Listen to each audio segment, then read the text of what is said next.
We're live. Go ahead, please. Assalamu alaikum. Welcome, everyone. Thank you for joining us today for Doctors Against Genocide webinar. Today, we have a packed program, and we also commemorate the 31st anniversary of the Srebrenica genocide. We honor its victims and survivors, and we reflect on the concept of never again for everyone. Hopefully, we will hear directly from survivors of that genocide. We will first start with guests across Gaza, describing what life looks like 1,000 days into the ongoing destruction of the infrastructure of Gaza. Most importantly, also, we are going to focus on the urgent case of Dr. Hussam Abu Safiya with his continued detention, and we are demanding international actions across the globe.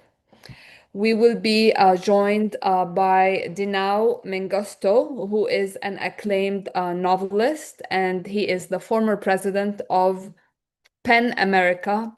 He recently resigned over concerns regarding the ethics of the organization's response to the genocide in Gaza.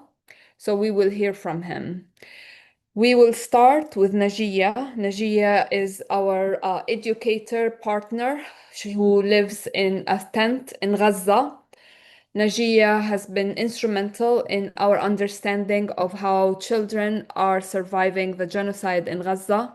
She will share some reflections, and she also has a guest that she will introduce to us who will share his story. After that, we have a few guests that you will recognize today. Thank you so much. And yes, Nidal, go ahead. Yeah, if you don't mind, I don't know if you mentioned Nasiha. So Lakovic will be joining us to talk about the Bosnian genocide and Srebrenica massacre too. So hopefully she will be joining us later. As usual, we will start with our colleagues from Gaza. So thank you. تفضلي نجية. مرحبا، يعطيكم العافية. صحيح أنا من غزة، إلا إني أنا كل يوم بكتشف قصة أنا نفسي ما بصدقها، قصة خيالية. بحس حالي عايشة بكابوس أكبر كل يوم بمر علي. اليوم معايا جاري أبو بلال، هو أسير تم اعتقاله في الإبادة، فقد كل أبناء الذكور في الإبادة. انأسر، هو رجل كبير بالعمر وتم إطلاق سراحه عشان ما أنسى. الله يخليك. تمام. معلش. أوكي. بدك تذكريني باسم الضيف كمان مرة. العم الاسم الكريم. السلام عليكم ورحمة الله وبركاته. أوكي. أبو بلال الشريف. الاسم أبو سوري. بلال الشريف. أبو بلال الشريف. أبو بلال الشريف. Okay. أبو بلال. Tamam. So Najia is saying, although she is from Gaza and she has been going through this genocide and already displaced, as you can see, she's in the tent, and you've heard from Najia over the weeks. She still hears stories that are really hard to believe and comprehend.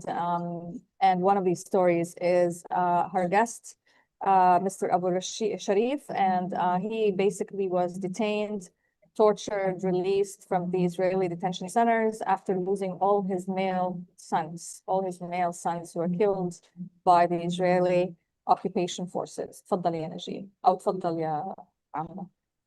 العم أبو بلال هو حيحكي. السلام عليكم ورحمة الله وبركاته.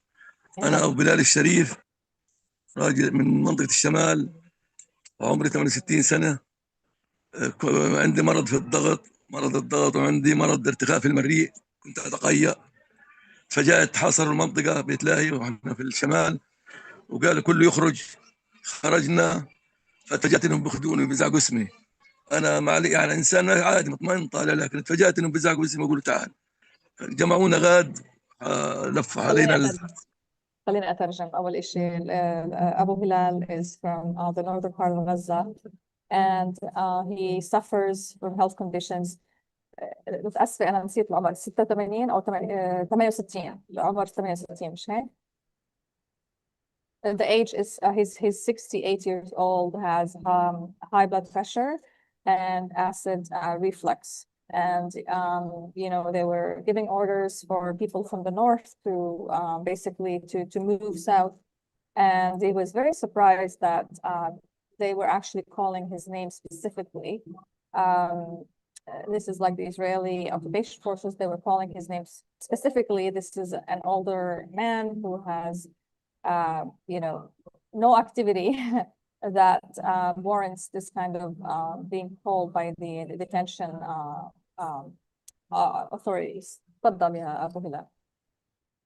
أخذونا من بيت لاية، ربطونا وشلحونا ملابسنا، شلحونا ملابسنا جميعها، أعطونا ملابس زي تاع الكورونا، هذا نايلون على الكلوت بيدي يعني الكلوت، واخذوا حاجياتنا مصارينا منا والاحذيه كله، خلينا بدون احذيه بدون. دخلونا في منطقه في برج، انا لما دخلونا حشرونا، سامع صراخ وضرب، انا عندي ضغط كان، تسمع الضرب، يقولوا احنا جند خيبر، احنا من جند الصهيونيه، احنا جند خيبر، يضربوا في الشباب وفي الناس، الكبير والصغير، ضرب. لما مرقونا حشرونا في نتف، واحنا مربطين كلنا، مربطين ومضغوطين مش قادرين نتنفس. ارتفع علي يوميتها الضغط، صرت ابكي مع الضغط، صرت ابكي، وصار عندي قاعد بيجي نص ساعه وانا ابكي. في الاخر جابوا لي الدكتور مسك، جاب لي ميه وبس، اعطاني ميه وخلاني موجود.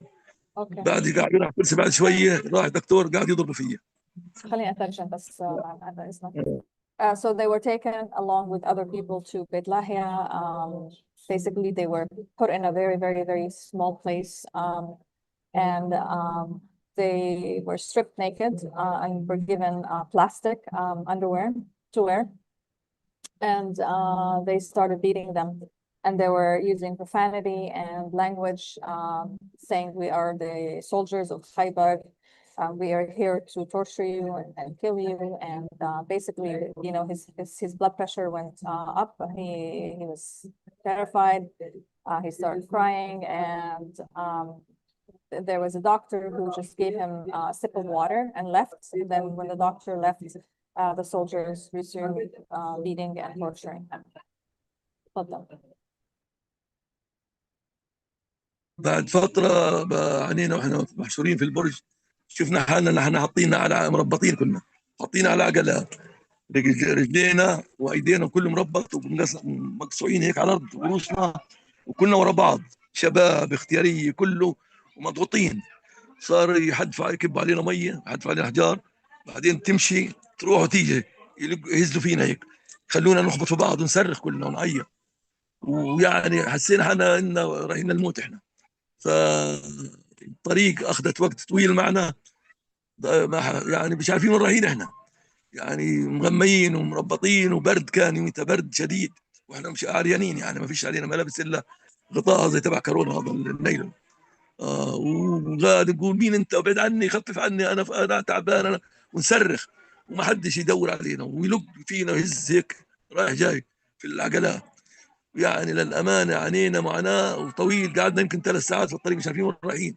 هذا العجلات بتاعت شو يعني كله عجلة؟ لا زي تاع جار مجبور هذه. العجلة اللي هي زي العربية، اللي زي الحنطور بس بدون سقف، اه وعبارة عن إشي مربع بس له عجال بدون أي سقف أو أي شيء ملوش ثاني. لفه، يعني في ناس وقعت، يعني وقعت في ناس. Okay. So basically, during this process of transporting them, which took roughly about 3 hours, their hands, their feet were tied, and they were, you know, placed in a position, you know, very tight next to each other. They were throwing water at them, they were throwing rocks at them, and they were like walking around and beating them. Some of the people, so they basically were put on this cart, and it was an exposed cart that had no cover. And they didn't really know where they were going because they were blindfolded. And some people fell off the cart. Some, you know, obviously it was terrifying, and they were screaming, and just the soldiers continued their torture as if it was entertainment for them. تفضل. لما وصلنا السجن قالوا ولبسونا ترنقات. وين السجن؟ أي سجن؟ جابونا ترنق. أي سجن؟ سجن ستمان هذول، ستمان هذول. ستمان. اوكي ستمان. اوكي. خذونا غاده عشان الدكاتره يفحصونا ويشوفونا. اللي هو مش قادر اقوم، انا مربط، انا راجل اختيار ومربط. الضابط خبطني بصفحتي في بطني في البسطار، وقال لي قوم، بقوه وخبطني هيك يعني وانا والدكتور جاي منه وغاد يعني قريب على الدكتور ولا عندهم احساس ولا انسانيه. غلط علي وخبطني يعني هواي قاضي في صبحتي خبطني. يعني الحمد لله اللي الله سترنا. سالونا ايش عندكم امراض وهذا وبعدين اخذونا على السجن. كم عمرك معلش؟ كم عمرك ابو كم عمرك ابو بلال ابو عمري ايش؟ كان لما اخذونا 67 سنه كان 67 سنة كان في اعتقاله. Yeah. So I mean, we're talking about a 67-year-old man undergoing all these types of torture. Go ahead, Mason. So finally, after 3 hours of torture and transporting them on this cart, on this exposed cart, I guess, they reached prison, so-called prison, Sitaman, which is really like, I think, the most notorious torture camp. We just started hearing about it after so many healthcare workers were detained and tortured there. And I believe that's where Dr. Al-Bush was raped to death in that same facility. So basically they reached there and, part of the processing, I guess they needed to go through some sort of medical evaluation, so-called medical evaluation, because he was tied up for so many hours and placed in this very uncomfortable position. Abu Bilal was not able to get up. So he couldn't get up when they ordered him to get up. And so the soldiers responded by beating him up. They punched him in his stomach. And the doctor was watching. The doctor was watching, did not intervene, and they were just basically placed there to be tortured in front of the so-called doctors, the Israeli doctors, who not only watched, but also didn't do anything to stop the torture. تفضل. الحين وصلنا السجن، احنا خشينا في السجن في الزنزانه، قفص كبير، قفاص كلها قفاص كبيره، وفي كمان هوايه شغال في البرد تضرب في السجن. وصلنا غاد انا بقول للشباب مغميين ومربطين، ايدينا مربطات وعينين مغميات. انا بقول للشباب بدي اصلي الظهر العشاء، يعني اللي فكرنا لسه قاعدين يعشى يعني الليل. لو بقول انت الدنيا الظهر ثاني يوم الظهر، هذا لسه انت الدنيا الظهر، صلي الظهر الحين. يعني ما حسيتناش في الوقت كيف راح فينا، الفترة طويلة باقي واحنا مش عارفين ايش النهار من الليل. يعني النهار طلع صارت الدنيا الظهر واحنا بنحسب وانا افكر ليل الدنيا. كنتوا مربطين لسه صحيح؟ مربطين ومغميين. قعدنا مربطين اسبوعين مربطين ومغميين. Right. So when they reached after this horrific processing time, basically they were transported into what they called a cell, and the cell was basically this big cage, and they had many people there, all handcuffed and blindfolded. And with this amount of torture, and also it was really cold. It was in the middle of winter, and to increase the torture, the Israelis had a big fan in this so-called cell or cage or whatever you want to call it, specifically, and they were still naked. Actually, they were still naked there, so cold, blindfolded, and handcuffed. And because of the ordeal he's gone through, he was unable to recognize that it was already the next day, midday, because he asked the other folks in this prison cell, and he said, I would like to, do prayers, Al-Isha prayers, which is like the evening prayers. And they told him that this is already the next day, midday.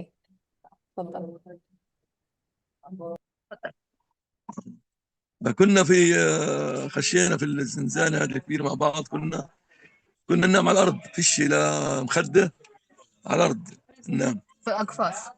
في نفس هذا يعني كبيرة على الأرض، فيش تخوت بزيادة، على الأرض بدون ممنوع. كنت أنا نمت على بدي مخدة، نمت على الأرض أنت ويطلع من مي، يطلع من تمي وأقدف. قال لي ممنوع، لازم على الأرض تنام، راسك على الأرض، فيش فرشة سانتي خملها الفرشة تاعتهم أو بطانية، ما فيش يعني لا أسارير ولا في كفاية. بقت السجون مليانة، الزنزانة مزدحمة، العدد يعني فيش مكان تمشي فيه، طبعا نايمين جنب بعض. ازدحام، كانت السجون مليانة. كنا نعاني، لما عاني يصير معي دوخان في راسي، أصرخ أعيط، ما يهتموش لي، يقول لي اشرب مي، اشرب مي بس، اشرب مي، ما يجيبوا لناش كمون. كمون ما فيش ولا حبوب ولا. بعدين وين لما صار يجيبوا حبه الضغط، بس حبه للضغط. انت مريض ضغط صحيح؟ عندي ضغط انا، اما كمون ما كانش يعطونا ولا غيرات. هدينا نتجرح مع الكلبشات كل مزعات بقى. الكلبشات تقبع علينا شديد، نقول لهم رخص شد كلبشه اخوه ما يرضوش، يشد بزياده تضل مشدود هيك واحد ما يتحرك في المره، تخش في اللحم. الكلبشات حديد في ايدينا وفي رجلينا، لما يخرجونا يحطوا في رجلينا، اما في هذا في ايدينا بس. آه. عندنا يعني خوف رعب، نسمع الصراخ. قعدت هاي الفترة قديش قعدت فكرك؟ قديش فترة الاعتقال؟ 4 اشهر قاعد، 4 شهور. ايش طبيعة الاكل؟ اول ما اخذونا الاكل قراقيش تبعهم، هذا ناشف، هذا خبز ناشف قراقيش يقولوا عنها زي الرقاق. هي بقى عندهم عيدهم وما فيش يجيبوا لنا لو ما جبناش لا فواكه ولا اغماس ولا بس قراقيش كله. تمام. قديش قعدت بدون اكل تقريبا؟ اكل خفيف بقى، خفيف كثير. قديش كان وزنك لما فتت؟ كنت وزني 75، صار بقى لما طلعت 60. في ناس فقدوا 20 كيلو، في ناس فقدوا 30 كيلو. بقينا لما نشكي شكينا مره من قلت الاكل، تقول لي انت مش في فندق، انت هنا في السجن، انت سجن. عملت لنا قمعه، بقدر تعمل لنا كل اسبوع يعملوا لنا قمعه. ايش يعني قمعه؟ يقمعونا ضرب ويغمونا ويحطونا يرمونا فوق بعض وينزل في ضرب. يجي الجيش كله يسحبنا ويرمينا جوا في زنزانه ضيقه فوق بعض. ضرب جماعي؟ ضرب جماعي، ضرب رايح وجاي يضرب فينا. خليهم يترجموا. خلينا نترجم. يعني بصراحة الحكي مزعج جدا. الله يعينك يا أبو بلال. So basically this ordeal lasted for about 4 months. He was in this detention facility. The last part of this was that the food was very limited. There was actually barely any food. They gave them crackers to eat. When he got in, he weighed 75 kilograms. When he left 4 months after, it was 60 kilograms. And basically the whole entire time, they were systemically pushed around. There's obviously like no mattress to sleep on. And they remained handcuffed for almost the entire time. And every time they would take them outside of this cage, they would put shackles on their legs. And he said that the handcuffs were metal and they were so tight and they were kind of rubbing and injuring his arms. They were bleeding and, basically no medical attention. The only thing they would give them is water. If they complained about pain, they would give them a sip of water or a glass of water. No Tylenol, nothing like this for pain. And it took a few months until they would give him his blood pressure medication. تفضل. تفضل. بالنسبه بقيت فتره انا اوزع اكل، خذوا اسبوعين في شهر واحد، وزع اكل على الشباب عشان بعرف شويه عبراني. فكنت ثواني بس، احنا اغلب الكبار بالعمر عندنا يعني بقطاع غزه بيعرفوا يحكوا اللغه العبريه، لانه كان قبل الانتفاضه يعني اليهود موجودين عندنا وطبيعه الشغل فكانوا يعرفوا عبري. تمام. فانا كنت الاكل فيه اكل يبقى خربان ارجعه، اقول لهم هاتوا بدل هذا خربان الاكل، مخمش فليف خيار اي تفاح اي حاجه، ارجع لهم اياه واعطي الشباب، يعني احاول اعطي الشباب بزياده، وهم متابعيني يطلعوا شايفيني بالكاميرا، اللي هم سحبوني ودونا على المخابرات وقعدونا يومتها في الزنزانه في واحد بقت برد اربعينيه، وفيش شلحوني السويطر وشلحوني كله، والبرد هيك عمال ارتعش واعيط، لا صرت بدي اروح حمام اطير ميه، لهم ما فيش، صرت اسرق، قعدت نص ساعه وانا اصرخ لما ودونا الحمام، وبعدين قالوا لي بدون ما تمسك تواليت ورق، يعني شخ على حالك يعني مش مشكله، المهم شخ. والجيش حوالي وكانه خايفين مني، مش عارف انا ليش يعني، وانا عارف انه ما فيش علي شيء، لانهم هم بيجيبوا لنا، يعني انا انسان مسالم وما عنديش مشكله، انا يعني كنت موظف بلديه بسيط واشتغل سباكه، وما عليش اي مشاكل ولا عمري شاركت في مشاكل، لكن خلص سبحان الله ماخذين اطفال معنا، بقوا في اطفال، في بقى اطفال عمرهم 12 سنه 14 سنه، في شيوخ 70 سنه اكبر مني، في من كل انواع، في مرضى في ناس عيانين، في مكرسعين، ما حملهمش رجليهم، مقطعت رجليهم. بقوا مبتورين. مبتورين، في ناس بقوا في السجن. خليني أترجم بقينا أكثر. الحم اللي بده الحمام يروح الحمام في الأربعينية، مي باردة، مي باردة. أقول لهم، يقول له يا ولد الشباب يتغسلوا يستحموا، سقع الساعة 7 الصبح أو الساعة 6 برد، يتحموا بمي باردة، فيش مي سخنة. اه اه So it was around January time, basically that obviously there was no hot water. So anybody who was going to take a shower, they had to use very cold water. Um, there was no heating whatsoever. And he said that he tried to kind of help the other detainees by, I guess, advocating for better food quality. He spoke a little bit of Hebrew, and he would try to kind of like reason with the Israelis about better food conditions. So they, if they gave them something that was rotten, he will try to return it and tell the soldiers that the IOF folks that this is not good food. And he was punished for trying to help. He was punished for trying to help his fellow detainees. He was punished because they recognized that he can understand Hebrew and he can communicate. Mr. Abu Mr. Abu Bilal أبو بلال. احنا الحمد لله he used to work in the municipality as a plumber, and so he's used to kind of working in the municipality and helping his fellow co-workers. اتفضل. اتفضل. احنا بالنسبه الحمد لله في السجن بقينا نعاني الامرين، مش عارفين اي معلومات عن اهلنا. كانت مجاعه في الشكل، كنا نبكي على اهلنا انهم عايشين ميتين في الشكل، كيف ايش اخبارهم، ما فيش اي معلومات تخش عنا. الساعه ما نعرفش الساعه قديش، بدنا نصلي ما نعرفش الوقت قديش. في الصبح الفجر على نسمع الطير نقول يمكن اذن، ما نشوف، ما يعطوناش اي معلومه يعني كانوا يعرفوا النهار من صوت العصافير. نعرف النهار من صوت العصافير. والله الحمد كنا لله. نعاني الامرين، يعني وين معلومات، ما فيش اي معلومات، ما حد يزورنا، لا صليب احمر ولا حد يصل عنا ولا حد يعطينا اي معلومه. حتى الاصل الجداد يمنعوهم يوصلوا معلومه، حكوا لنا يضربوهم يقمعوهم. والله الحمد لله على السلامة، الحمد لله على السلامة أبو بلال. كيف وضعك أنت هلا ونجية؟ شو عاملين أنتوا؟ الخيمة تاعتك بجنب خيمة نجية؟ والله احنا الحمد لله عايشين الحين في خيم، والله صابرين. الفيران من شق الله عزك، والبرغيث يعني الكل بحارب فينا، ملناش الا الله يطلع لنا. وجودكم هيك ان شاء الله، بجودكم المباركه انه ربنا يخفف عنا القتل كل يوم، قتل كل يوم. الشعب الله يعينه بكفي، شعبنا بيعاني الامرين، يعني احنا بنموت كل يوم في اليوم 100 مره، يعني الاكل بناكلوش طعم.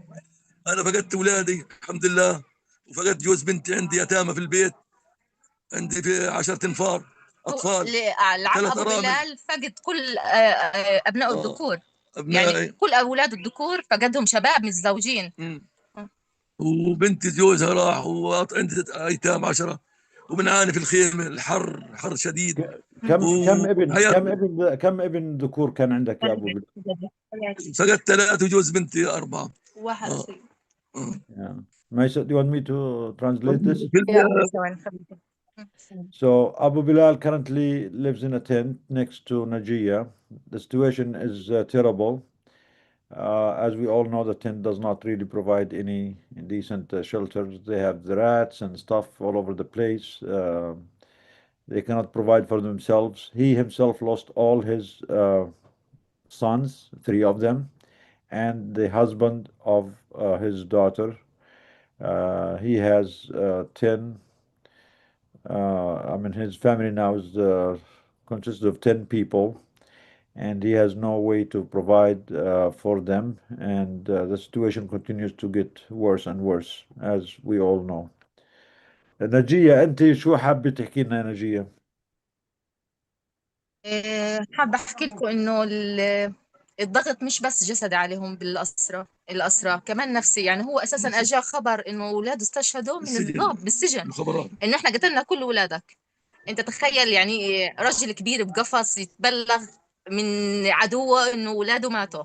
تخيل الراجل الكبير يتاخد مكان اساسا من بيته، يطلع يلاقي حاله بخيمه مع مين؟ مع ايتام ومع ست كبيره. تخيل كميه Yeah. الامراض اللي كانت. لا لو سمحت ابو بلال يا جماعه عزت عليه نفسه. احنا اسفين والله، احنا ايش؟ بيبكي ابو بلال. والله we are sorry يا أبو بلال، احنا آسفين احنا كمان. So Abu Bilal was actually informed by the genocidal Israeli force that all his sons were killed, and as usual they use this as a tactic to torture people, to break them. Um, and of course now that he's remembering that, he's emotional, and I think on behalf of you, on behalf of all of us, of the whole world, we all apologize for Abu Bilal. We all feel for you, and we are sorry that we allowed this to happen. I wish we could have done more to stop it, to prevent it. And there are still people who live in Gaza and all the other communities that are impacted by genocide, by war crimes, that demand more work from us to stop this, and at least if we could not save the ones we lost, at least to save more people from being murdered and tortured and starved and exploited. So الله يرحمهم يا أبو بلال، الله يرحمهم بالجنة إن شاء الله، الله يبارك الله فيكم. يكبركم، وطبعا بارك الله في سهلة، جهودكم. الله يعينكم. والله نشد على ايديكم، وربنا يبارك الله فيكم. يخليك. يعني احنا قد ما وربنا بنتأثر هيك الصراحة يمكن صعب الواحد يعيش اللحظة، بس يعني الله يعين. كيف شو صح؟ حاب توجه رسالة يا أبو بلال؟ شو حاب توجه رسالة للعالم هذا، إلنا للعالم اللي سكت عليه؟ إحنا شو الشعب ممكن نساعد الفلسطيني، ولا إيش بنقدر نسوي؟ الشعب الفلسطيني احنا 78 سنة بنعاني من الاحتلال ومن التعذيب ومن القتل ومن الحبس. يعني والدتي عايشة، هي عمرها في التسعينات.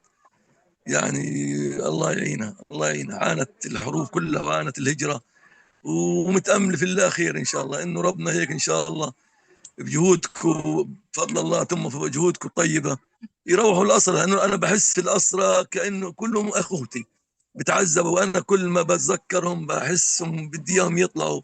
لما بجيب سيرة أبو صفية ولا أي دكتور، كان عندنا دكاترة غادي يساعدونا الحمد لله، يعني في طيبين دكاتره من فلسطينيين فلسطينية. اسرى يعني. أنا أحزن، يعني الفلسطيني كان يساعد أنا أقول الفلسطيني إيش حتى في ذنب الاسر. الدكتور هذا؟ دكتور بيعالج، إيش ذنبه ينحبس سنة؟ بقوا يعني ينصحونا يعالجونا هيك بالكلمة الطيبة. إيش نعمل حاجة، نستعمل علاجات يعني لا يعني بدل البراءم، وقاعد يقولوا الله عزك المخاط، دهن يديك المخاط اللي بيطلع منك، والبلغم دهن يديك على الشيء اللي في الجروح اللي فينا.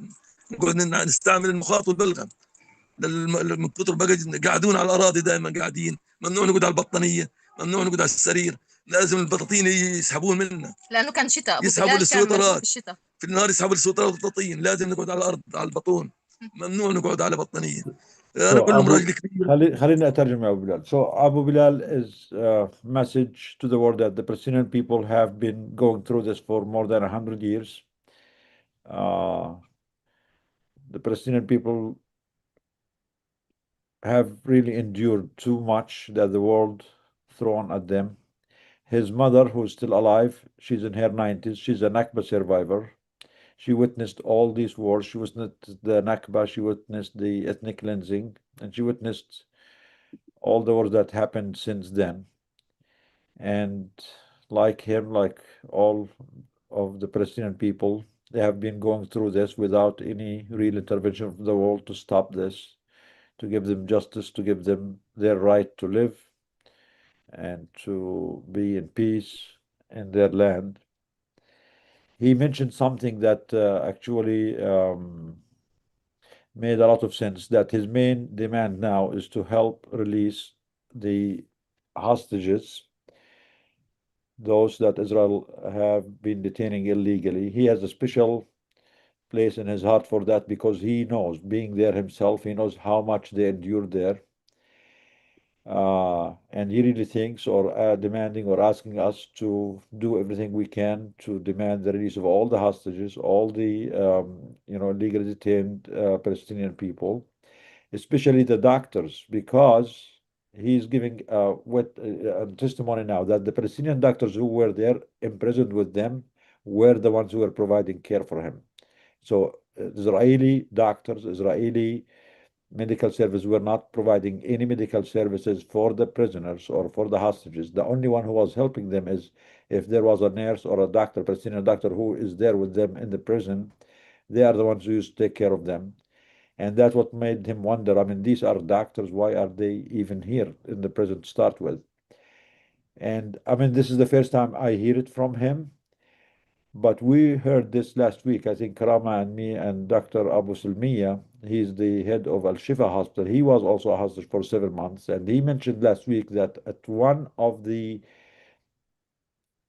most painful moments that he endured in the prison is they went and got all the doctors who are in the prison. It was at that time in that area, a total of about 10 of them, and they put them in one room and they start torturing all of them with one demand: you are banned from offering any medical services to the prisoners. Here you are a terrorist. You should not, you are not allowed to offer any help to the prisoners. And if you do this, we will put you in isolation and your torture will increase. So I heard that last week, and it was something, I mean, for the first time I hear about it. And now Abu Bilal is corroborating this story.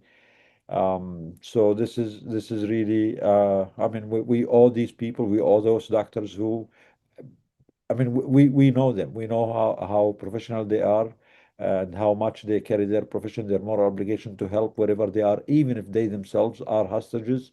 They were trying, even at that time, even in these torture camps, they were trying to do everything they can to help the people and to help save lives, especially when they see that no one else is providing this service. So shukran ya Abu Bilal, and please let's try to heed Abu Bilal call and appeal to try everything we can to release the hostages, free them, make sure they go back to their communities, to their families, make sure the engineers, the doctors, the nurses, the paramedics go and help their people, their communities, because they need them and because they don't deserve to be there.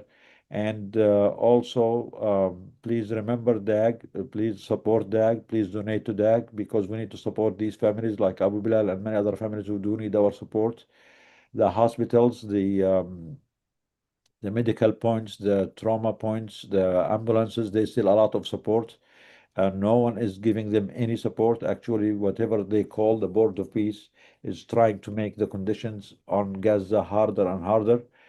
Because they don't want anyone to help them. They want them to give up and oblige with whatever demands they have them or whatever future they want to draw for them. So supporting our people there is part of resisting the hideous plans that they have for them. So please don't forget to support us. We have major projects going on.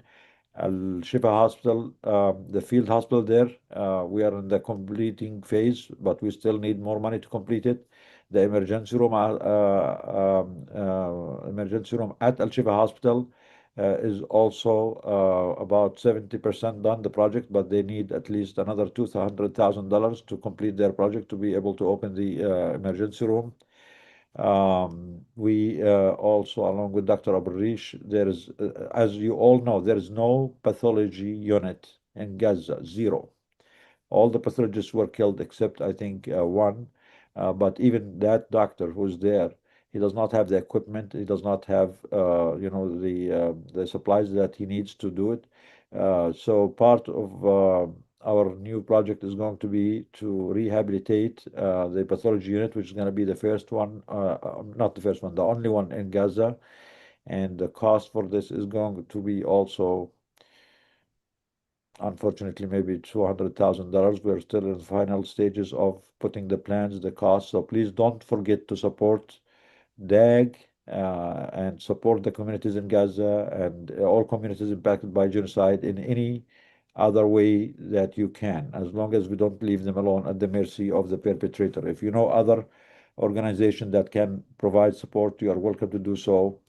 The only thing we cannot do is to stay silent and to leave them alone at the mercy of the perpetrators. So any help you can provide is much appreciated. We will stay in touch with Abu Bilal and with Najiyah, inshallah.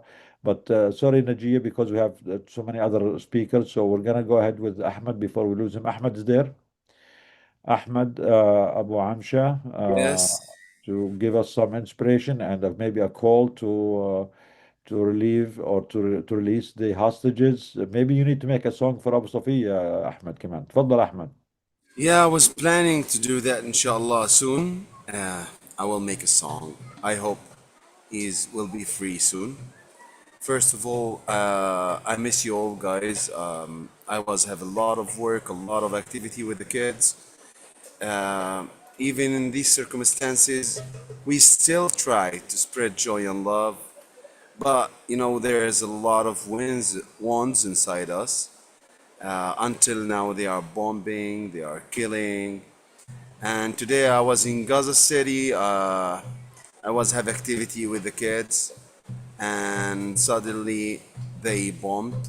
I saw the fear inside the kids' eyes.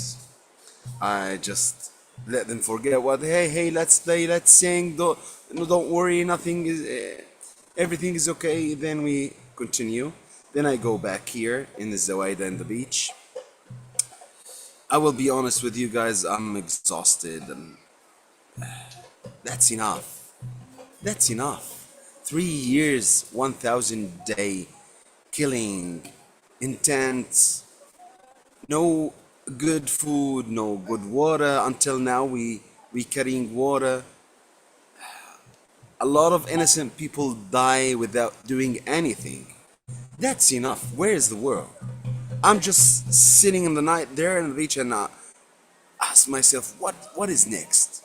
So we gonna still like this, or this madness gonna stop? So we stuck in the middle. I feel, you know, we are a lot of people. They don't have hope. Like we gonna stay like this for 10 years, or maybe more, because there's no vision. Where are we going? There is no rebuilding, there is no entering aids, entering food, entering tents. Until now, people cover their tents with carpets, you know. So yeah, I will. I was very busy, but I'm trying each Sunday to be with you. But these 2 weeks before, I was have a song to release. It's called About Humming. This song coming to my mind, you know, this song I'm trying to tell the world that hey, wake up. There's no ceasefire. We still the same. Nothing moves. Until now, everything is the same. Yeah, will you with me? So this song called Humming. I was trying to sleep. When I go to sleep and the drone coming and it was annoying, and I can't sleep. Even my kids they wake up and told me, what is this? It's annoying sound. We can't sleep. I composed this song Humming. Have you seen it? And I can share it with you right now. Can I share it with you? Please, yes. Okay. So share screen.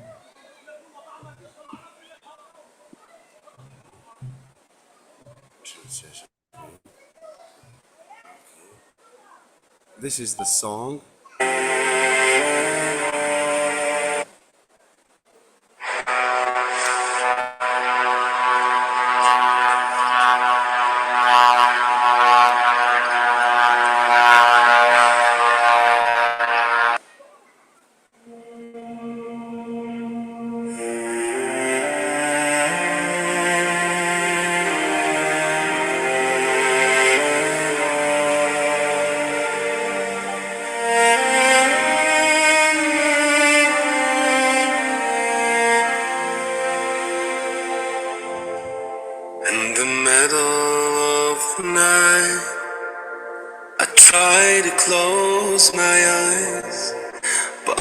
down above my head won't let me sleep tonight. The drone keeps humming across the darkened sky. It's still the quiet from my tent and keeps me awake inside. So I sink into the darkness just to feel I'm not alone. A voice searching through the silence, looking for a place called home. Still we sing through the darkness. Still we sing through fear and pain. 3 long years beneath the shadows, yet our heart remains. Maybe songs can be our candles. Maybe voices light the way. So we'll keep on singing softly till the night becomes the day. Till the night becomes the day.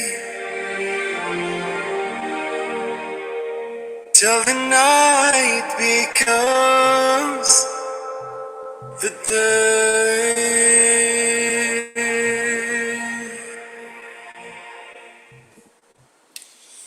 Yes, Wow. I hope the night comes a day, inshallah. And you know, this is, it's not only a message, it's giving hope to the people that the nights will be a day, inshallah, Wow. soon. So until now, we are trying our best to heal the kids when we try using a music therapy, a music as therapy, give them some activity, let them sing. And I'm Palestinian traditional songs. I made a song. It's called Min Fog Yirmsh Al-Ayn with the kids. It's a beautiful song and have a lot of positive energy. So yeah, until now we are doing these things to let them forget what they suffered. I can show you a little bit of this activity on the beach. I'm not, until now I'm not posting that. You are the first one to see Yeah, this. It's beautiful. we'd like to feel Yeah, exclusive stuff. Share with us, please. yeah. You're Everybody gonna share. love it, guys, because it's a Ahmed, traditional, Ahmed. an old traditional Palestinian song. Mhm. Just a minute, just a minute. Take your Okay, time. okay, even forget. Okay, even forget this one. Okay.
Yeah, this is some of our activities in here on the beach. It's an old Palestinian traditional song. It's called "من فوق رمش العين."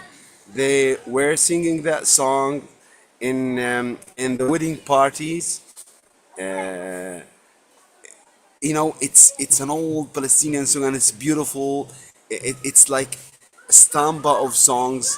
Everyone know it. Okay, so yeah, we're trying our best, and to spread that on the kids and I find the positive energy inside their eyes. I visit a lot of camps. They need music. They need healing with music. A lot of kids, when they saw the instruments, a guitar or a tabla, they clapping and dancing. Yeah, we have some fun. That's that's what make us strong. That give us positive energy that we do something good for these kids, and we trying to let them forget what they're suffering. I know, the medicine is very important, and the soul medicine either very important. With love, music, dancing, and I want to thank you guys for this webinar. I have some support from your colleagues there, and I give it to the kids, and they are very happy with that. And I thank all of you to support that, support the kids, support us. This webinars means a lot to us. Raise our voice, spread our message, tell the world that we are still alive, we're still surviving, we're still strong, we never give up. Thank you Ahmad, so Love much for you. what you're We doing. love you so Ahmad, much, Ahmed, and the kids Ahmad, and all of you. Ahmad. Yeah, want to tell you something. Yeah, Thank you. Thank you for being you. And thank thank you, you so Nakia. much. And thank you, Abu Bilal. Thank you for all what you do. Thank you for being truly and deeply human. Thank you for reminding us of humanity. Thank you for Thank you so reminding us much. every day where we failed. We failed you, we failed the humanity. But again, we owe you, we owe Najia, we owe Abu Bilal, we owe Ez, we owe Ismail, we owe everyone in Gaza, in Sudan, in Congo. That thank you for staying there. Thank you for refusing to be erased. Thank you for refusing to be forgotten.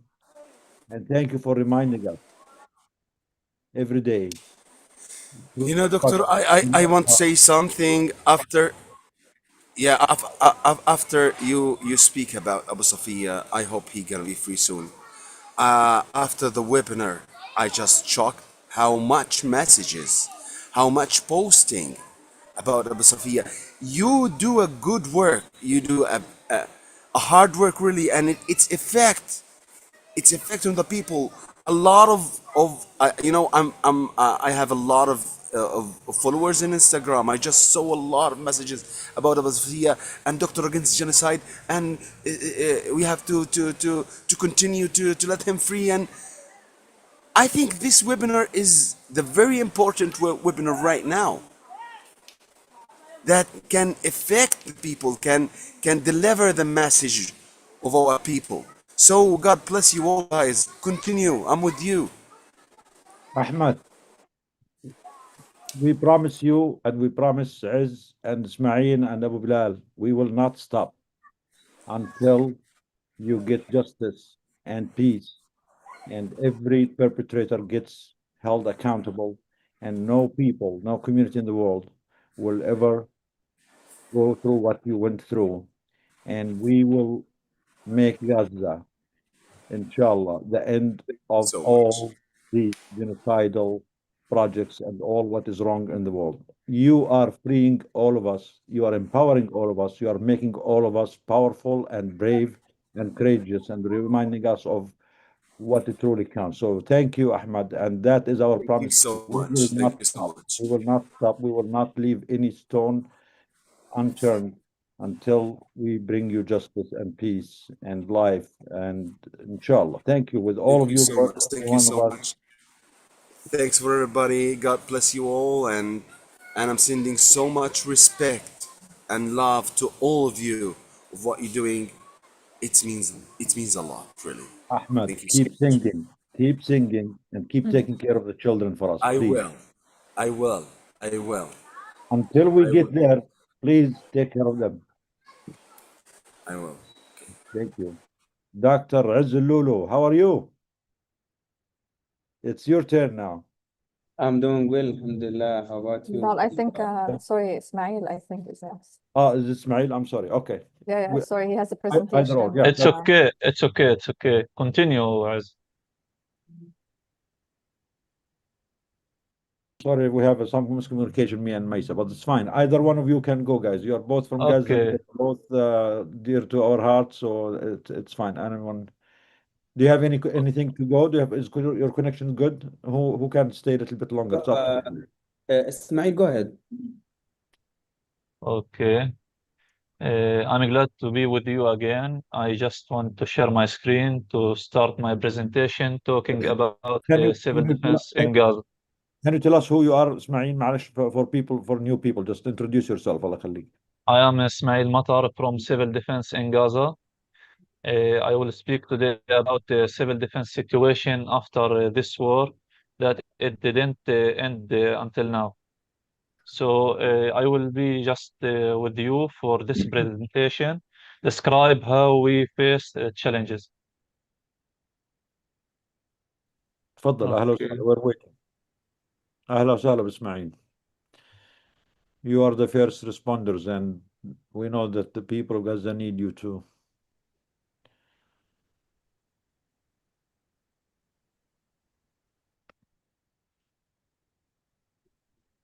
And in the meantime, while we're waiting, please do not forget the people of Gaza, the people in Sudan and Congo. Please support DAG so we can support them. And thanks to Martha Miller. I'm sorry to say your name, Martha, but you deserve thank you, because Ahmed, the kids with Ahmed are enjoying or do appreciate the help you are sending their way. So thank you, Martha, and thank you everyone who's supporting us, supporting DAG, supporting our people in any way and any amount they can. So thank you. تفضل اسماعيل. Before you start, Ismail, Karama, can you hear me? Can you check your message, please, in the chat?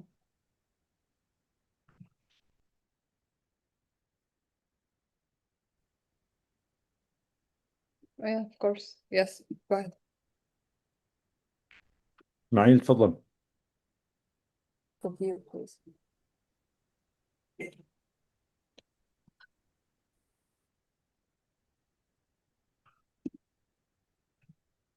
Is Ismail there? I think we lost him. I don't see his name anymore. Oh yeah, I think he was trying to share, then he lost him.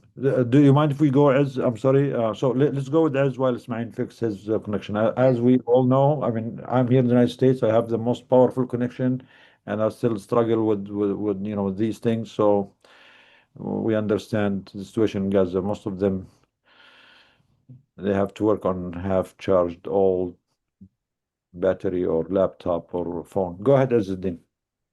Okay, should I start? Okay, inshallah. تفضل. نعم. Assalamu alaikum wa rahmatullah. Good evening, everyone. First of all, I would like to thank Dr. Against Genocide for this webinar, and more importantly, for standing with the people of Gaza throughout the war. I would like today, okay, first of all, my name is Azzuddin Ulu. I'm speaking with you from Gaza, and currently I am doing my medical internship as a fifth-year medical student. And inshallah, after 4 months, I will get the official step to be official doctor. I would like to talk about today about the future of healthcare in Gaza. I'm the founder and CEO of SAMI Foundation. But when people think about rebuilding Gaza, they usually think about hospitals. But healthcare recovery is much bigger than rebuilding buildings. Healthcare is built by people, by doctors, by medical students, by nurses, by researchers. So if we rebuild hospitals, but lose the people who are supposed to work inside them, then we have not really rebuilt our healthcare system. That's why we believe healthcare recovery begins with investing in people. One of the biggest challenges we faced during the war was maintaining medical education. Universities were damaged and teaching hospitals became emergency hospitals. Clinical rotations were interrupted. Students lost classrooms and sometimes even their homes. But despite everything, mashallah, medical education never stopped. Students continued bedside teaching whenever possible. Even our final examination took place inside hospitals. During one of those examinations, the hospital itself came under attack. The examination stopped. Some students and healthcare workers were injured. Hours later, we returned and completed the exam. That moment reminded us that education in Gaza had become much more than earning a degree. It had become an act of resilience. The war also changed the way we think about medicine. Before the war, disaster medicine was something we studied in textbooks. During the war, it became our daily reality. Triage system was no longer just colors and protocols. It became leadership, communication. Like, really remember that when I was besieged at Al Shifa Medical Complex and I was a fifth year medical student for one whole week, there was no electricity, no telecommunication or Wi-Fi. I was under siege. The occupation tanks started approaching Al Shifa Medical Complex. The electricity started cut off, and 8 patients in the ICU just died before my eyes. After I لقنتهم الشهادة, then they did. And for the first time in my life, I buried people inside the corridors of the hospital. And for the first time in my life that I started that said, if you have a good experience, if you have a good skills, if you have a good knowledge in the medical education, you cannot make this if you cannot access the patients physically, because the snipers were targeting the people inside the corridors of the hospital. And as doctors, we were forced to watch people bleed out to death before our eyes, and we cannot reach them physically. So these experiences taught us one important lesson. Recovery cannot begin after the war. Recovery begins today. Every student who continues learning today, every doctor we train today, every educational opportunity we create today is an investment in rebuilding Gaza's healthcare system tomorrow. And this is exactly where the story of Samir Foundation begins. The Samir Foundation was established with one simple belief. The future of Gaza's healthcare system depends on the education of today's medical students. Our vision is from under the rubble to a brighter Palestinian healthcare system. As you know, Samir Foundation named on my late father, Samir Lulu. When I lost my father and more than 20 members of my family, and they are still under the rubble, even my father and my brother and my sister-in-law, and my sister-in-law, she had American citizenship, but unfortunately, till now, they are still under the rubble with more than 20 members. Then when I decided to build something for my father as a legacy, as an honor for my father, we are a healthcare education organization working to rebuild the future of healthcare through the next generation of healthcare leaders. Today, the Samir Foundation works across several interconnected programs, all with one goal: to strengthen the healthcare through education. One of our most important achievements has been establishing medical hubs in the north and in the south of Gaza Strip. These hubs provide safe educational spaces where medical students and young doctors can continue learning despite the destruction of universities and education facilities. Students from different universities and all academic levels come together to attend lectures, clinical workshops, and practical training. We also believe that rebuilding healthcare requires rebuilding academic environment. During the war, many educational halls were damaged or became unusable. And instead of waiting for reconstruction to begin, we started ourselves. We rehabilitated educational hall inside hospitals, equipped equipped learning spaces, and created environments where students could once again study together. Sometimes rebuilding one classroom creates opportunity for hundreds of future healthcare professionals. None of this would have been possible without strong international partnerships. One partnership that means a great deal to us is our collaboration with Doctors Against Genocide. Together, we have worked not only to respond to humanitarian needs. Together, we celebrated recently the graduation of a new generation of medical graduates who completed their education despite unimaginable circumstances. Together, we distributed winter blankets to displaced families during one of the hardest winters of the war. And today, we continue working together because we share the same belief that investing in healthcare professionals is one of the strongest forms of recovery. As we looked at the needs of medical students across Gaza, one challenge became impossible to ignore. Many brilliant students were no longer struggling academically, they were struggling financially. Some had lost their homes, others had lost their parents or their family member who supported their education. Many were at risk of leaving medical school, not because they lacked talent, but because they simply could not afford to continue. We knew we had to act, and that's why we created the Samir Scholarship Program. For us, the Samir Scholarship Program is much more than a financial aid program. It's our flagship annual initiative, and one of the most important ways we invest in the future of Gaza's healthcare system. When we looked at the challenges facing medical students, we realized that many of them were not struggling academically. They were struggling financially. Many had lost their homes, many had lost family members. Last year, alhamdulillah, through the 2025 Samir Scholarship campaign, we were proud to support more than 100 medical students from all medical schools across the Gaza Strip. Among them, 10 medical students received full scholarship until graduation, while 90 medical students received partial scholarship, enabling them to continue with their medical education despite the challenges of war. That success showed us what is possible when people like you come together around a shared mission. Building on that success, this year we launched the Samir Scholarship 2026 campaign. This year, our goal is to raise $100,000 to provide tuition support for approximately 100 medical students across Gaza. Recently, we made a MOU with all medical schools in Gaza. So applications open every August and are available to students from all universities in Gaza.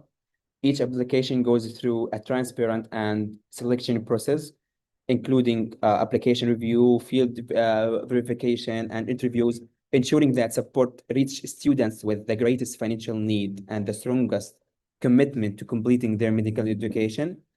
That's why scholarship funds are transferred directly to each student's university account, ensuring that every donation is used exclusively to cover tuition fees and allowing our supporters to see exactly where their contributions make an impact.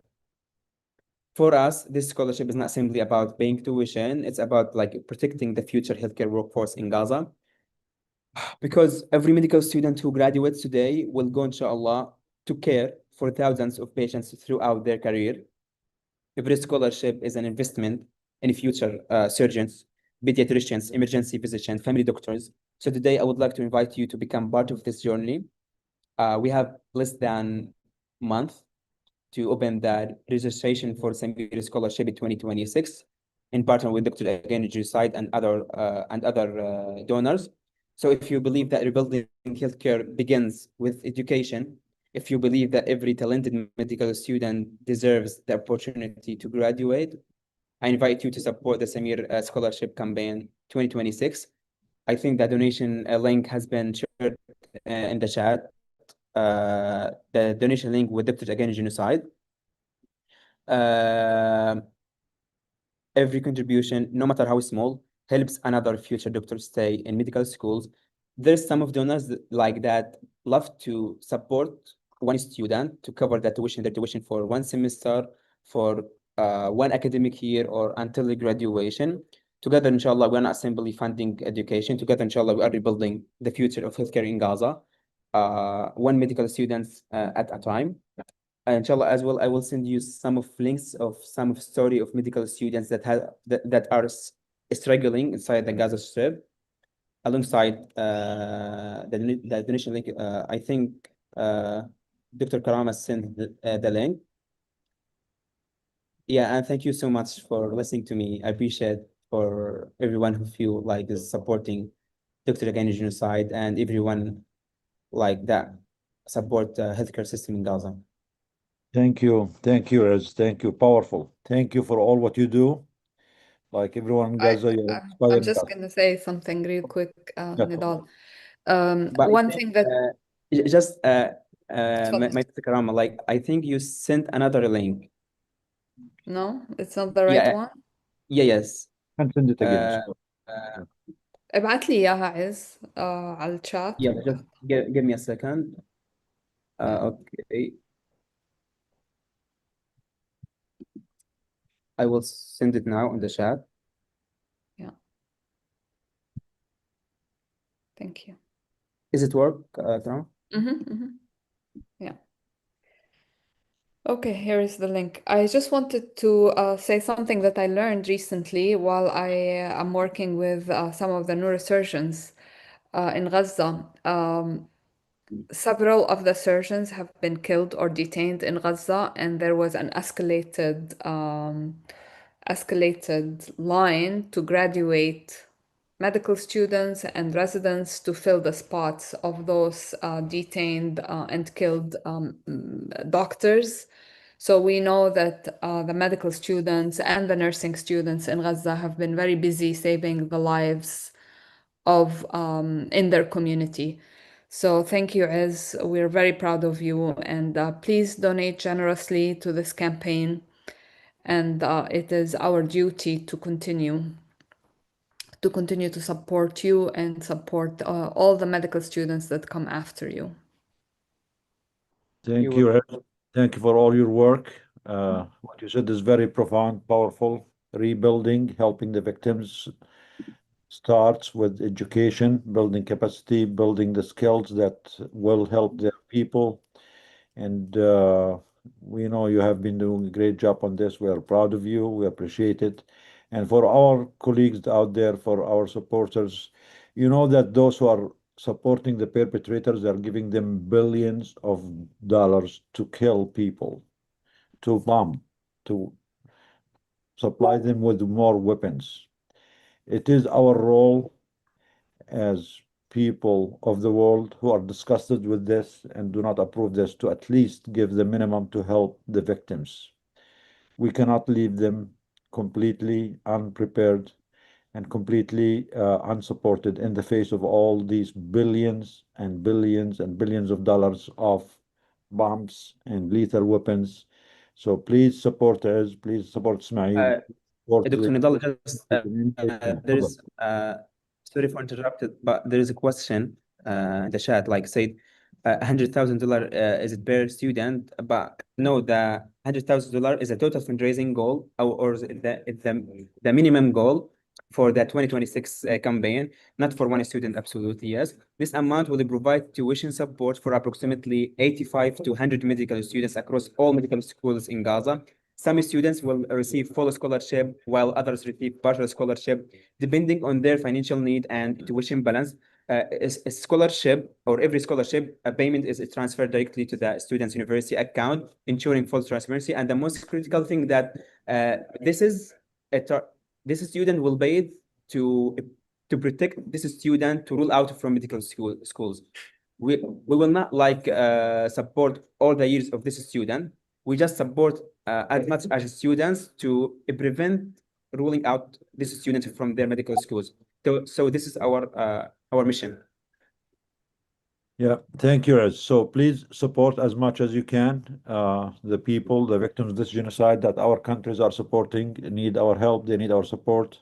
No amount is too small, so whatever you can, and if you cannot, at least share with your colleagues, with your circles, with anyone you think you can support.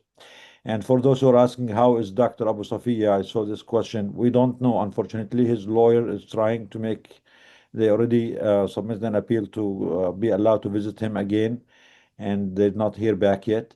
I wanna, before I forget this, I want every one of you here and all over the world to reach out to the Red Cross International, Red Cross. They have been complicit, they have been silent, they have not been trying enough to visit or to ensure humane treatment of the hostages, of the trainees. So please, everyone, call, email, send messages to the International Red Cross. They are not doing their job.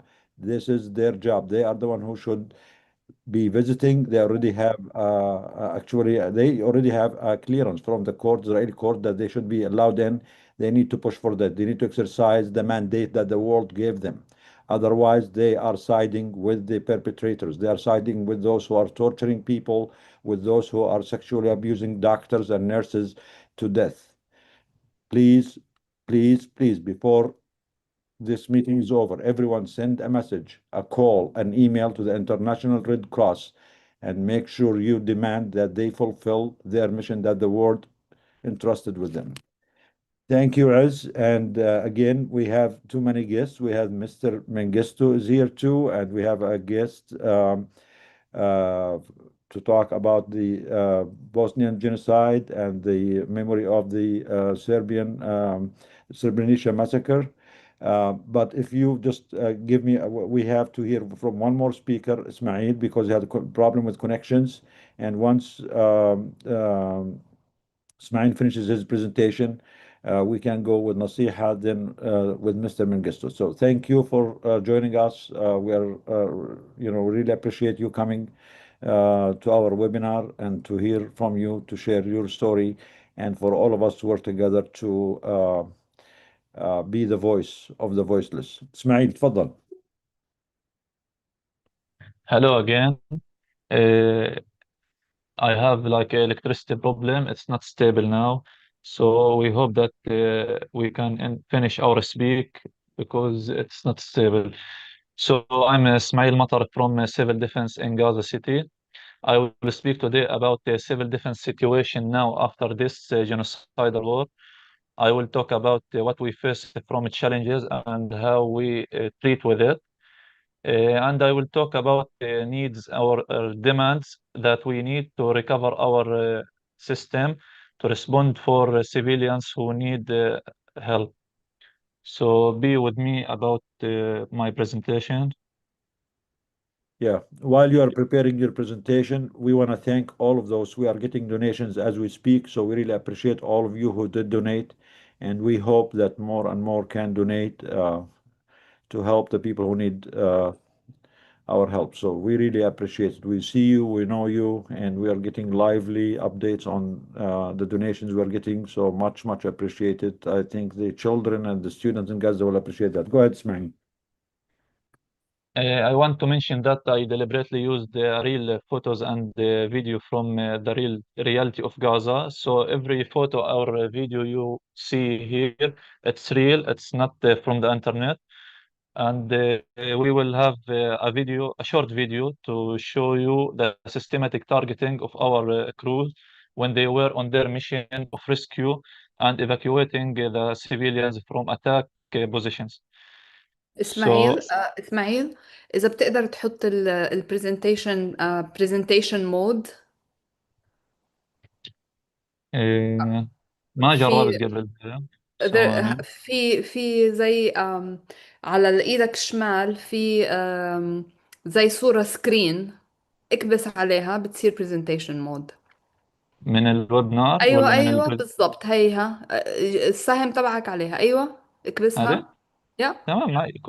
F5. اكبسها حاول تكبسها. It's okay now. لا لسه ما تغير شيء. بس اكبسها كمان مرة. بطال يعني. It's not bad. We can see it. ثواني اوكي ثواني. When I start the presentation, it shows that your screen sharing is paused. Why? Oh. Can you stop it and share again?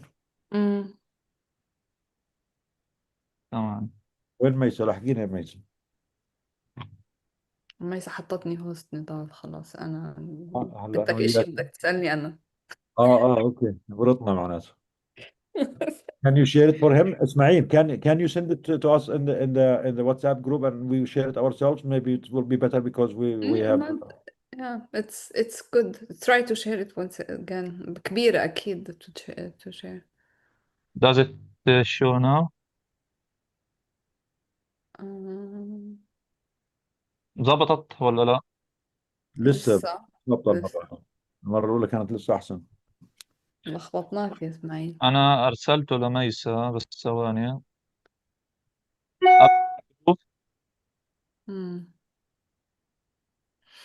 يلا معلش try one more time. أوكي.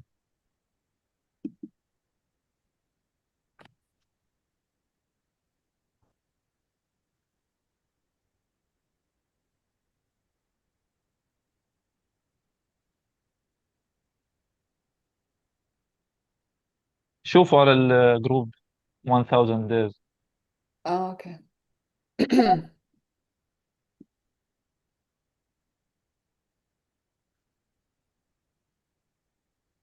So Ismail, you work with the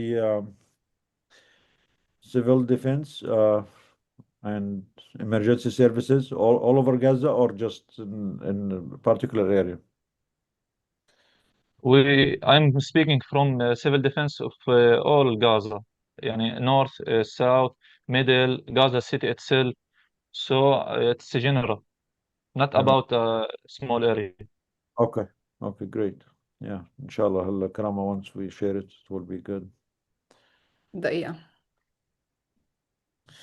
Just be a little bit patient with us, please. And for those who are donating, thank you. We really appreciate it. And we hope more and more will donate and support the people of Gaza, the students, the children, Ahmed, the hostages, their families, the doctors, the healthcare system.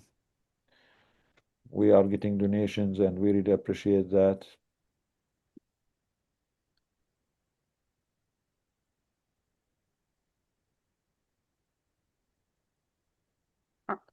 And for the Mr. Mengistu, we're doctors, healthcare workers. We know how to do sutures. We know how to give injections, but we're not good with speaking. We're not good with writing. So thank you for joining us. We want you to fill that gap for us. You do the writing and the speaking, and we do the. Can you see? Yes, it's good now. اوكي. تفضل إسماعيل. ممكن تشغليه من الباوربوينت نفسه لأنه حيكون يعني مش كل الأجزاء تحت البرزنتيشن بدها تكون ظاهرة عشان أركز على نقاط معينة حمشي عليها بالترتيب. هيو يعني بدنا نشغل نظام سلايدز حتكون. انت قول لي انت بدك النكست سلايد وانا بجيب لك اياها هيك. لحظة أجرب من عندي آخر مرة بس ثواني. بعتت ريكوست تاني.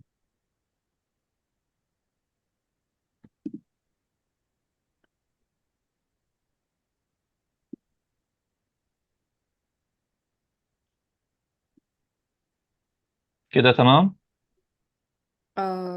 كده تمام. It's coming slowly because of the internet, but it's okay. We can see it. But تفضل. No. تمام. Hello everyone. Today I'm speaking about civil defense in Gaza. The situation hard to describe. We will start to present our mission in Gaza and our work. So,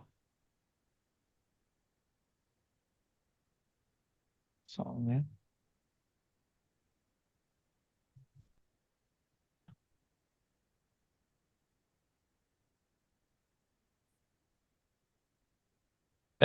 Our mission here to rescue and to evacuate and also to firefight or firefighting in Gaza. We recover bodies from under rubble due to attacks of Israeli forces in the war and for rescue families and civilians from under rubble. our power of working or our facilities and our infrastructure impacted due to attacks of Israeli occupation, and it has damaged a lot. So, furthermore of these challenges, and despite all what we face, we refuse to stop and we refuse to prevent the services for civilian people. Uh, you know that our work is to serve more than 2 million people in Gaza Strip. And the main mission is to rescue trapped people under rubble using hand hammer and an old equipment with no heavy machinery and no the potential equipment and tool to do the job in more less time. As you see. For this war, the Israeli forces killed more than 145 civil defense personnel when they were on their rescue for rescue mission. They were just working for civilian people and trapped people. They were killed. They were violated. They were just doing their duty. So they were killed with no reason for being died. And we have more than 347 civil defense personnel injured through the Israeli forces. Many of them were with permanent disabilities, so they can't continue their life normally. As you see here, we are. This image shows that a civil defense man carried by civilian person. He was killed due to Israeli army. As you know, these personnel were trained to use equipment and tools to rescue people. So he is qualified and trained one to do his job. No one can be as يعني بديل مش ممكن يكون يعني بديل عنه to do his job.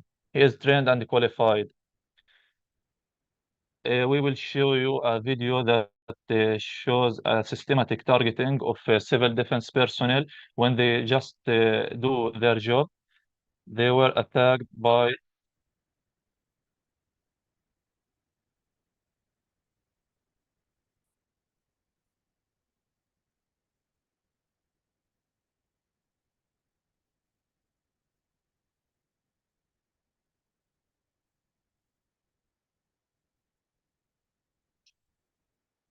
let me just repeat it again to be clear for you. They were just rescue a civilian trapped due to attack. He is on the ladder.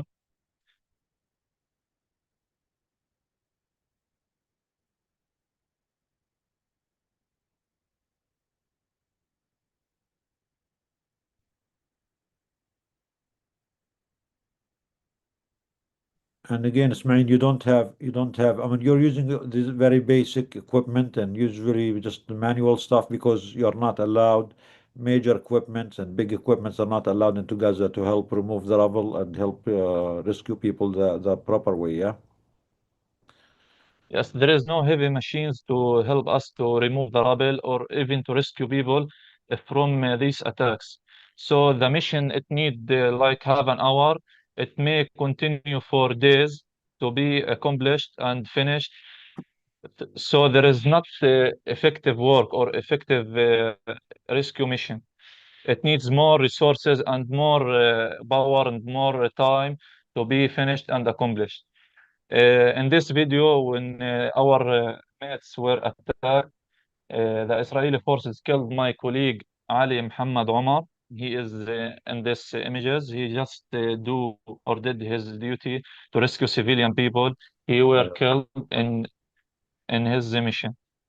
And there is also shows our colleagues when they just be injured or even killed, as you see in these images. And also most of people saw more videos or images that show Israeli forces uh, systematic targeted or responding system, or our met in red crescent or red ICRC, or even everyone who works for aid civilian people. Also, we have 94% of our infrastructure and our centers were completely destroyed. So we are working here from tents and random points. Before this war, when we just want to make a center for civil defense services, we depend on map distribution to receive and to respond for every call in the reduced time and effectively. When these centers was destroyed, we depend on random points, so now it's not efficient or not effective for receiving calls and responding for it. 39 of our vehicles were destroyed completely. It's out of service. We can't use it. And 45 of them were damaged and need spare parts, which it prevented from Israeli blockade or siege. We can't have it to restore or recycle our vehicles and use it again to serve people and serve civilians as well. This image shows a burned vehicle from Israeli forces. We can't use it again. We can't fix it. It's not available to use or to rescue people through it. Ismail, As well, it have you is. ever been out of Gaza? Have you ever been What? out of Gaza? Have you ever been out of Gaza? عمرك طلعت برا Me? غزة أنت؟ Yeah? No. How come your English is so good? ما شاء الله عنك. It's the second time to be here with you speaking in English. I have my English skills through my university. I have English administrative bachelor ما شاء الله. from Islamic University, and also I am a part of Medist scholarship. I learned English in Medist, if you know it. ما شاء الله ما شاء الله. Well, ما شاء الله عنك. Proud of you. You're like Thanks a lot. professional. Thanks a lot for your kind words. خليك اسمع كمل. معلش sorry for interruption. It's okay. This image also show our vehicles damaged. You can see the one in the middle, it's out of service. We can't fix it. And the one on the left needs a lot of spare parts, a water tank, and tools and equipments to be ready for serve people. As well, in this war, we received 100,000 and 91 of distress calls. We just respond for 100 of it. Unfortunately, it's because fuel shortage and lack of equipment and tools help us to remove rubble and to rescue people in the effective time. As you see in image, our mates or my mates try to turn on the vehicle.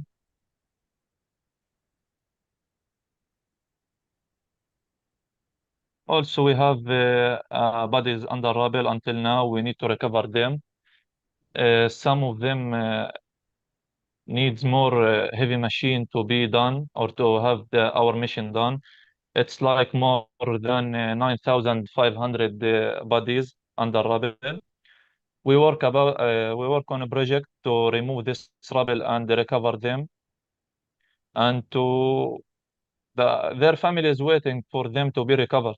Until now, for more than like 3 years, their families try to reach their bodies, to look at them, and also to finish this job. It's hard to be work. If you don't mind, just I don't know if it's proper to mention this or not, but if for those who just listened to Dr. Izz Lulu, who just spoke a minute ago, his father himself, his body, is still under the rubble for more than a year and a half. So these problems are real. These lives, these people who are still under the rubble, and the rescue services are not allowed to reach them because they are not allowed the required equipment. This is a real problem. These are real struggles, and We're really thankful for Ismail and his colleagues for trying their best, sometimes even using bare hands, as you can see in the picture, to do all what they can. So, تفضل Ismail. It's hard to say that sometimes the whole family get trapped under rubble. So there is no one call for them. There is no one can reach them. The whole family, the father, the mother, and also sons and daughters were under rubble due to Israeli attacks. So it's hard to say that it's like a heavy job for civil defense man to work through rubble with bare hands, with no tools and equipments to finish his job or finish this mission. It's hard to say that without heavy machines and without restored vehicles or qualified vehicles with tools and equipments, it's hard to be finished and accomplished in a short time. Yeah. What's required for restoring life-saving operations? How civil defense can respond for every distress calls or emergency call, and how can trapped victims or bodies can be recovered, and how can emergency service be suitable for humanitarian growth of Gaza City. First of all, we can say that we need continuous fuel supply to face or to get rid from fuel shortage, to use or to operate our vehicles and our machines to finish our job. The second one is to restore damaged vehicles. We need spare parts to restore and fix our vehicles and tools and equipments. Last one is to provide rescue equipment and protective gear communication system. So communication system can reduce the time of responding for distress calls. When we talk about the responding system, we talk about time. Every minute is important for saving life, and every time we can accomplish our work faster, we can save lives and give our victims a chance to live. Supporting Gaza civil defense means saving lives. It's not just a necessity, it's a humanitarian duty. For everyone feel he is responsible for Gaza victims or civilian people. We just say it's an humanitarian duty. It's a necessity need. We just need to have the suitable support for fixing our vehicles and our tools. Last thing I want to mention, it's not showed in presentation. Civil defense man in this war after 3 years or during these 3 years, after working his job, he just earned like $100 every month. So it's not enough for his family, for his food, for his clothes. It's not enough to live in dignity life. And it's hard to mention that even or furthermore, what he faced from fights or fire or attacks or bodies under rubble. Also, in his financial life, it's not stable, and he can't provide his family what they need from food or clothes or even medicine. We hope that this ends after conflicts or instability in this city. We hope that the war ends. It just until now or until this day, Israeli forces bombed like a building with 4 bombs. 4 people were killed, and it's just like daily. It's daily event or daily event. Yes, Israeli forces killed everyone they want to kill. Nobody until now can stop this war or this genocidal war. I just call for international world to be more to pay more attention for us and to have emergency intervention to stop this war and to provide us what we need from vehicles and the tools and equipment, even for fuel. Also, fuel we need to finish our job and to support our project of recovering trapped people or trapped victims or trapped bodies under rubble until now.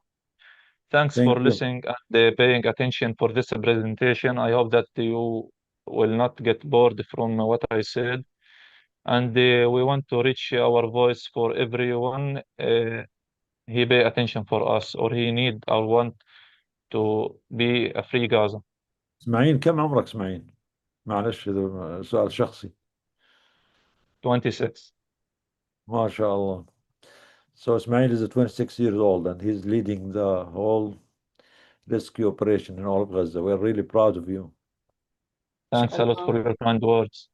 I mean, the people of Gaza are lucky to have people like you, like us. I mean, it's because of you, I mean, that they're still able to survive and stand all this mass atrocity that's been impacted on them the last 3 years. And as you said, the bombing continues, the blockade continues, the shortages continues. That fake ceasefire announcement is not what the people of Gaza are actually living every day. As you heard from our colleagues, there is daily bombing, daily killing. The borders and those, the blockade, it's still there. Even when they allow a few things to go in, it's not really the things that the people of Gaza need. And they are not the things that, a place, a whole area, a whole town that has been under constant bombardment and received more than few Hiroshima bombs need major equipment, need major interventions. Every border, every crossing should be opened immediately. Um, all aid should be allowed in without any excuse. The victims should never be at the mercy of the perpetrator. The perpetrator should not be the one to determine what gets in, what does not get in. Israel is using humanitarian aid as a weapon to kill and murder people. They are weaponizing aid, weaponizing medication, weaponizing food, weaponizing equipment. All these are not collateral or accidental issues. These are all intentional. These are all done by design. This is the genocidal design to continue to kill people by all other means. For those that they cannot kill with bombs, they want to starve them, they want to kill them out of disease, out of illness, communicable disease, out of hopelessness, out of depression, out of they are using every weapon in the book, and it seems they learned from every perpetrator in the history of genocide, and unfortunately, they seem to be very good at it.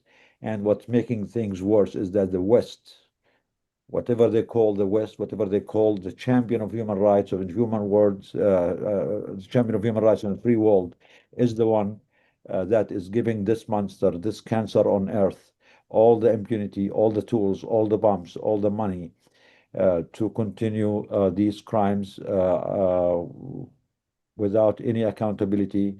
And this cancer or this monster is getting worse and worse by the day, because we know that genociders do not have any moral insight, and they're not expected to have any moral awakening to wake up one day and think that, oh, we're doing something wrong, let's stop. The only way to stop genociders is to hold them accountable. And here, accountability is very important, not as a revenge tool, not because of hate. Accountability saves lives. Because if the world listened to never again after the Holocaust, we would not have had almost 10 genocides since then. If people listened to never again after the Bosnian and the Serbian genocide, we would not have the genocide in Gaza and Sudan and in Congo. So unfortunately, humanity is not really learning the lessons, because the lessons have been there all along since the never again, 100 years ago, 70 or 80 years ago, since we came up with the Genocide Convention, but it did not prevent any genocide. It's just, letters on a paper. After the Bosnian and Srebrenica genocide, the ICC and the Rome Statutes, they came up with all these, theoretical values and laws to stop more genocides. But unfortunately, the world has enjoyed the double standard game, and that there are only certain types of lives that are worth preserving, while other lives are dispensable, and the rules do not apply. So the hypocrisy of everything we have is being exposed every day in front of all of our eyes, from Gaza, from Sudan, from Congo, and from Srebrenica. Please do not forget to support Ismail, to support his colleagues. صراحة Ismail, are you still here with us? Yes, إسماعيل، I'm أنا here with صراحة you, and حبيتك، I أنا I حبيتك waited بشكل for شخصي you. يعني I'm really inspired by you. I'm really touched by you and proud of you. So inshallah we'll stay in touch, and we need to also start, inshallah work together and see how we can help you and help your colleagues. And I know many of them working without money at all as volunteers, and even those who do get some pay, they get $100 a month. And we know Yeah, that the prices in Gaza are very really, really high. There is high. no purchasing power. Yeah, so I just want to inshallah. say something. Fadal. Maybe people don't know me or don't see me on screens because I work in managerial work, in managerial sector. But inshallah, I will attend this webinar every time. Even I will not be speaking about anything. I will be with you here. I will listen بتشرفنا to your work. بتشرفنا وبنتشرف. Please come Thank every you. week whenever you can, and we are honored. It will be an honor for us to have you, whether you have any updates to share or just be with us, because none of us can do it alone. We, Yes, the of course. people of I good will be conscience in all over touch, the world, and we have to unite. We have to unite. We have to amplify each other, or support each other, amplify our voices, because we are working against a very, very well organized, very well oiled, and powerful system. So it takes all of in us. the end, everyone that be a war criminal, he must be held for accountable. Inshallah. Inshallah, Ismail. Inshallah. Free Inshallah, we will Palestine. never stop until we get there. And please stay with Inshallah. us. I know the power is not reliable there, but if you can stay, just hear from our other speakers. But feel free to leave anytime if you don't have the connection or the power. But أهلا وسهلا. I will نتشرف be معنا. until the end of the webinar. And again, guys, thank you, Ismail. Again, the world, unfortunately, is not learning because the powers to be are making a lot of money out of genocides. One of the Congress or the senators that we saw in Congress when we visited a few months back, when we told him, please, let's stop it. He said, genocide is good business. For my state, for my constituents, it's good business. My state, they have a lot of factors that could make weapons. And honestly, I want this genocide to continue. Can you imagine the inhumanity of this? We want to create a world, a better world, where every human life is dignified, every human life is protected, every human life is treated equally and peacefully. And we do not agree that genocide is a good business. There are better ways. I think there is enough in the world for all of us to live free, equal, peaceful, without having to just create all these wars and all these genocides just to benefit the 0.1%. So what he meant is actually the 0.1% are the one who are making the money, not we, the people. So let's go again. We are not learning from the Holocaust, because never again has never applied, not stopping another genocide. We are not learning from Srebrenica. Yesterday marked another tragic anniversary, the 31st anniversary of the Srebrenica massacre in 1995. We have a friend, an activist, Nasiha Solakovic, with us to share with us, because we actually at DAG, we like to amplify the voices of the communities themselves. I, as a Palestinian, I don't want to speak on behalf of the Bosnian people. I want them to speak in their voice, their truth, their own lived experience, because this way we really get to the truth. And speaking on behalf of people actually dehumanizes them and enables their erasure or enables their future genocide. That's why we want to hear the people themselves in their voice, in their color, in their accent, in their speech, in their language, in their faith. So, Nasiha, ahla sahla, thank you for joining us. And Nidar, yes, go ahead. بس دقيقة. Did Nasiha say that she wants to speak now because she's on the road, and I was communicating with her that once Yeah, she she's here. arrives. She's here. She's available. Yeah, I checked with her. Okay, Yeah, تمام. yeah. She pulled over. Yeah. Okay. Thank you, though. Good looking out. Well, without further ado, salam alaikum to everybody on the call. Thank you so much for having me. I really appreciate that. as a Palestinian wanting to amplify Bosnian voices, and as a Bosnian, it's my job to amplify your voices. So I'm happy to be here, and it's an honor. You mentioned Srebrenica. That was the 31-year anniversary yesterday of the largest massacre during the Bosnian genocide. By the time that it had happened, the genocide was already 3 years in. So, but Srebrenica is a really important event for us, and it's a significant event because Srebrenica was designated as a safe zone by the United Nations, and they had peacekeepers, mainly Dutch, from the Netherlands, in Srebrenica, and had a UN compound there. And so because people had heard that this was a UN safe zone in neighboring towns and Srebrenica, they all kind of fled, and they were quickly overwhelmed, and thousands, I think there's like maybe 15,000 people or something like that, were outside of and inside the UN safe, the compound quarters. And NATO was supposed to step in, and they were supposed to bomb the Serbian side to stop them from advancing. So it's very similar speech to how Rafah was a red line, and like that's like a line they're not allowed to cross. And we all know what happened to Rafah, and Srebrenica is very similar in that regard because it was not supposed to happen. And we actually had international people there that were supposed to be helping and keeping the peace, but instead they trusted the Serbs and basically handed over our people to their slaughter. Within a few days, they murdered 8,372 men and boys, and I mean everything from children to grandfathers, because the goal was essentially, it was genocide. They didn't want to call it genocide when it comes to Bosnia, so they actually invented the term ethnic cleansing for us. But the goal was essentially to wipe out the male population, and then women were sent into, trigger warning, rape camps. Around 50,000 women were in rape camps. And then essentially all the males that they could get their hands on were murdered. Some of them were shipped in buses directly to the Serbs. Some of them didn't trust the process. They were smart enough not to trust it, and they fled through the woods. However, the Serbian army was surrounding those woods, and so basically they caught almost all of them.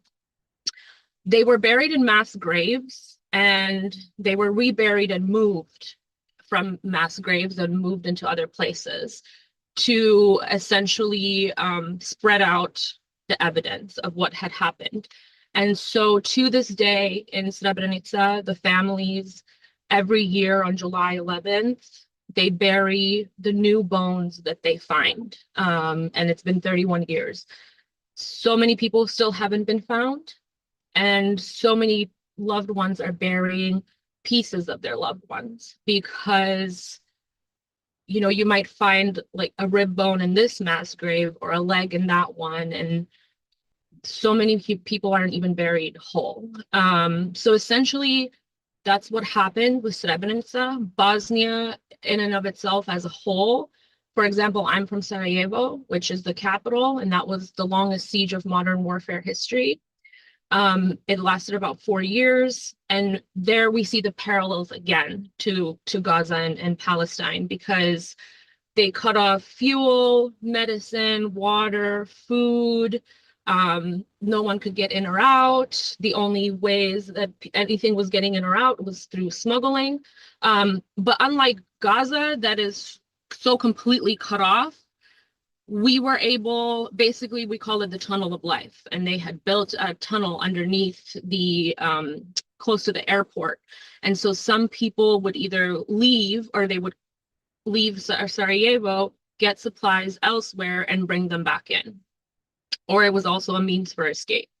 So even though the parallels are there, I want to emphasize that even as a survivor, and I was very young when I had to be made aware of the level of evil in this world, nothing could have prepared me for what is happening in Gaza.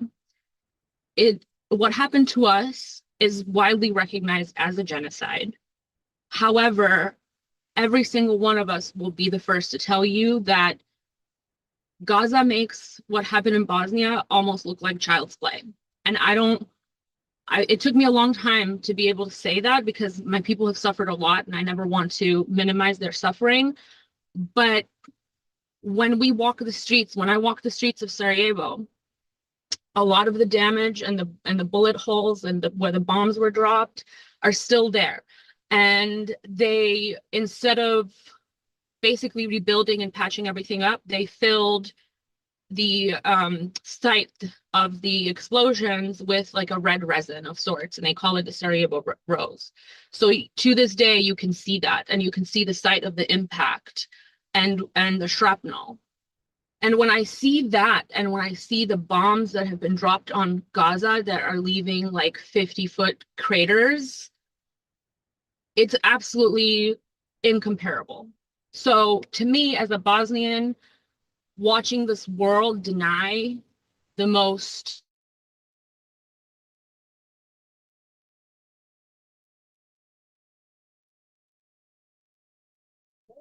Did we lose you, Nasiha? Are you there?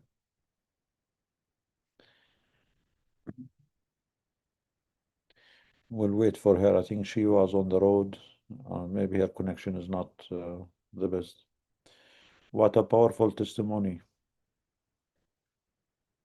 And again, unfortunately, the world did not learn much and allowed this to happen. I think, I mean, every genocide has its own characteristics, but they all share the main theme. You know, the perpetrators, they're using the same tactics. While not every genocide is the same, they do share the main framework of things, and we don't need to compare them, you know, like it should be exactly this way or that way, but all of them need to be prevented. I think we lost Nasiha. What is more painful, I think, in the Gaza genocide compared to other ones is the fact that it was live streamed to the whole world in front of all of us. Like other genocide, there was no social media, there was no phones. Many of these crimes were committed in the dark. People maybe knew about them after the fact. But in this case, the genociders, the perpetrators themselves are telling us, yes, we are going to commit this, and we want you to see it in front of your eyes, and we know that we can get away with it. This is kind of breaking every last bit of humanitarian norms or universal values that we as people of the world should share and should insist on. So while we are waiting for Nasiha, hopefully she'll be able to join us back. We are really, really honored to have Mr. Mengistu with us. Mr. Mengistu is an Ethiopian American writer and novelist. We really appreciate your moral integrity. We really appreciate your courage. We really appreciate your principled position. While we don't know the details of what happened, that's why we really wanted to hear it from you rather than just to read from the news. So Mr. Mengistu just resigned from being the chairman or the director of the PEN. Us, the regular people, maybe we don't know much about it. That's why we really appreciate if you can educate us about this whole thing that happened. And feel free to introduce yourself further and tell us exactly, share with us where we can help, where we can support, what we can learn from this, because we know that this is not just a single event. We know this is a systematic attack on our freedoms, on our liberties, on human lives, and that this is not just hypothetical. People's lives are at stake, and when we stay silent, when we don't speak up, when we don't resist the system, we are losing more and more lives. So, Mr. Mengistu, thank you for joining us. Please go ahead. Karamat, do you wanna? Good. Yeah, it's good. Yeah, please go ahead, Mr. Mengistu, if you are with us, please. And thank you for joining us on a short notice. But we wanted to hear from you while it's fresh. Go ahead. Yeah. No, thank you so much for having me, and I'm very grateful to you for making this space, for having these conversations, for leading this organization, and thank you, Ismail, for that testimony of what's been happening in Gaza. For those of you who don't know, PEN America is one chapter of a larger organization called PEN International, which for the past 102 years has been one of the leading advocates for free expression around the globe.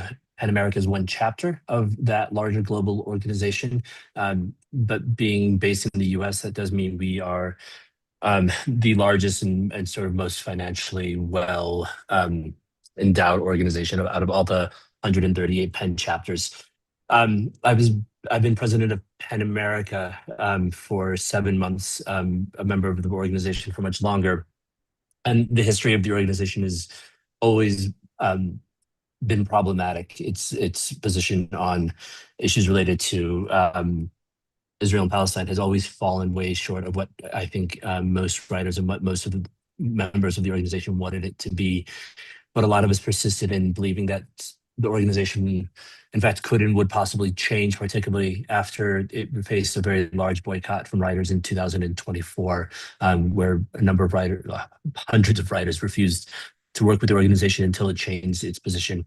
As a result of that boycott, there were significant efforts to try to make things better at the organization. We managed to, use some of our sizable resources to actually provide direct assistance to writers and artists in Gaza. We worked with a number of really fantastic organizations that helped us actually get that assistance directly into Gaza. In 2025, we published a report that, obviously agreed with the overwhelming evidence that what was happening in Gaza was, of course, a genocide, and that in fact the genocide was having profound impacts on the long-term cultural health of Gaza and the ability for professors, writers, scholars, artists to be able to rebuild, that was targeted systematically by the Israeli government. In the wake of that, there was an attempt to rebuild the organization for writers to return, and I became president of the organization in December of this year. And I've only lasted 7 months, in part because it became very clear after looking through the organization's history that, the attempts to silence and censor and suppress speech around Israel and Gaza has been very systematic for the past 10 years, that it is not happening quietly. And in fact, it is profoundly, I think, as you noted in other cases, incredibly well organized and incredibly patient and deliberate in how it is working inside of the legislation in the US to slowly and quietly undermine the ability to criticize Israel. And that in fact, that process has really targeted, in fact, a couple of really critical forms of speech in the United States that are essential to trying to change the narrative around what is happening. And that is speech around the boycott divestment movement in the US that's been slowly gaining progress as a result of campus leadership from students. That's sort of been one primary area. The other area has been the adoption of the IHRA definition of anti-Semitism, which has been a global phenomenon and in the US has increased significantly over the past few years. And then the third has been the work of a number of different related organizations to suppress speech globally using social media platforms. And all three of these have worked in tandem and in concert across a number of organizations that seem like they shouldn't have anything to do with one another. So PEN America is a free expression organization. We are supposed to defend the rights of people to be able to speak, to write, to read, and think. So our work in this area is particularly problematic because that means we lend our credibility and also our legal knowledge to actually finding ways to subtly and sometimes explicitly suppress that speech. When it comes specifically to the boycott divestment movement, a few days ago, PEN America, I shouldn't say we anymore, released a report that pretends to be a testimony of experiences faced by Israeli and Jewish writers in the US and in Israel that shows that they've suffered from harassment and discrimination and that they've been censored indirectly as a result of their speech. The report pretends to be about documenting these experiences, but it is not. It has never been about that. It's always been about providing evidentiary work that can be used in courts, that can be used in administrative hearings to prevent people from talking about or participating in boycotts. There are currently in the United States, there are 36 states that have laws that make it impossible for individuals or businesses to participate in the boycott of Israel. And that if they do, the states will not actually work with them. That is a clear violation of the First Amendment, but yet those laws exist. They're being challenged in the courts, and part of what requires for those laws, those laws require in order to be upheld is proof of discrimination. So PEN America has been providing proof of discrimination through a report such as this, and that is the real intention behind this work. It pretends to be about one thing, and yet in fact it is of course about something else, which is about silencing this movement. There's a long kind of strategy at stake here, right? Because this work has been going on since 2016, and it has been growing more and more powerful and more deliberate in its intent, because if they can create an atmosphere in which to boycott Israel is determined to be discriminatory, then that has a kind of ripple effect. So suddenly every Students for Justice for Palestine organization in the country is potentially threatened by that movement. You can suddenly begin to pass federal laws that they've already tried to do, which would then allow the federal government under different legal mechanisms create legislation that would make it impossible for businesses to participate in the boycott of Israel without facing repercussions from the federal government. And they've tried to extend that to individuals. That strategy is is a sort of very sophisticated and ongoing project, and it's getting sort of more targeted and more direct, and it works in partnership with an attempt to redefine anti-Semitism as anything that is critical of the Israeli government. So the adoption of that definition has already worked its way into Title VI laws in the United States, and it's working its way into it's already worked its way into the State Department, and it will continue to work its way into individual schools. It's what happened at Harvard. It's what happened at Columbia University. Students who participate in the boycott are going to be arrested. They're going to be suspended. They can be expelled because they've now adopted a new definition of what constitutes anti-Semitism. The third part of that work is on platform moderation. And I'm sure many of you are familiar with what's happened in terms of being able to take down news about Palestine as it's been happening, and the incredible impact and power some of these social media platforms have in order to do that. And that isn't by accident. PEN America is one of a number of organizations that have worked to create a system of platform moderation that says we are not targeting your speech, we're targeting your behavior. And so Facebook, Meta, Twitter, they all have these platform moderation strategies that allow them to take down, and this was what of course happened after 2023, to take down thousands of pages in one fell swoop based on the idea that journalists, writers are working in partnership to tell stories. And if Meta or other organizations don't like what those stories are saying, they will say that it is part of a coordinated behavior, and they will take down all of those sites at once. They have a system of trusted partners that help determine what is and what is not considered to be hate speech or offensive speech. And PEN America works to to sort of help justify that system. And so right now, the US, I think a lot of what has made and allows the US government's continued and ongoing support for this genocide, for the occupation, has been the ability to control the narrative. It's been a systematic strategy that's been employed where one particular perspective has either been sort of demonized, delegitimized, and silenced. And that has happened both through institutional pressure, through financial resources, but it's been happening increasingly through legislation. And we can see the impact of that already, of course, not only on our college campuses, but across the literary cultural community in the US. I think the next long-term step is actually now to try to figure out how do you do that inside of the academic environment in the US? How do you actually redefine what is happening in ways that eliminates and actually just effaces the entire history of Palestine as a country, as an identity? One of the consequences that we've already seen of some of the bills that have been put forward that organizations like PEN America have supported has been states have adopted definitions of anti-Semitism based on the IHRA definition. And the consequences of that means, for example, in the state of Maryland, the word Palestine was entirely erased from the 7th grade curriculum. It was just stricken from the record, and there had only been one record of that word being used in the entire social studies curriculum in the state, and it's now gone. As states continue to feel pressure as they adopt this definition, as they adopt legislation that prevents boycotts, which again are protected speech under the U.S. Constitution, we'll watch this happening, right? So you no longer actually have to create laws that defend or sort of oppose BDS, because you'll have created an education system in which this doesn't even exist.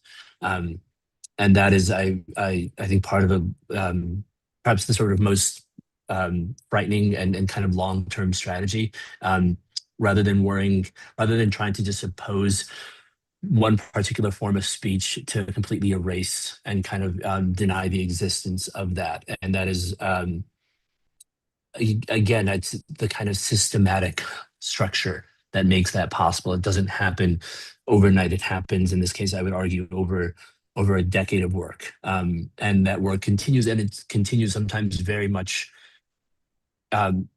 it's very quiet and it's very calculated, and it depends on a number of small legal maneuvers. And it depends on us sometimes believing that organizations are doing one thing when in fact they're doing something else. PEN America is a perfect example of an organization that, because of its historical credibility as a defender of free expression, we actually trust and believe that when it says it is opposing something, that it's actually opposing it and not actually undermining it.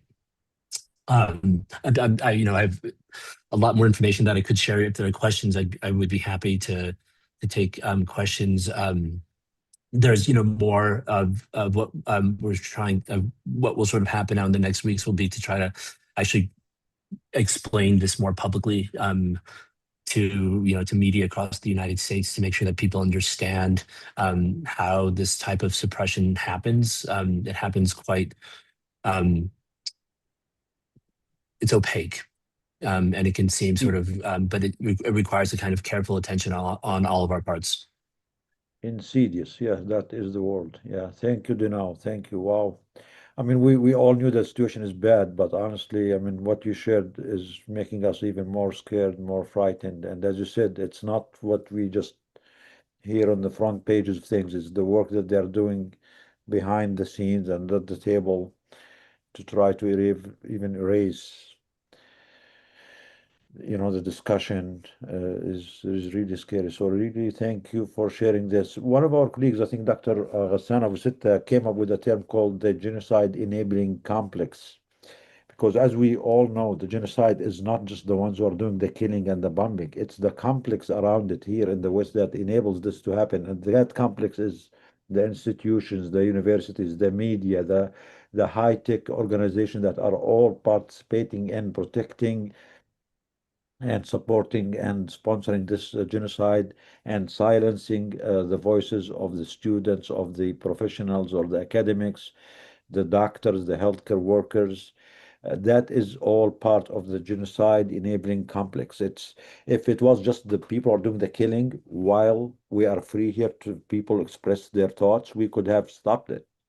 If the media really shares the real truth, the genocide, the only reason the genocide in Rwanda was stopped is when the media start sharing the truth and the public, the regular American people said, oh, I cannot stand with this. Why is this happening? Clinton was forced. He knew from day one there was a genocide, but he was informing his State Department, do not say genocide, do not tell the people. It was only after the mainstream media start sharing the images of what's happening that he was forced to do something about it. The same thing happened with Bosnia. As Nasiha shared, the genocide was going on for 3 years, but it was hidden from the people. Only after Srebrenica happened and got exposed, and I don't know Susan Powers. I mean, I don't want to give her credit, but she was one of the people at that time. She was a journalist, and she was one of the people who exposed what happened at Srebrenica. And once the average American and Western human being saw that this is what's happening in front of our eyes, that the countries, the governments were forced to step in and to stop this atrocity.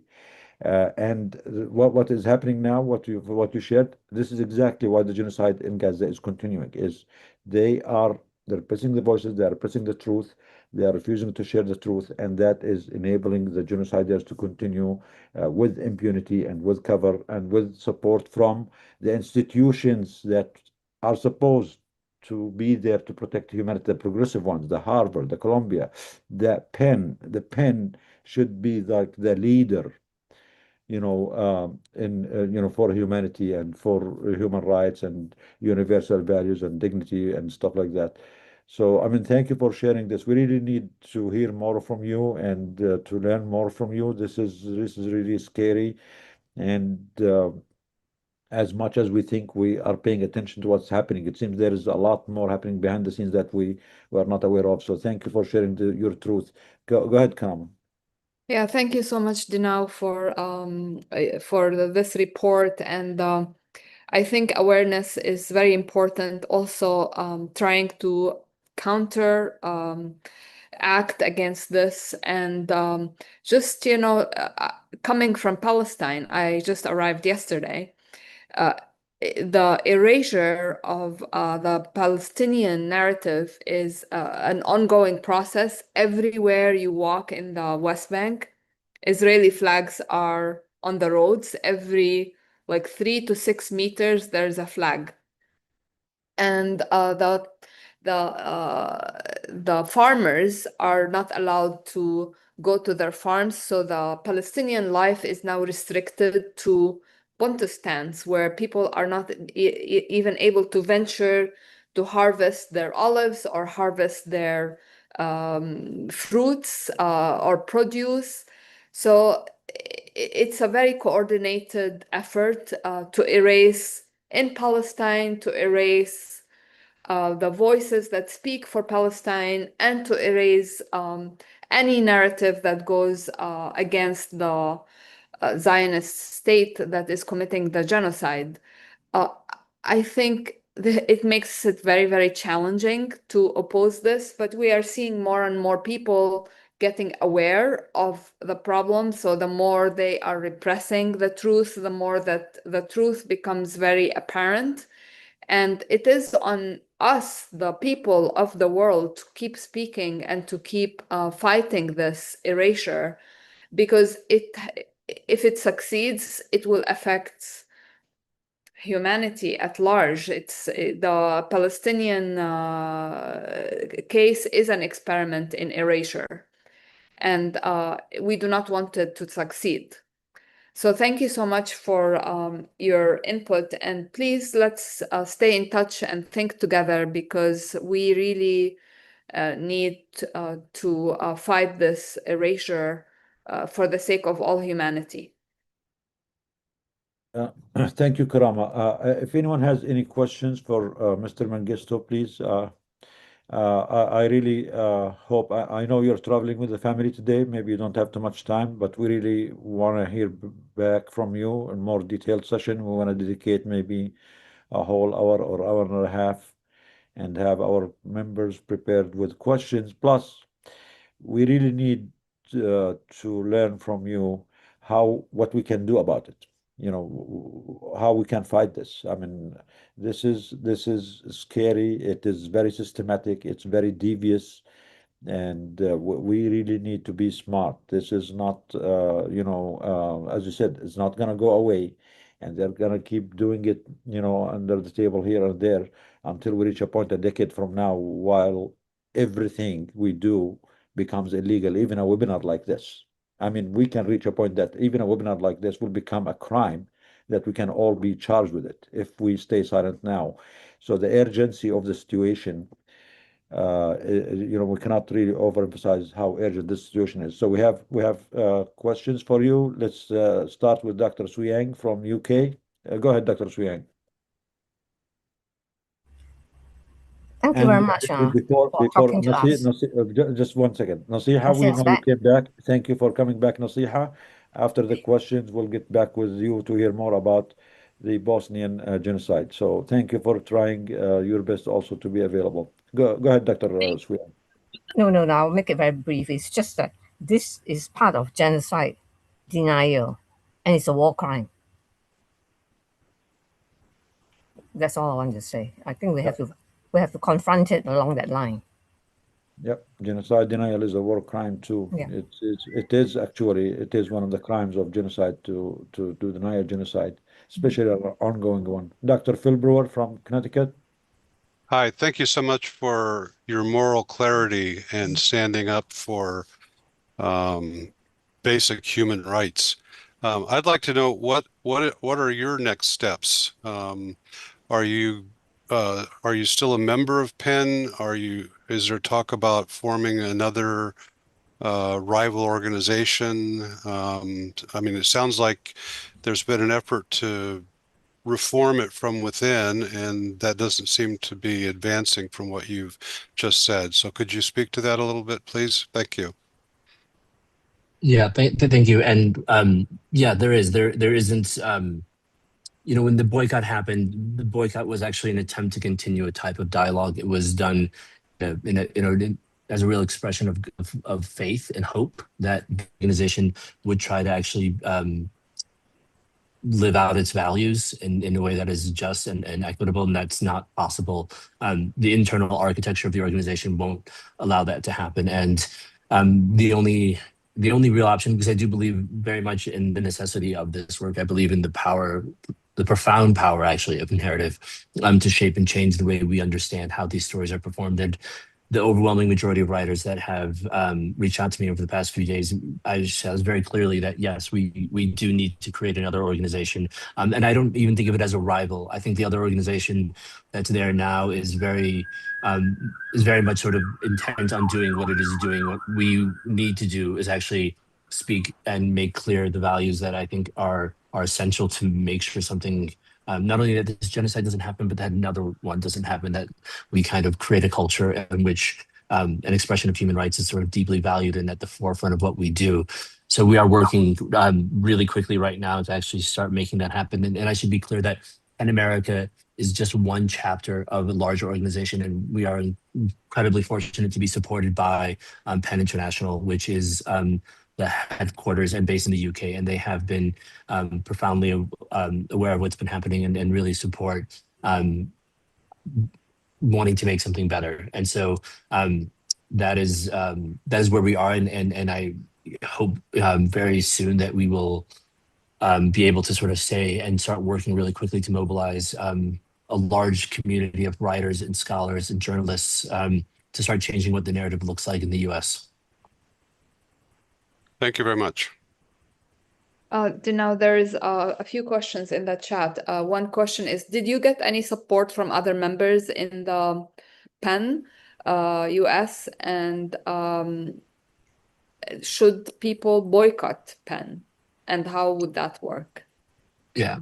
I've gotten a lot of, over the past few days, I've gotten a lot of supportive writers who may or may not be members of PEN. Certainly a lot of the staff inside of the organization, and that's part of what's so frustrating, is a lot of the junior staff are really kind of profoundly opposed to the union.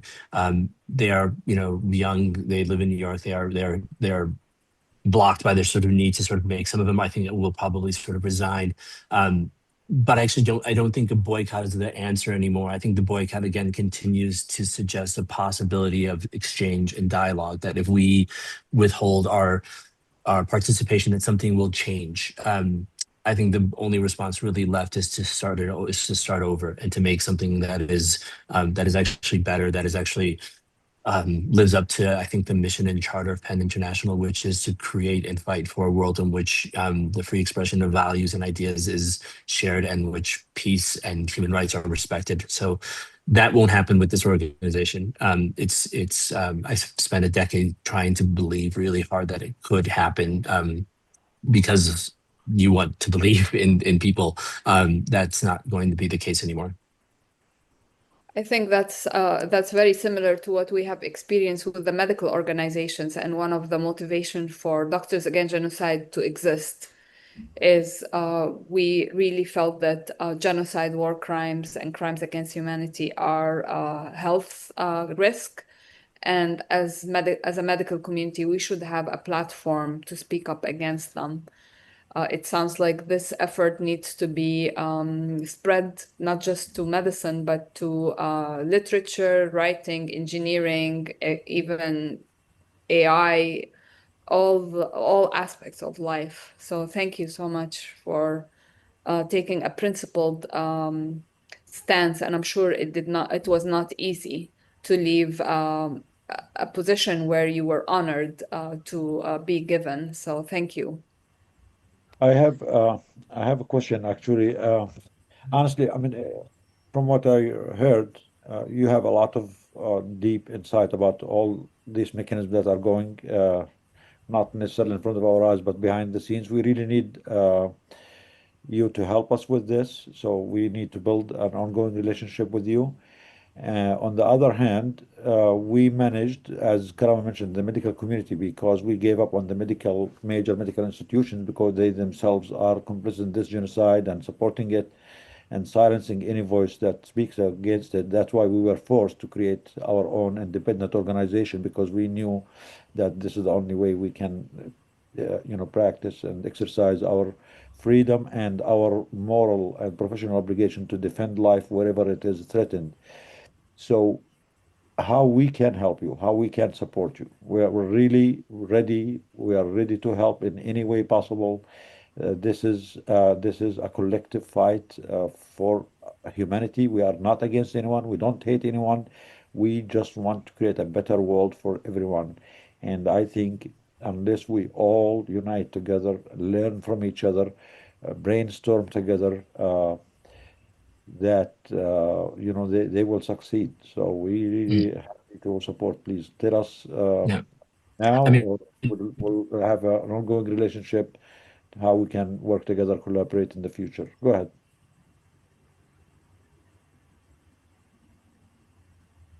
yeah, I was just, as doctors, you are on the front line. I mean, you, as we heard earlier, the experiences of what actually happens.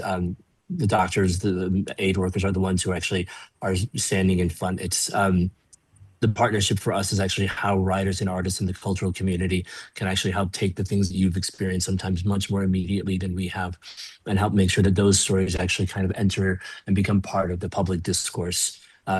You guys do so much of the kind of absolutely life-saving work, but so together I think there is an absolute necessity and kind of real power in that collaboration. So I'm grateful again for the opportunity to be here with all of you, and please, I do hope forward that we work together in changing what the stories out there look like. Yeah. So on behalf of all the doctors, the healthcare workers, all our supporters here, we are really grateful for you. We thank you. We appreciate your bravery, your moral integrity, your humanity, and please consider yourself a doctor against genocide. Anyone who fights genocide is a doctor against genocide. This is not a license, not a medical thing. Every human being who's against genocide deserves this, and we welcome all of you and thank you. We learned a lot from you, and we're happy. Whenever you get a chance, please, there is a lot that we can learn from you, and a lot we can do together. So thank you, Mr. Mengistu. Mengistu is a famous name in the Ethiopian history. I remember there was an old leader, famous leader, Mengistu. I mean, is there any meaning of the name or something significance? No relationship, but the name means it's Mingus means power in Amharic. So that's Mengis means proportionally, power. yes. So we the people, we are the powerful, yeah? We are certainly, yeah. Yeah, we need your power, please. Lead us with your power, with your clarity, with your vision. Yeah, thank you. Thank I you. also put the link for your statement on your Instagram post, the statement about your position and your position from BDS, which is really powerful. I never thought of BDS the way you do, and it actually makes a lot of sense. So it is posted for people to follow you and hear from you directly. Thank you so much. Thank you, Dino. Thank you. Let's go back to Nasiha. She was cut off. She did not finish her talk about the Bosnian genocide and the Srebrenica massacre. And again, we're grateful for Nasiha for herself also making the effort to be here despite her being traveling. And again, we are proud. I mean, honestly, there are so many bad things about genocide, all these genocides. There is only one inspiring thing about this, all the genocide, is we are meeting humans of great characters every day, new people, different colors, different faiths, different ethnicities, nationalities. So maybe this is the only thing we are, you know, getting the opportunity to meet and to hear from. So go ahead, Nasiha. Nasiha Couldn't agree more. In Arabic, Nasiha means advice. So we have Power Advice. from Yeah. Mangisto and we have Nasiha from Nasiha. So we are well taken care of today. Amazing. Does anybody remember what the last thing was that I said before I got cut off? So I I think mean, it was you were talking about the people going into the Srebrenica. Oh, yeah, the parallels, like despite like got it. being a Bosnian, and you thought that this is the worst thing that humanity could face or see. What you saw in Yeah. Gaza made it even worse. Or look, what's happening in Gaza is like on a different scale, especially being live streamed Not even for all of us. not Go even ahead. comparable. Yeah, Yeah. not even comparable. And I think that's speaking of the parallels, right? Like the way that Israeli society talks about Palestinians, like they don't really exist. They're not a real people. They don't have history. They talk about us in the same way. Like Bosnians don't really exist, and we're just Serbs who converted, and they call us Turks because of like we converted during the Ottoman Empire. So I made like most of my points and the parallels. I think one other thing that I really want to touch on is Western involvement, right? And like there are some people, like for example, Christiane Amanpour, who did a phenomenal job as a journalist when it comes to Bosnia, but then when it comes to Palestine, these blinders are on. And I think I think that I can attribute that to me, it's like white privilege, right? Like we're European and we're white.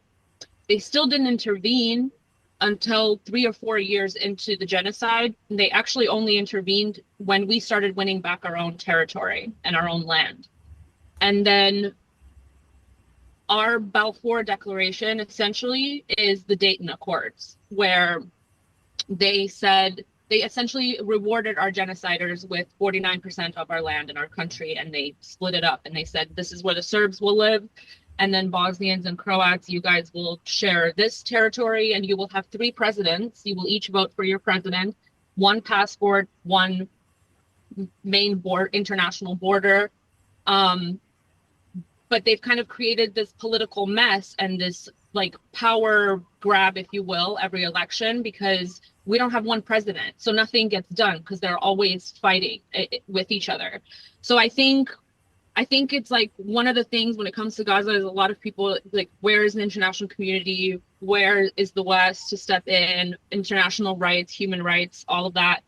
But I feel like we need to be cautious and wary of that as well, because every single time when we have seen them step in and do something, they've completely butchered it or set it up for another conflict down the line too. And so we see that in Palestine and we've seen it in Bosnia too, because for the last 30 years, all they've done is threaten to secede.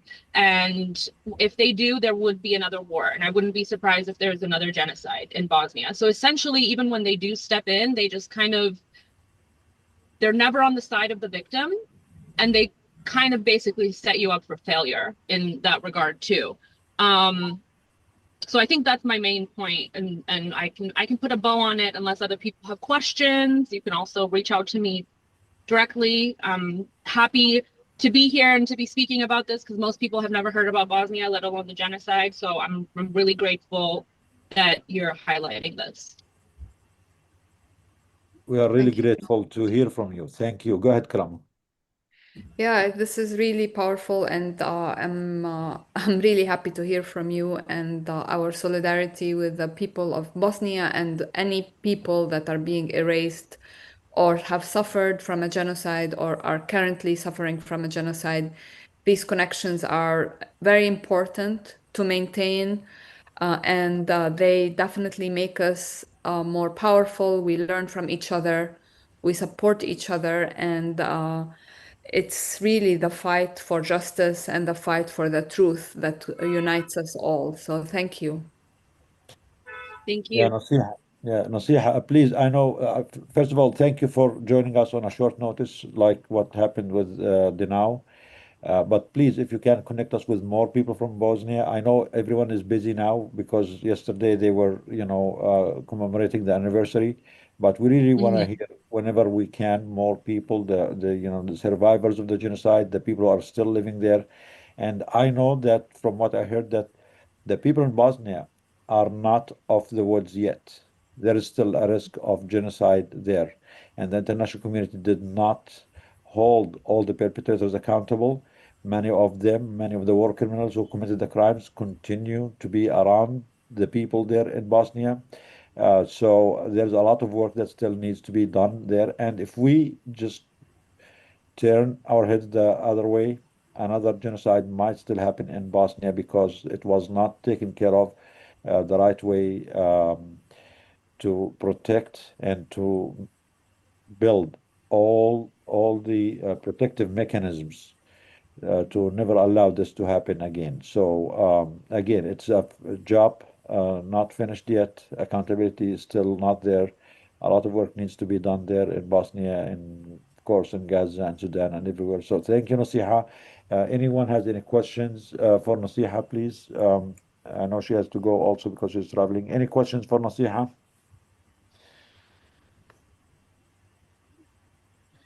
And on behalf of the Palestinian people, all our solidarity and love and respect with the people of Bosnia, on behalf of the medical community, on behalf of our supporters here, people of conscience all over the world. We see you, we feel with you. We know the trauma is still going. We know the challenges are still there. We know that the bones are still not collected yet. We know there are still thousands of missing people. We know that there are millions of families and mothers and fathers and children who are living without their loved ones. We know that the toll that the people of Bosnia endured is heavy and it's ongoing. And together, all of us, we should never stop. We should never let any stone unturned until we bring justice and peace as much as we can and make sure that never again is a standard of care, not just a slogan. It is a standard of care. It is a medical intervention. Never again means never again for everyone, anywhere, whoever they are. We need to own it. So thank you with strong people and proud people and people of integrity like all of you. Inshallah, one day we will create this better world for all of us. Any final comments, Nasiha? I just thought of something actually, and I don't know if you know this too, but Bosnian and Palestinian history is kind of intertwined. I don't know if you've ever heard of the Bushnaks, the last name Actually, Bushnak. yes, actually, I have a lot of friends who are Bushnaks, but I never knew that Bushnaks are actually Bosnian Muslims until I heard this from Maryam. Dr. Maryam Shtab shared the post from your friend yesterday. Yeah, So Bushnak is just the Arab, like Arabized, I'm just making up a word now, version of Bosniak, which means Bosnian man. So they settled in Caesarea. Caesarea, as far as I know, was like ruins for 600 years, and they settled there and escaped from Bosnia. And then in 1948, they were also driven out of Palestine along with everybody else. And so the first time was when? The first time they settled there when? It was way before 1948. I don't know how long exactly, but they were there for a long time. Like they completely integrated. They don't have any. Because there was obviously brought because some there was a food. genocide at that time too, and it was never taken care of. That's why it keeps repeating itself. Yeah, go ahead. colonization for sure. So a lot of them left and settled in Caesarea and basically changed all their last names to Bushnak so that you could recognize it was their Bosnian heritage. And then in 1948, they were also driven out along with everyone else. And now a lot of them are in Jordan and other places. So just a little interesting tidbit where we've been interconnected for a very long time. And Bosnia is like, it feels like the only country on the planet where it's more controversial to support Zionism than it is the other way around. Like I was there in summer of 2024. There's more Palestine flags in Sarajevo and in Bosnia right now than there are Bosnian flags. So we will always stand with you, and we're connected at the hip, so to speak, in that regard. So yeah, thank you again. And that's it. I'll shut up now. How do you say your last name, Nasiha? I just want to pronounce it better. Stolakovic. Okay, Solakovic. Stolakovic. Yeah, the C has a little thing on it, but not in English, so it's Stolakovic. So again, guys, one of the war criminals, one of the leaders of the genocide against the Bosnians was a psychiatrist, and another one was a doctor. So please be careful as a medical community. And we know that the American Medical Association, American Psychiatric Associations, they are already complicit in the genocide. So we need to keep to push and clean out our own house too. Yeah. His name is the psychiatrist actually, and he was one of the worst ones. He was really proud to be Karadzic. I think you're probably speaking. Was it Karadzic? Yeah, Karadzic. Yeah, I mean, I read a book about him, and he's like, I mean, he was like worse than Netanyahu because he puts psychology and medicine to justify all the crimes that they were doing in the purity of their blood or whatever. Yeah. But thank you, Nasiha. And guest guys who are with us today. Thank you. Thank you. Thank you so much. Yeah, thank you. Please I'll stay be with here us till the if you end. have time. So yeah, I am. We're just, my friend is driving, so it's okay. I'm Okay. okay, but I'll be here till the end. So if anyone has any questions, I can always answer. Thank Thank you. Guys, we have with us now we have Aliyat al-Qawm. We have the one of the main pillars of the healthcare system in Gaza. We have Dr. Yusuf Abu Rish. Are you still with us, Dr. Yusuf? Yes. And we have Dr. Muhammad Hallas. He's the head of the Gaza Doctor Syndicate. And we have Dr. Ahmed Al-Farra. MashaAllah, yani, we have the powerhouse here from Gaza. Dr. Yusuf, Dr. Ahmed. Now, I'm going to start with Dr. Muhammad Hillis because Dr. Muhammad Hillis is the head of the Gaza Doctor Syndicate. They just finished a meeting at the syndicate in Gaza, and this is in preparation for the event that is happening this Wednesday, July 15th.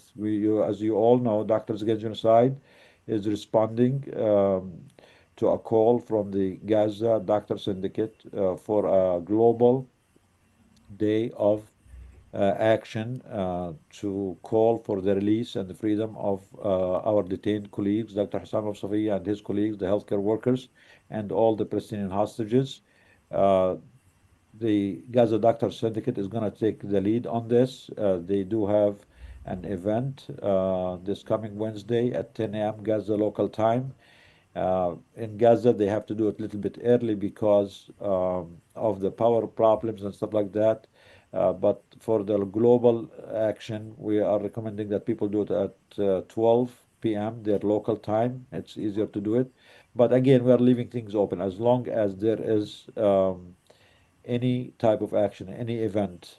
People can choose what event they want to do to amplify the voices of our colleagues who are being imprisoned illegally, who are enduring torture.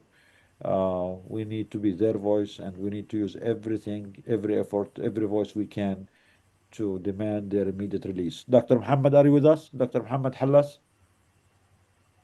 ايوه السلام عليكم. Yeah, can you turn the camera? عليكم السلام. ممكن تشغل السلام الكاميرا؟ صحيح.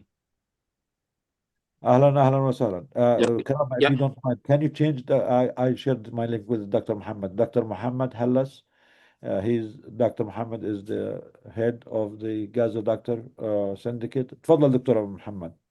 يعطيك العافية دكتور الله نضال. يعافيك. يا تحية طبعا للجميع وعلى رأسهم اللي هو الدكتور يوسف أبو الريش اللي هو يعني أحد أعمدة وزارة الصحة خلال المرحلة الماضية وخلال أصعب مرحلة عاشتها قطاع غزة في حربها الشرسة على اللي إحنا تعرضنا لها يعني. طبعا وترحيب بالدكتور أحمد الفرة اللي هو يعني أحد أعمدة أطباء الأطفال في قطاع غزة، واللي لم يترك عمله ليوم واحد طوال مدة الحرب الشرسة على قطاع غزة اللي احنا تعرضنا لها طبعا. نقدر Yeah, ترجمة خلينا. انت ولا؟ So Dr. Muhammad is thanking all of you, and he is thanking his colleagues, Dr. Yusuf Abu Rish. As for those who don't know Dr. Yusuf Abu Rish, he is the man of all periods. He has led the Gaza Ministry of Health over its most horrific time in the past almost 15 years. He was the deputy of the health ministry, and he managed, him and his colleagues, to try their best to continue the provision of care and health services in Gaza over multiple wars, multiple attacks on Gaza, including this last genocide. Dr. Aburish, again, is the ex-deputy of the Ministry of Health. We are really proud of him. And we are also at Doctors Against Genocide are proud to call Dr. Yusuf Aburish as one of our own. I don't know if you, Dr. Yusuf, you are here with us or not, but Yeah. I'm الله here. يسهلا I'm here دكتور with يوسف. you. I'm so proud to be with you. الله يخليك. أهلا وسهلا دكتور يوسف. إن شاء الله after Dr. Muhammad we'll give you the talk. And Dr. Ahmed Al-Farra, for those who don't know Dr. Ahmed Al-Farra, he's the head of the pediatrics and maternity unit at Nasser Hospital. He's a friend, he's a colleague, he's a love, the inspiration, and he is the beautiful face that kept us going over the last 3 years. Thank you, Dr. Ahmed. So تفضل دكتور محمد كمل. Please share with us what was the meeting and what شو كان the results of the meeting at the syndicate, and what is your plan for action, and what do you want us to do as a global medical community. تفضل. Just one word. Before Dr. Muhammad, I just mentioned that Dr. Muhammad, he was trapped with us in Shifa Hospital in the first time when they seized the Shifa Hospital and invaded the Shifa Hospital. He insisted to continue working in Shifa Hospital, and he continued to provide the health services to our patients who were suffering a lot at that time. So I want to thank him for his decision at that time to continue his work, although the situation was so horrible and so catastrophic. So thank you, Dr. Muhammad, for that. Wow, this only happens in Gaza. يعني هو تعقيبا بسيط بس على كلمة الدكتور يوسف.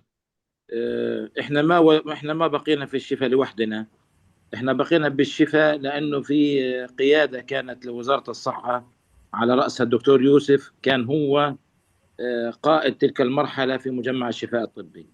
فبوجود القيادة الجميع بيكون موجود، وإذا غابت القيادة بيغيب الجميع. مع وجود الدكتور يوسف يستمر العمل يعني. So, mashallah alaikum. So, Dr. Yusuf and Dr. Muhammad were there at the Shifa Hospital when it was subjected to the first siege, and both of them refused to leave the hospital, refused to abandon care, and they were all besieged inside the hospital and continued to provide whatever care they can. These things, guys, I mean, it's like, I don't know if it feels like we're reading out of a fiction book. I mean, I cannot even believe what I'm hearing. I mean, these things only happen in Gaza, and it sounds so much fiction if it wasn't really true. People sharing this, the colleagues, and again, Dr. Muhammad is thanking Dr. Yusuf for his leadership, his wise leadership during this period that allowed and helped them to at least continue to survive this brutal onslaught and intentional onslaught on the healthcare system in Gaza. تفضل دكتور محمد. يعني أنا بدي أحكي باختصار بالنسبة للوقفة مع الأسرى إن شاء الله يوم 15/7.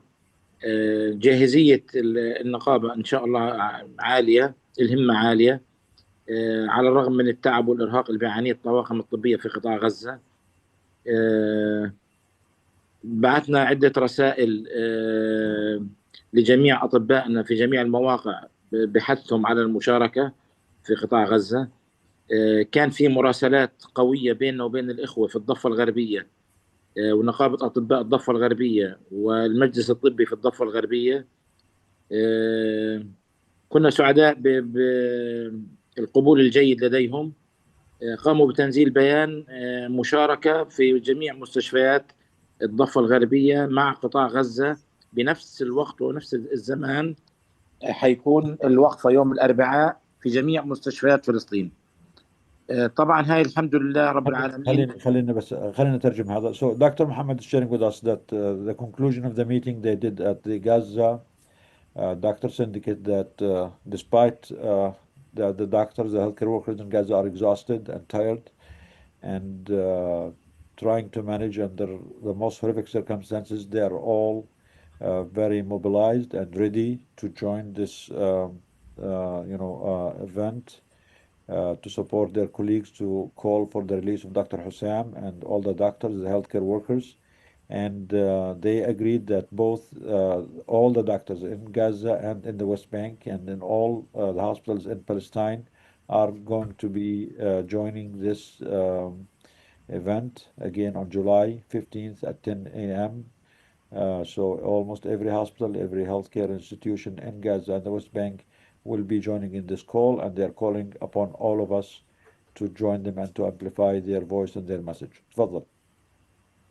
بعد صار حوار مباشر مع الإخوة في نقابة الأردن بهذا الخصوص. لحتى الآن وعدوا بالمشاركة.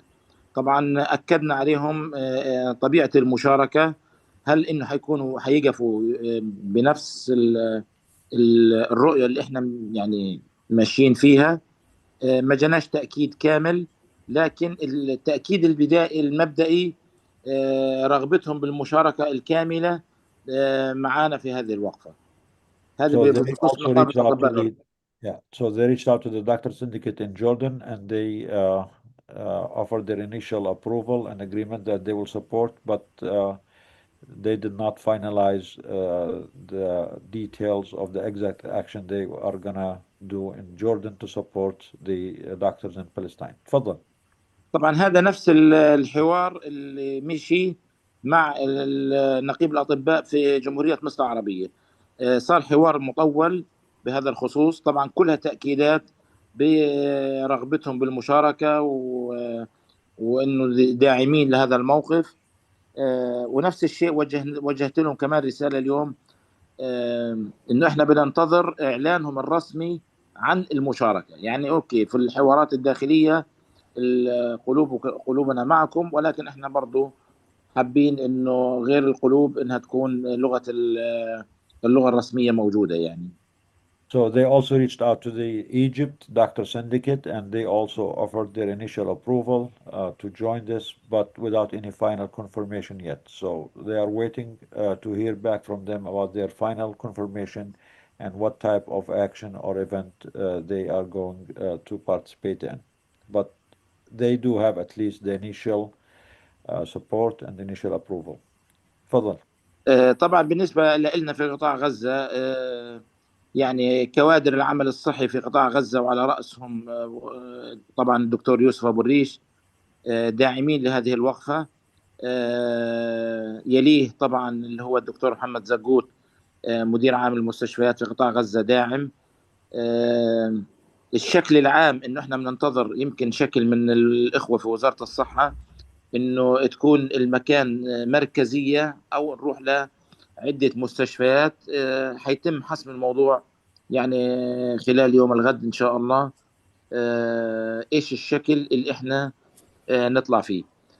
في نقطه regarding the event in Gaza, they are still finalizing their plans, what type of action and how it's going to be coordinated in different locations and hospitals in Gaza, and inshallah by tomorrow they will have a more clear vision and final plans on their في فكرة إنه إحنا نوحد البيان المشترك عشان نظهر للعالم كله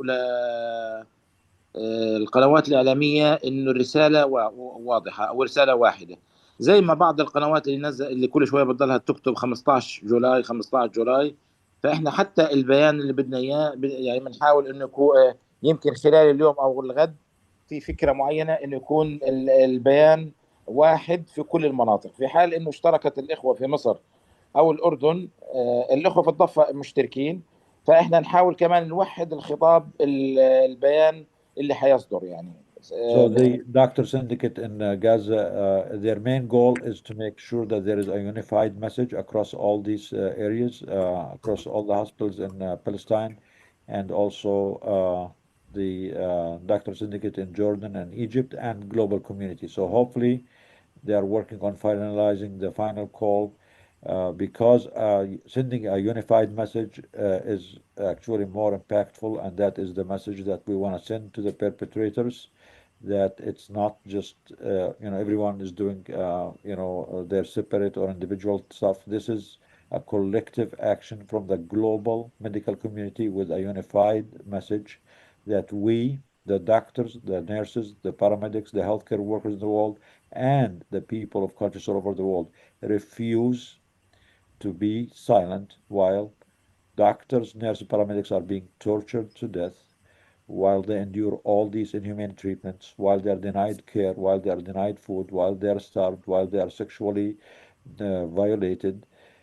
We refuse to be witnesses to this, and using our global movement and global leverage and voice, we will make sure that every doctor, inshallah, is going to be free and everyone has access to proper legal representation, proper medical treatment, and proper humane treatment under international law and under all medical codes of ethics all over the world. The crime of torture is absolutely prohibited. The crime of torture is absolutely prohibited under any circumstances for anyone, everywhere. This is actually the position that one of our colleagues shared with us, the position of the American Medical Association, the American Psychiatric Association, that they reached 10 years ago, even after the war on terror and the torture of terrorists, whatever they were used to call terrorists. So the medical community code of ethics, even with terrorists, even if they are terrorists, which we refuse to accept, but even if you are dealing with a terrorist, torture is absolutely prohibited. No human being anywhere in the world, whoever they are, whatever crime they committed, even if they commit genocide, you are not allowed to torture people. This is period. We need to make sure this is clear for everyone. So تفضل دكتور محمد. أعتقد إنه إن شاء الله حننجح في هاي الخطوة. هذه مش هي الأول خطوة ولا حتكون آخر واحدة. أتوقع دخول ساحة الضفة الغربية وساحة غزة، ساحة الأردن، ساحة مصر، ساحات أخرى حتيجي لاحقا إذا استمرينا بنفس النهج ونفس العمل. لن يستطيع أحد أنه يوقف التحرك الطبي لإخراج الأسرى الأطباء وجميع كوادر وزارة الصحة من سجون الاحتلال. So Dr. Muhammad is saying that this is going to be just the first event. It's not going to be the end. It's just the beginning of a ongoing campaign. And we need the help of everyone to join this campaign, the global medical community, wherever you are, please speak up, please invite more people to join. We want more countries, we want more institutions, we want more colleagues to join this to create a powerful, ongoing global campaign to save our colleagues. Dr. Hussam of Safiya life is in imminent danger. We might lose him any minute. I don't think we can forgive ourselves if we allow this. We already betrayed him first time because Dr. Hussam is the one who was the first guest on this webinar.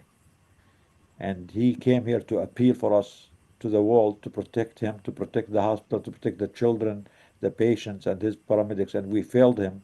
And we allowed those perpetrators to destroy his hospital, to kill many of his colleagues, injure others, and to detain them and to torture them. So we already betrayed them once. We need to promise them, please, everyone, people of the world, we cannot fail Dr. Hussam and his colleagues again. We already have Dr. Adnan Bush that we lost. He was tortured to death. We have Dr. Rantisi. We have many other doctors. We have many other paramedics who we lost. So this is not a theoretical risk. This is a real risk, a real danger. These doctors, these nurses, these paramedics, these hostages, all of them, the 10,000 of them, are at risk of being murdered. They are already undergoing inhuman treatments, and we need to do everything we can as soon as we can to help save them. تفضل دكتور محمد. يعني في ملاحظة إنه إحنا الجهة الإعلامية تركز على جميع الأسرى الأطباء. صراحة أنا هذا بتمناها. الدكتور مروان الهمس، دكتور حسام أبو صفية، دكتور مروان الجوجا، الدكتور أبو زهري، دكتور أبو، يعني جميعهم، جميع الأطباء الأسرى. طبعا لا شك بتضل اللي هو الرمزية الكبرى يعني للدكتور حسام أبو صفية يعني. بس برضو في عندنا أطباء أجلاء قدموا وضحوا، وجميع أفراد أسرهم يعني بنتظروا يعني في هاي الوقفات. عشان هيك أنا بحابب إنه دائما تكون اللغة واحدة في البيان، اللغة واحدة موحدة للجميع، والرمزيات نركز فيها، بس يعني ما ننساش باقي الأطباء من الذكر ومن الحضور لهم ولأسرهم وللمجتمع الفلسطيني بشكل عام يعني. So Dr. Hillis is appealing to all of us to advocate on behalf of all the doctors, all the healthcare workers there. We know Dr. Hussam personally. He's our colleague. He is one of us. He used to be on our webinar multiple times, and we betrayed him. That's why the symbolism of Dr. Hussam is really close to our hearts. But all the other doctors, the healthcare workers are detained there. They're all very skilled doctors. Yes. And everything. I mean, all of them are heads of their departments. They are the best of the best. The only reason they are detained actually is because they were the best of the best and they were standing in the way of the perpetrator. So we cannot forget them. So we are advocating for everyone. So even when you say just Dr. Hussam, we don't mean Dr. Hussam. Dr. Hussam is the symbol. What we want, every single one. Dr. Abu Zuhri, Dr. Al-Hams, all our colleagues, even the bodies of Dr. Al-Bursh and Dr. Ortiz that are Yes. still being detained. We want them back, and we want all the hostages. No Palestinian, there are almost 10,000 of them there, deserve to be there. They are all being there illegally. They are all enduring all kinds of inhumane treatment and torture, and none of them deserves to be there. The only ones who needs to be there are the Israelis, are the criminals, the war perpetrators. And I know they want to try to turn the truth and make the black white, but we need to be very clear. The only one who deserve to be in these torture camps are the ones who are committing the genocide. Ben-Gvir, Smotrich, Netanyahu, his armies, his generals. The only reason they, like in Dr. Hassam's case, they claim to be a terrorist. They went to the hospital 3, 4 times before. They met with him. They did not detain him because they know he's not a terrorist. The only reason they detained him at the end is because he was standing in the way of the general's plan. The general plan was to evacuate the north of Gaza. And because he refused to leave, he refused to abandon his patients, then they had to get rid of him. Not because he was a terrorist. They know they have no, he's been there. Actually, every single doctor, healthcare workers in the Israeli detention camps, not a single one has any official charge against them. Zero. Zero. If they really believe they are terrorists, bring the evidence and charge them with whatever crime you think they committed in front of the whole world. The only reason that you don't have one single charge against any doctor from Gaza after 560 days of being in detention is because you don't have an evidence against them. They are just using their inhumane, unjust, cruel, barbaric, savagery laws to commit genocide by other means. Whatever they are doing to the hostages is part of the genocidal campaign to break the people, to break their will, to kill as many of them, if not by the bombs, by torture, by starvation, and all the other means. So please remember that we are advocating for everyone, not just for one person. Dr. Hussam is a symbol, but we are advocating for everyone. تفضل دكتور محمد. يعني أنا بشكركم، وإن شاء الله يعني آه، تكون هذه فاتحة خير لإخراج جميع أسرانا إن شاء الله. شكرا So لكم. Dr. Muhammad is thanking all of you, and he is hoping that this is going to be just the beginning of a huge and large campaign that we want to spread and have more people join and mobilize. So this is a call for all of us to be there, and inshallah we'll stay in touch, Dr. Muhammad, for more updates. Please, tomorrow, once you have the final statement about your plans, share it with us so we can join the call. And we have Dr. Yusuf Abu Rish now. تفضل Dr. Yusuf, we need your wisdom now. Dr. Yusuf Abu Rish is one of the most brilliant minds on this planet, by the way, for anyone who doesn't know him. And we are lucky at not to that that. to finally be, I mean, he has more time, so we are lucky that he has more time to give us more advice. So تفضل Dr. Yusuf. Thank you, Dr. Nidal. Actually, as I'm said before, I'm so honored to be with you. And actually, I'm not to that extent as you mentioned. I'm trying my No, best, you are. but Okay, I'm not to that this is extent. not negotiable. Just, تفضل. just one point to clarify what Dr. Muhammad trying to explain, that the families of the other doctors, they are feeling that their relatives and their doctors are neglected when we are just focusing on Dr. Hussam Abu Safiya, and they start to blame the Minister of Health and the media and the others that their relatives and their doctors and for a reason or another they are hidden or not mentioned or lifted behind. So I think it's so important whenever we mention Dr. Hussam to mention and his colleagues, Dr. Hussam and the others. Or even when we put a picture, to put the picture of Dr. Hussam and the pictures of the other doctors with him. So I think that's so important for their relatives and their families.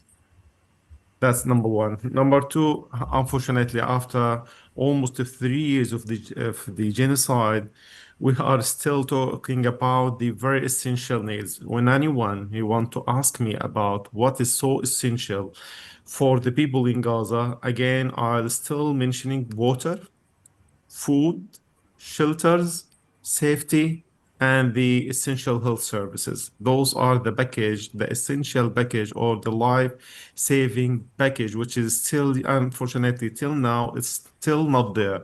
And the people are doing their best and struggling to reach those services. And when anyone will ask me about the second package, which the people are still needed, I'll tell them that it's education, the healthy environment. I'm talking about the solid waste, the sewage system, the rodents, the insects, and the community-based psychological support. So those are the second package, which is the people still needed. The first one, water, food, shelter, safety, and the health services. And the second package will be education, healthy environment, and psychological support. And then we can list the others.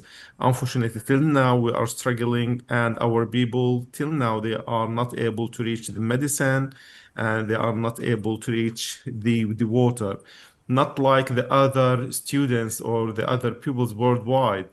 Our pupils actually, when they start, they have the main task to start with their life at early morning, seeking water and seeking food, and even seeking some to collect some rubbish or something like that to be used in cooking the foods if the food is available.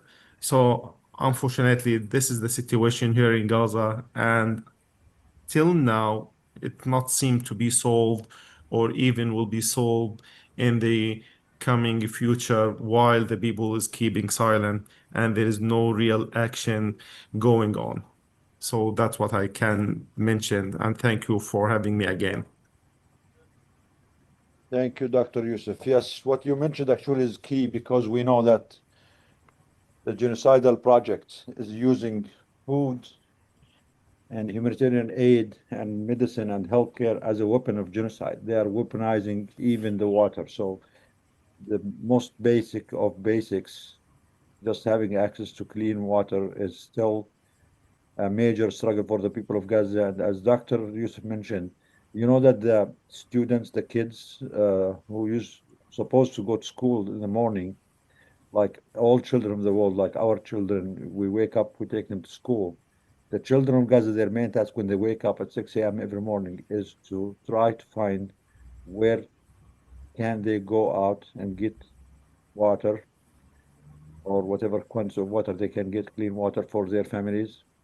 And as he said, wherever they can collect any garbage or dirt or wood so they can use it for cooking. This is what the children are doing to be able to survive and to help their families survive. I mean, this is not something the world should accept. We are thankful for those of you who have been donating. We are watching. We are getting a good number of donations today, so we really appreciate that. And the people of Gaza appreciate that. Please keep donating. Don't forget the children. They need our help to at least get the basics, the packages, as Dr. Yusuf mentioned, the water, safe environment, clean environment, education.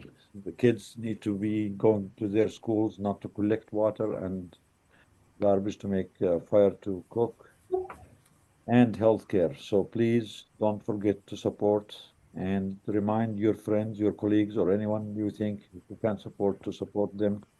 We are happy at Doctors Against Genocide to be the vehicle for this. We owe it to you, all our supporters all over the world, who are making our mission more possible. So we are really grateful.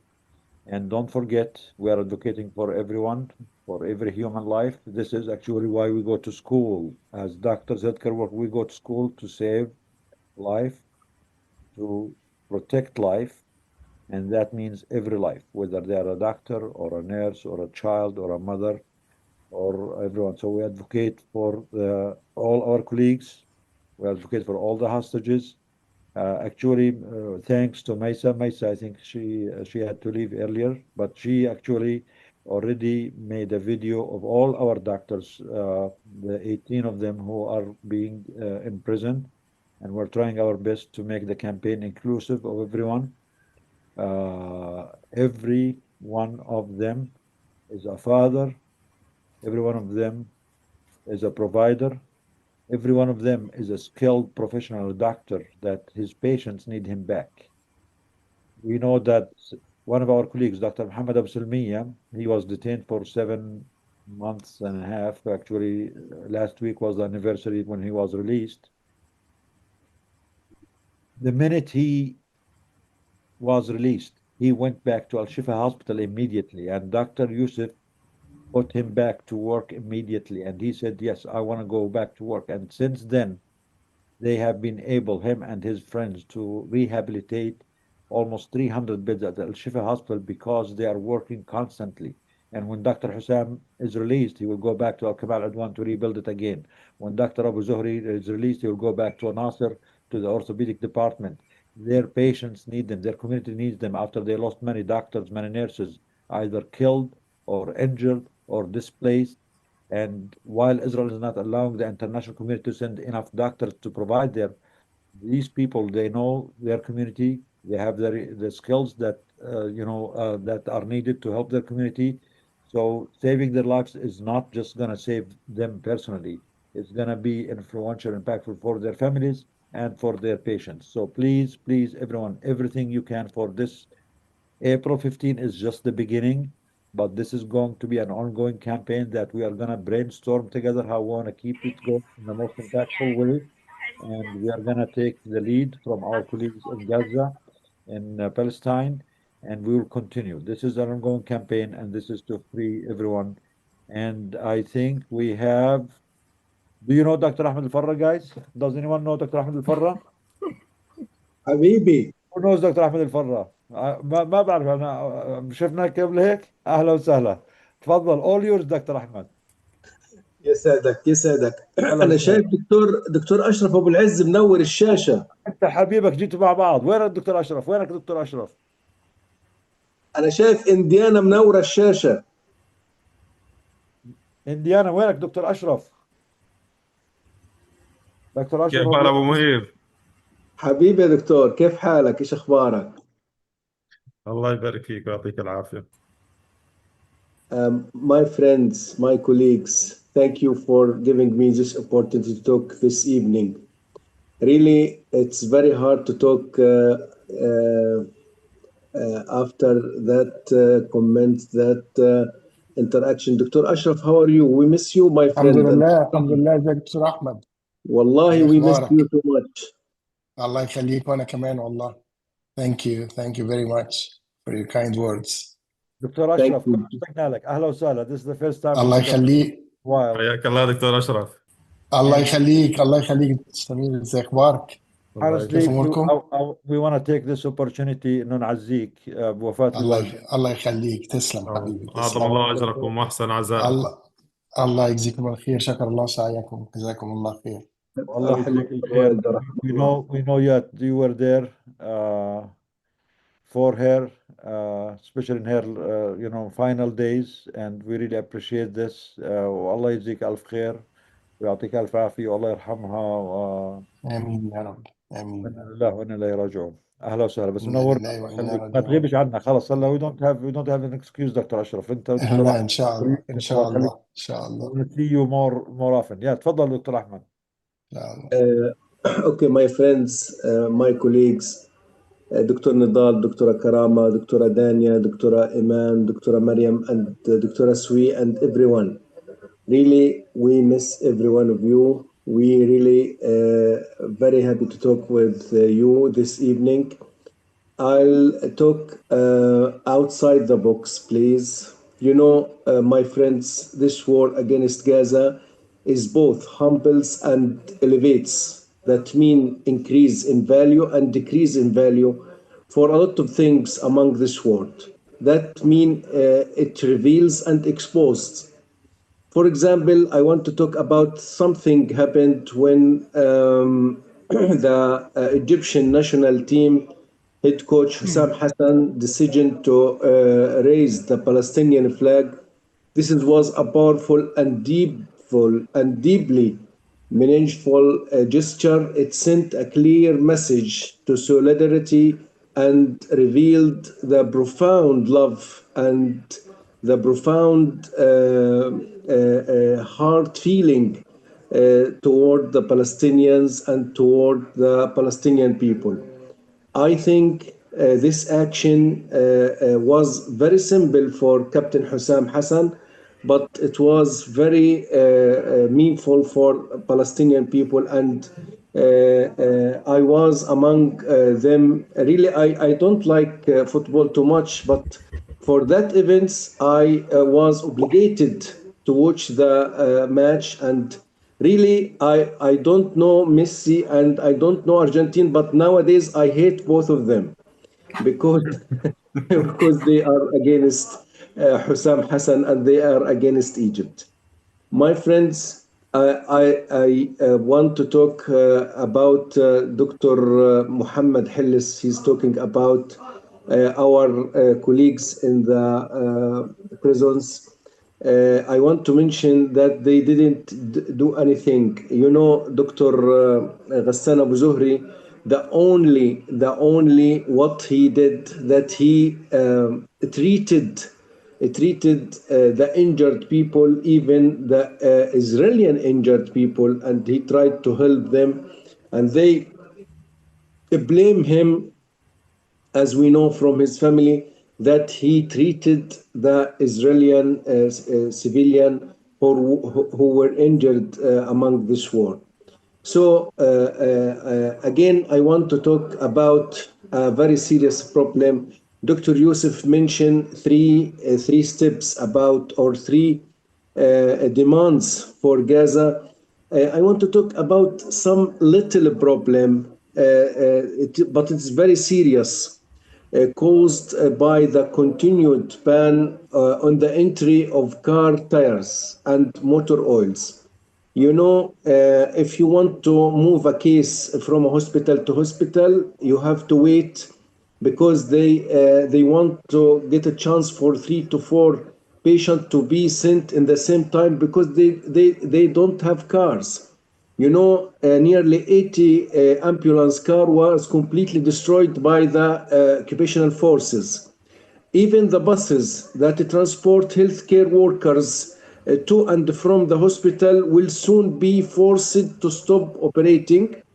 Also, ambulances are also at risk of coming to a halt. The price of a single tire, you can imagine, is nearly 15,000 shekel, and this is nearly cost a price of a car before the war. You can imagine that the tire price is equal a price of a car before the war. This is unbelievable. I told my family, I told my colleagues, no way that life can continue in this way in Gaza. Dr. Ahmed, Yes. just for people to remember, to know, put it in perspective. A single car tire costs $5,000 in Gaza. 5,000, and that if you find it. Most of the time you cannot find it, but if you find It is, yes. 15,000 Israeli shekels. I hate to say their their currency, but it is worth $5,000. Imagine yourself, even here in the United States, we cannot afford $5,000 for an old tire, and most of the time you cannot even find it. So تفضل كمل. Okay. Just for joke, Dr. Nida, do you know the price of the donkey, because the donkey is now used for transportation? How it's cost nowadays? No, قديش? $6,000. The what? The donkey? Yeah, $6,000. Oh, As there is no transportation vehicles or cars can be used nowadays. Most of the cars now unable to continue working because lacking of the oil and the other spare parts and the batteries, and the people they are depending on the animals like the donkeys and the others. So it's now costing $6,000. You can imagine. wow. Actually, if you want to marry, actually, maybe it can cost Dr. Ahmed. How, if you want to marry, how you will pay? Nothing. Yeah.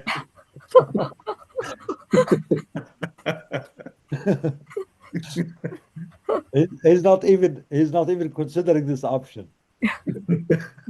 No, I mean to get married nowadays in Gaza is very, very easy because the what we call it the rational between women and men is nearly yes. The balance is corrupted because of the war, and a lot of women, you know, they are widows, and the situation. I think there should be something talk about that a man could be married by a second wife or third wife because to save. I saw a lot of examples.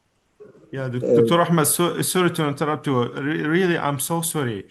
I missed the calculation. It's $15,000 for a donkey. It's not $5 or $6,000. It's $15,000. It's between 50,000 and 70,000 shekels, which is not $5 or $6,000. It's $15,000. Sorry for the mistake. Yeah. Yes. Okay, Dr. Nadal, my friends, let me be honest.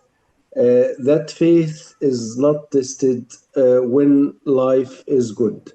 I think faith is tested when everything is working, but but everything is still not working. I mean that when the doors are opening, when everything is easy, I think dua is accepted. But I think nowadays in Gaza, everyone in Gaza, every one of our colleagues is asking, and this is, I think, the real test for Iman and for belief. Sometimes there is exhausting. There is asking when this will stop, when this will be ended, when this suffering will be ended, when these people will stop killing us, when these people will stop firing us, when these people will stop firing children and adults and everyone and everywhere. So sometimes you are wondering why our God, Allah, feels silent. But I think this is the real experience for Iman, and this is what we are believe about patient, because our Iman is always telling us about sabr, as-sabr, as-sabr, as-sabr, patient. And I hope that this patients will be, inshallah, get results as soon as possible, and inshallah we will get our rights and our demands that we are talking about. I want to talk that we still suffering in the all day and try to solve problem. I send a video for Doctors Against Genocide, Dr. Nadal. While I was on duty on Thursday, they phoned me from the neonatal ICU. I visited them. I found on the reception of the neonatal ICU, should be empty. They are receiving the neonates there. It was full by 6 neonates, and there is the 7th one is coming by transient tachypnea, and they want to put him, and there is no place for him. So the nurse tried to resuscitate one who was on the reception and tried to evacuate him for another hospital to put him. Nowadays, the maternity department and the neonatal ICU are in critical condition, and the situation is disaster. And I don't exaggerate if I'm talking about we are putting 2 or sometimes 3 neonates in one incubator, but this is what this is what we can do. We unfortunately we are obligated to do that. Also, I want to talk about today. Our colleague came from outside. They allow for her. She hidden a glucose stick test and a glucometer. She gave us one glucometer with 100 stick. We were very proud and very happy that this symbol come inside Gaza. And really, this is very miserable that nearly 2,300,000 people are depending just on one glucometer and some glucose sticks. Also, we have to mention that the central lines 20 and 18 and 22 are missed. All the children in the pediatric ICU are giving their medication by cannula, and the inotropes and a lot of drugs are not allowed to be given in that cannula, but we are obligated to do that. I sent also on Doctors Against Genocide the picture of the meeting, the morning meeting in Nasser Medical Complex while the electricity is off, and all the doctors, they are using papers as a fan because they are feeling about hot weather. If I talk, I'll make a textbook about the suffering. Every moment and every hour we are suffering, but we try to try to not to stop. I think, inshallah, we will succeed. And as I mentioned before, we are the stones of the valley, while they are nothing but the foam of its flood. Stones may roll a little and be covered by salt, yet, but they remain firm and deeply rooted. And we are, as Rahmatullah alayh, our colleague mentioned, we are the stones of the valley, Dr. Al Burj. Thank you for everyone. Thank you for giving us this opportunity. Please, again and again, Dr. Yusuf, our inspiring leaders, one of the most inspiring leader for us, and thank for Dr. Muhammad for that activity. We hope that they will continue and they will succeed in releasing every one of them. And inshallah, we will continue our activities. Inshallah, we will not stop. Next Saturday, inshallah, will be the first ground for pediatrics, conference of pediatric, and it will be in Gaza City on next Saturday. It will talk about famine, it will talk about premature baby, intrauterine growth retardation, and the psychological effect of the war. And there is some cases will be presented among the war. This is someone who getting from under the ground or under the rumble or under the getting up, and he will not give up, and he will continue with, inshallah, with his activity to save his people and to save the life of his people. Thank you for listening to me, and thank you again. My best regards for Karama. Is Karama still in Nablus, or she is back to America? هو حات امبارح كرامة. Back to America. جابت لكم كنافة؟ لا والله متخبي، خلت الكنافة معها هناك في نابلس. للأسف رجعت للأسف. وين الكنافة؟ وين الكنافة؟ جبت كنافة معك ولا لا؟ والله ما دقتها كيف؟ بجد. متعاطفة معانا دكتور رضا. على فكرة, just actually to put things in perspective, last week we had a weather storm here in Michigan where I live. Just, thunderstorm, and we lost power. We lost power for one day, 24 hours. The last Sunday during the meeting, we did not have power. So I had to manage on the phone, stuff like that. Just losing power for one day throws all your life off. You have no electricity, no access to the phones, the laptop is not working, you cannot find stuff like, and here you're talking about one United States. You have, your homes, your cars, you still have everything at your disposal. Just losing one power for one day makes your life miserable. I cannot imagine how the people of Gaza have been enduring this for 3 years. And they did not just lose power, they lost their homes, their schools, their hospitals, their savings, their children, it's just horrible.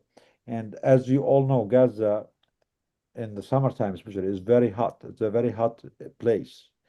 And just being there without air conditions and without all these things, without even water to drink. I mean, thank God for you, Dr. Ahmed, Dr. Yusuf, for all the people of Gaza of surviving all of this. We cannot even imagine how hard is it for you, but just for you, despite all of this, to continue to provide, to continue to take care of your patients, to continue to help your people, and on top of that, to continue to share your lived experience with us. This is this is an unimaginable task, and we are really sorry that we are bothering you with this, but we really need your voice because we want the people to hear the truth from you. But like, if me, myself, if I lose the power for a whole week, I'll stop doing the webinars. I mean, for me, I'll just give up because it's not worth it. But for you to, despite all of this, which is 1,000 times worse than what we had, despite all of this, to continue to insist on being here and there and all advocate and work and do all of this. I mean, it's something very heroic. It's something shows your deep humanity, your commitment, your moral and professional obligation or integrity. And please, for our supporters, everyone is listening to us, as you all heard today, we need our support. The people of Gaza need our support. The people of Sudan need our support.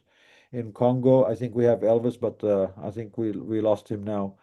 But the situation in Congo is not great either with the Ebola outbreak.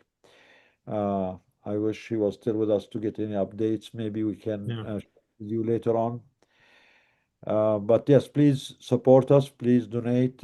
Please ask your friends to donate. Dr. Nidal, I think it's important just to spread good news and to tell our colleagues here who are sharing this meeting and this webinar that today we have the final draft of the contract just to start the green zone in the emergency department of Shifa Hospital, which will be donated by Doctors Against Genocide. So let me have this opportunity to thank all the people who are supporting you and giving us this chance to have such project, which is so important. I'm talking about the emergency department of Shifa Hospital.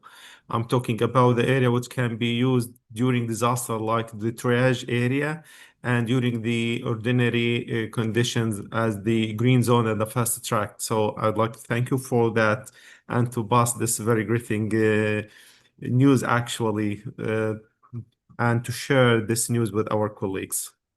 Yeah, thank you, Dr. Yusuf. So me and Dr. Yusuf and our colleagues at the Shifa, we had a meeting at 2 a.m. or 3 a.m. our time. It was 10 a.m. there.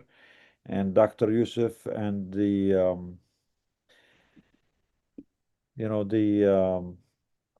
engineers and the staff from Al Shifa were there, and we finalized that contract. And thank you, Dr. Yusuf, for being very thorough, for being very, insightful in finalizing that contract. So, inshallah, we're going to be helping Al Shifa finish the rebuilding of the emergency room.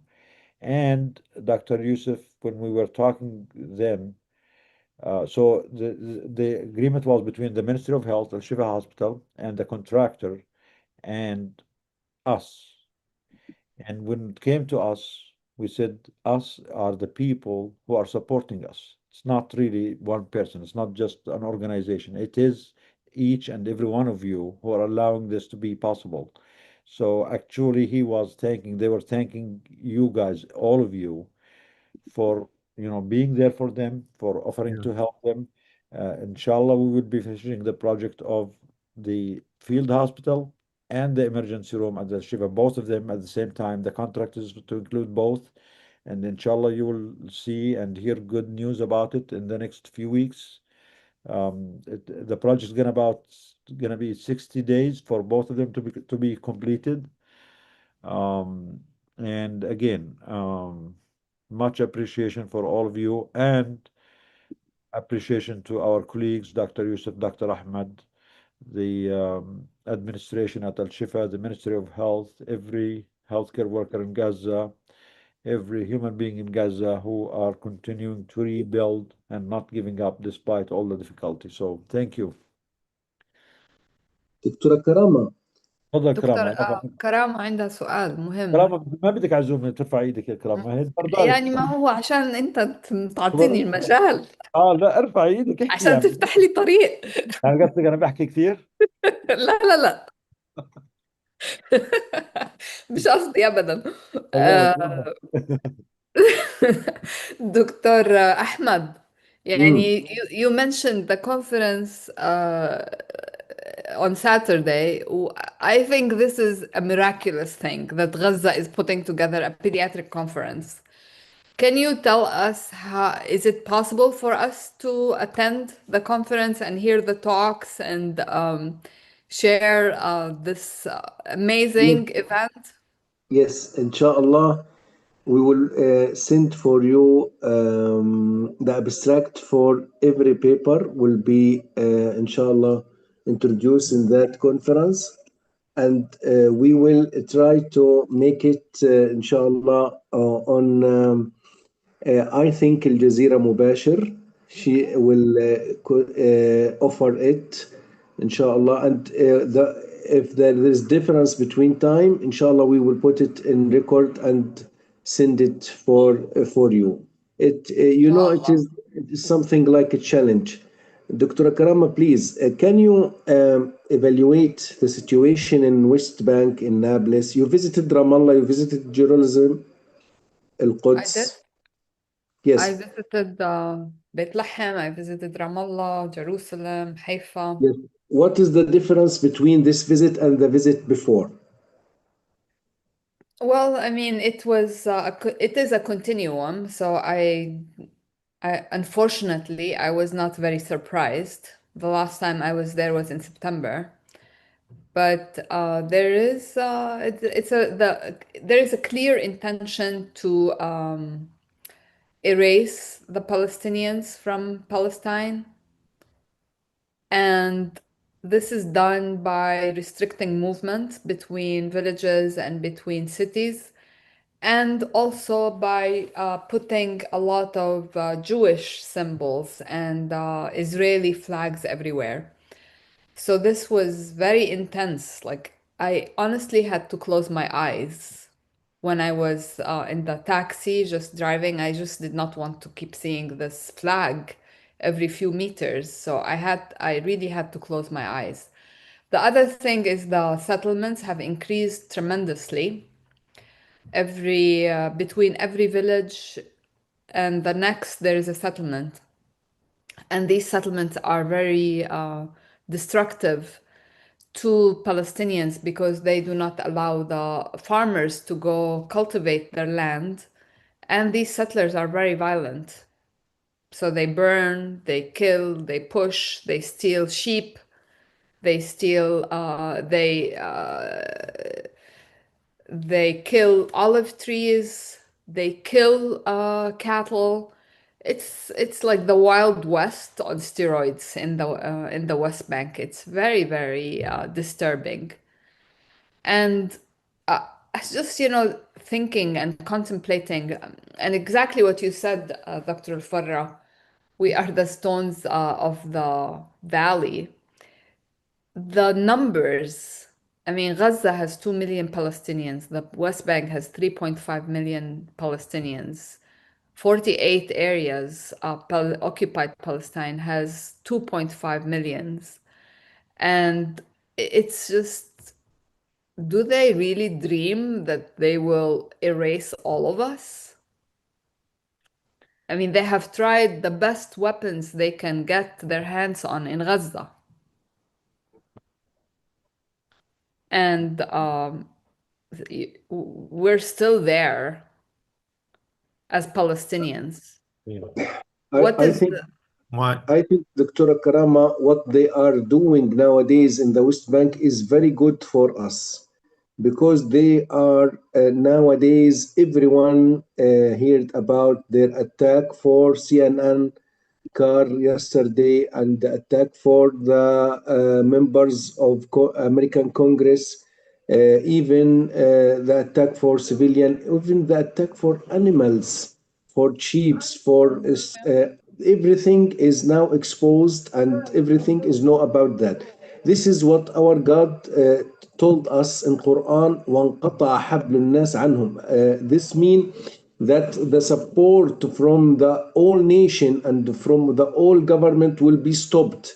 And I think will start by the United States, by ending of that one who asked for to level Gaza and to put a nuclear weapon against Gaza. And alhamdulillah, nowadays he's in the hill. He's playing bonus with in the hill, inshallah. So I think this is good for us. Alhamdulillah and alhamdulillah and alhamdulillah. I have some updates to share about the West Bank. So as you all know, they keep attacking the journalists in the West Bank, and 2 days ago they attacked the CNN crew. They damaged their car. And as you all know, that the Congressman Ro Khanna was in the West Bank yesterday or the day before. He and his crew got attacked also, and they were detained for almost 2 hours. And despite him telling him, we're Americans, I'm a congressman, I have immunity, I'm here in coordination with the U.S. Embassy, they were humiliated, and he is speaking more about that. On a personal level, as you all know, I'm from Yatta, Masafir Yatta. I have family there. And as Karama mentioned, the situation is getting worse. Every time you visit or every time you hear about the West Bank, situation is getting worse. So last week, my family who is in Masafir Yatta got attacked. My uncle, my cousins that I grew with. My uncle is an 85-year-old, got beaten and tortured him and his children last week. They got detained, they got imprisoned. Um, Many of them got injured. They fired tear gas and pepper sprays on them. A couple of them were beaten. And unfortunately, the closest ambulance to them was more than 1 hour away. By the time they made it, the ambulance, they went through a lot of struggle. So we are also taking the initiative on behalf of Doctors Against Genocide. We're going to be buying an ambulance for Masafir Yatta. It's going to be the only ambulance for Masafir Yatta, because the attacks against that community is getting worse and worse and becoming an everyday problem. So again, we need your support for this. We're really thankful that you are allowing us to help these communities. I did share the videos of my uncle, my cousin being beaten and tortured, the bruises on them, and being detained with Karama and Maisa. Honestly, I do not have the heart to share it. We wanted to put it on post, on social media, but it just hurts to see your own family too. And everyone is my family, everyone in الله Palestine. يحفظهم So ربنا all of them يحفظهم. are our families, but it really hurts. And no human being should undergo this. They always have the excuse of October 7, of Hamas, of terrorism. In Masafir Yatta, the only thing my uncle is doing is tending to his olive trees. That is the only thing. That's all what they want to do. They have olive trees, they water them. So at the end, of the season, they get some olives, they're not politicians, they're not practicing politics, they're not doing anything, they're not taking anyone else land. This is the land that we were born on it. We were there in this land for centuries. We're not fighting anyone. What do you expect an 85-year-old to do? What risk is he imposing on your country? You have a nuclear country. You have the biggest power, military power in the region. You are being supported by the biggest major powers in the world, and you are trying to convince me that an 85-year-old who only have few goats and sheep and few olive trees is a threat to your country, to your existence, and he needs to be pushed out of that land, his land, without him doing anything. So this just takes away all their excuses. Again, these people is all about supremacy. They are messianic. They don't see any one of us, wherever you are, as an equal human being, whether you're a Muslim or Christian or Buddhist. They don't see us. They really believe that they are the chosen people, that God just made this whole planet for them, and we are all servants, that we are only good if we serve them the way they want. And anytime we say no, or that we demand that be treated equal, that it is okay, even in the religion. If there are Jewish people here, please clarify this.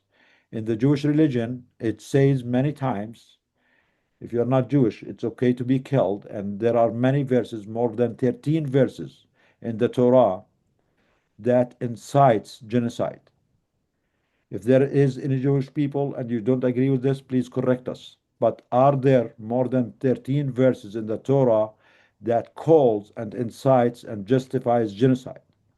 If this is the case, and this is actually Jewish people learning the Torah, not me making it up, this is This is not the a fabricated Torah, actually, Doctor. yeah, Doctor, this is the exactly. Yeah. fabricated Whatever they Torah. read Yeah, now, Dr. yeah, Yusuf, whatever they read, yeah, whatever yeah, they yeah, yeah, yeah. teach in their schools, in their Yeah, religious exactly, education, exactly. I don't care if it's fabricated or not. but this is what they are educating their Yeah, people. exactly. Yeah. That's why the settler who just attacked my cousin, who had her four young children with her, and they sprayed all of them with with bombs and fire gas and pepper and all these things. He believes that her life is not worth anything, that it's okay for him to just push her away, disappear, or I'm gonna kill you and kill your children, or kill an elderly man. These people are, they learn this growing up. That's why they don't value the life of others. Yeah. As Dr. Ahmed said, actually, this phase is so important now to see their ugly faces without any mask. Actually, all the time they are wearing masks and they seem to be so kind. And this phase is so important to see the ugly faces naked without any without any masks. That's so important for the world and so important for us. Yeah, thank you, Dr. Yusuf. Now let's hear from our colleagues. We have Scott Hageman, Dr. Scott Hageman. Please share with us any feedback, any comments, and thank you for all the work that you're doing. I know you're starting a major project yourself to commemorate the memory of the children in Gaza who were murdered by Israel. Go ahead, Scott. This is such a wonderful community, and I'm so grateful to be a part of it. I spent several days last week walking the halls of Congress and the Senate in Washington, D.C., with just one simple message: to spare the life of Dr. Abu Safia. And yes, all other detained physicians, no charges. And there's no argument on the other side, is there? There's no argument, no one going into the office is saying these physicians need to die. No. And yet there's no action. And so what I was saying is, for example, Dr. Abu Safia, a neonatologist, devoting his life to saving the lives of preemies who otherwise would die without his care. It's not just murder of Dr. Abu Safia, but it's a ripple effect of deaths across Gaza. And that's the genocide. I'm just so grateful for this community and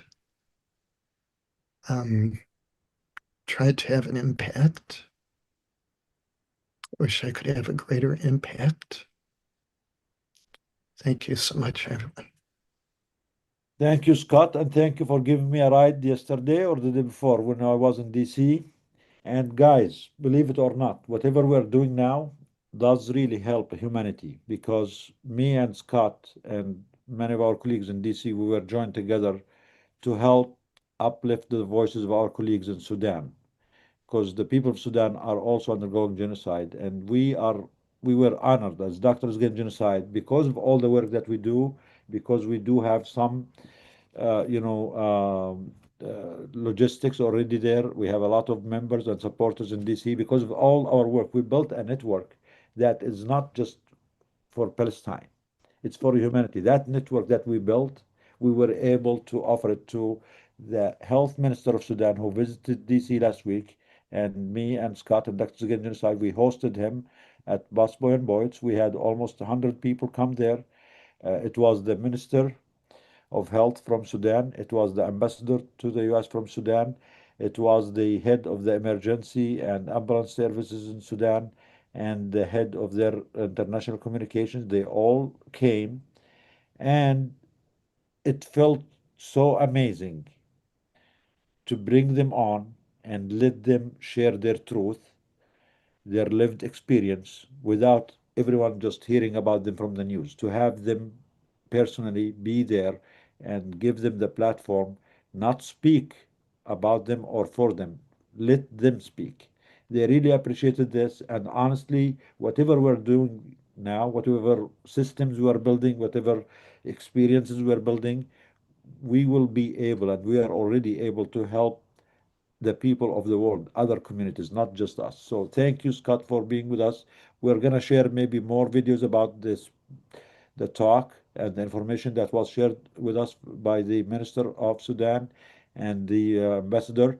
And actually, we are going to be having them as guests on our webinar to share more about updates, weekly updates. Going to be segment for Sudan, like we have for Congo and for Gaza. It's going to be a segment for Sudan, and each week we will have one of their healthcare officials or their activists or their humanitarian workers share with us more updates from Sudan. So thank you, Scott. Dr. Phil Brewer. And thank you for making the flyers, Phil. That flyers that you made for us, it was really great. We used it to the max. We went to that Duper Square. What's the name of the place, Scott? DuPont Circle. Oh, DuPont DuPont Circle. Circle. Yeah. Walking around DuPont Circle, which is outside of, for example, the White House and the Congress, one of the most famous places in Washington, D.C., with many protests. Walking up to strangers, not to Congress people, just strangers. Do you have an interest in Palestine? Do you have an interest in Gaza? Maybe we talked about Dr. Abu Sofia and other physicians being detained with no charges. And many, of course, averted their eyes, but many stopped and talked and wanted several flyers, not just one, several, so they could hand them out to their friends. DuPont Circle. For me, that was a new skill I had to learn. I've never did this before. Like you have a flyer with your hand, you have to walk to a stranger and tell them, "Can you please discuss this or hear about this or advocate for the race of this doctor, this that." So the flyer was very handy, was very well done, and we also shared it with people at the Busboy and Boat. So thank you, Phil, for preparing it. And go ahead, share with us your feedback from today, please.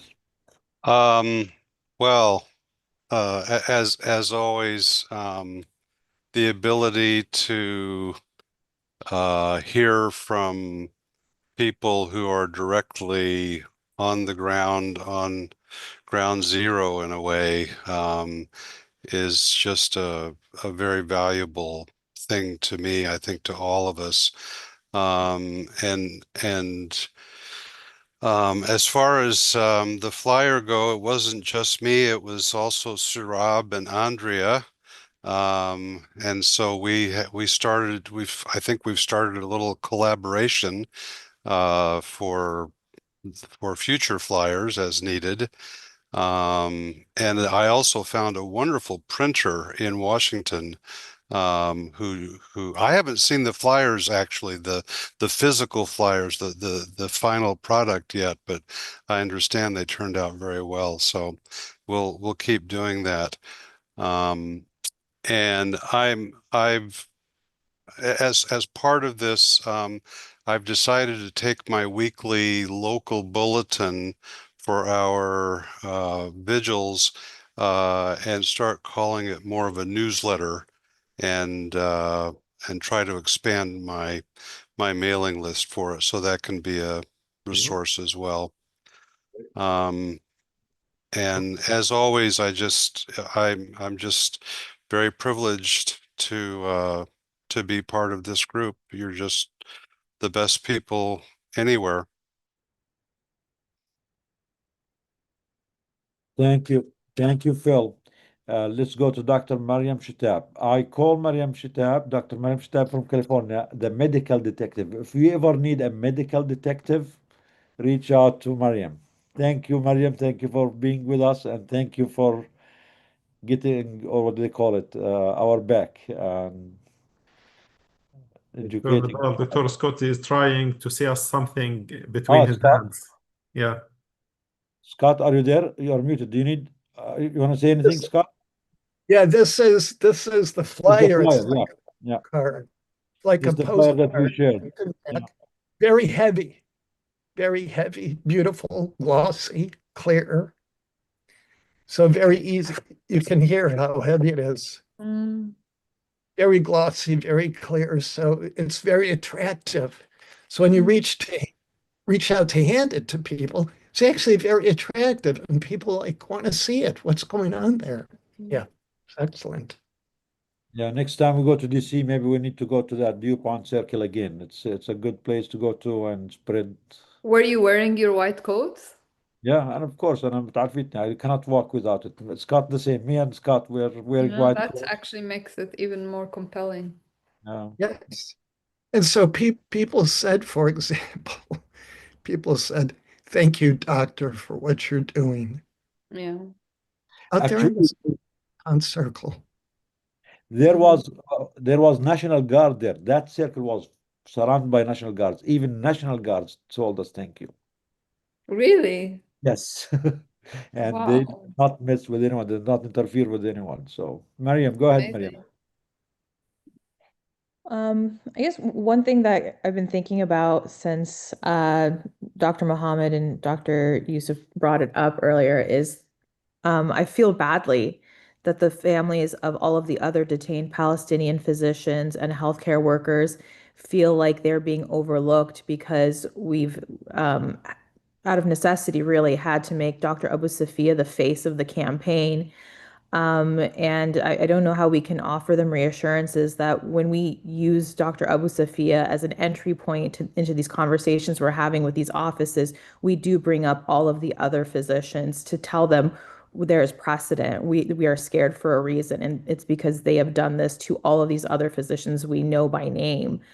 I mean, the only thing I can say is the hearts of these politicians are not like the hearts of normal people. They can't focus on caring about large groups of people all at once. You need a hook, unfortunately, but I hope they know that we're fighting for all of them and not just Dr. Abu Safia. It's cynical, but it's an optics thing. There's powerful imagery that we managed to capture for him, and so that's why he's the face, but not because we've forgotten about Dr. Antisi and what happened to him, or Dr. Al-Bursh, or Dr. Marwan Al-Hams, or any of these people. We think about all of them and we fight for all of them, and I hope their families realize that we haven't forgotten. I feel very badly for that. Yeah, thank you, Miriam, for explaining this. So, I mean, personalizing our advocacy points or our demands does make them more impactful. So it's a tactic to get some reach rather than it's a policy or this is a strategy. It's just we're using this as a tactic because people get more Symbolic. moved, more moved when you're talking about, oh, let's save what's just this single doctor. His life is in imminent danger. Yeah. Once we get people attention, once they enter the door, then there is more space to explain. Oh, yeah, and this is this doctor and this doctor, this nurse, this paramedic, and the genocide. And because, especially, I mean, for us who know what's happening, of course, we don't need education. We know all the names by heart. But for someone maybe who've never been in this space or doesn't know much, it is easier to get their attention by making it personal on the personal level. Just, oh, if this was your doctor, if this was your father, if this, see this doctor. I mean, the good thing about Dr. Hussam, and I really think this is brilliant, is he was really good with social media, and he did everything he made everything he did there in the hospital public. So was nothing hidden. The cameras were there with him all the time. They were, seeing the patients, the hospitals. There was nothing hidden. All the claim that they have weapons, they have military there in the hospital was all false. I mean, we saw the videos. I mean, the journalists, the people who were there with him and taking this footage and those videos, they know there was nothing hidden. They pictured and videoed from every corner in the hospital. So everything was there in the public. And because we have this trove of videos of him, it makes it easier to advocate for him. Like for, let's say, Dr. Abu Zuhri. For us, I've never heard of Dr. Abu Zuhri before, or all the great work that he was doing. So it's easier to have people connect with someone they saw and they have images of, as a start. Then you connect with the other doctors. But yeah, thank you, Mariam, for explaining this. Yeah. Very Yeah. thoughtful. Yeah, تفضل. Dr. Nidar, Dr. Mariam, I think the most learned, or the message which should be learned actually, it's for us here in Gaza, not to miss the other names. For your activities, it's okay to have something like a symbolic issue and to go and to focus on Dr. Hussam like is the title of the book. It's okay with you. But actually, I think the message was for us here in Gaza to put all the names together whenever we have some activities, not to focus on one person and to forget the others. Because here in Gaza, actually, we have to be looking for all of them in an equal scale. But for your activities is something else. So let's share it like that. For your activities, something else rather than the activities which we handle here in Gaza. But even for our activities, Dr. Yusuf, there is no single brochure or flyer we have where it doesn't mention all the doctors and the names and the pictures. Yeah. But again, And the healthcare because the workers, families all will of not follow, the because the doctors. families will not follow the activities there in the USA, but Right. they will see directly the activities which can be in front of their eyes. Correct. Yeah, that's true. And we understand their frustration, and it's not like, we don't understand it, and they have all the right to do it. But we just want to reassure them that we're not forgetting about anyone. It's more that it is a more successful tactic to focus, to make it more personal. Go ahead, Phil. You want to share anything? Yeah, as a practical issue, in addition to our group, there is intense activity really around the world, certainly in Europe, advocating for the release of Dr. Abu Safia because of the dire immediate situation that he's in. And I don't think there would be as powerful a message if it were spread out over several different individuals who are not in the same situation, which isn't to ignore them.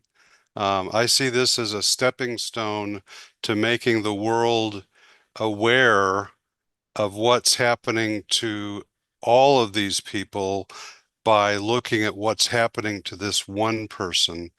And so I think I understand the frustration of families of other people, but I don't think there would be multiple calls to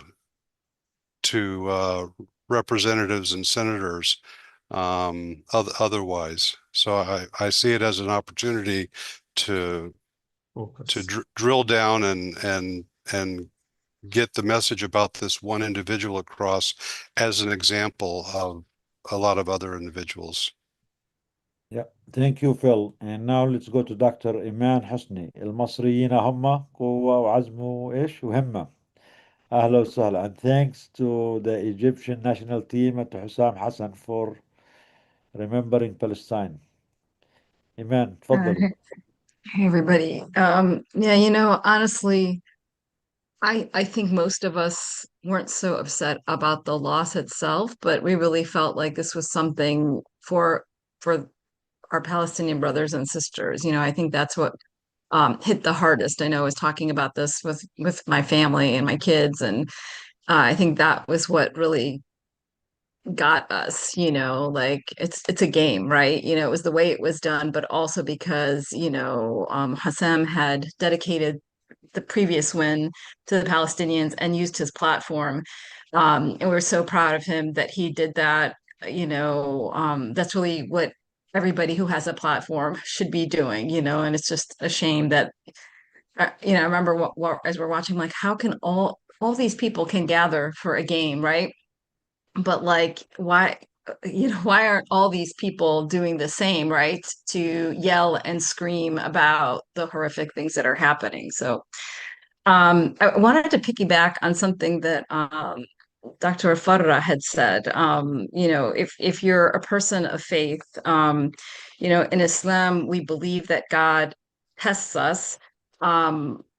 That's one of the reasons of being on this earth is that, things are not just going to be easy, we'll be tested. But the thing is that we're not just tested with hardships, which the people in Gaza and the West Bank and Congo and Sudan and all these places have really been tested with hardship. And it's amazing how they have responded even with those hardships. But I just want to remind people that you are also tested with the blessings that you have in your life. So you will be questioned as to what did you do with the money that you had, with the food that you had, with the comfort that you had, with the peace and quiet that you had, with the health that you had.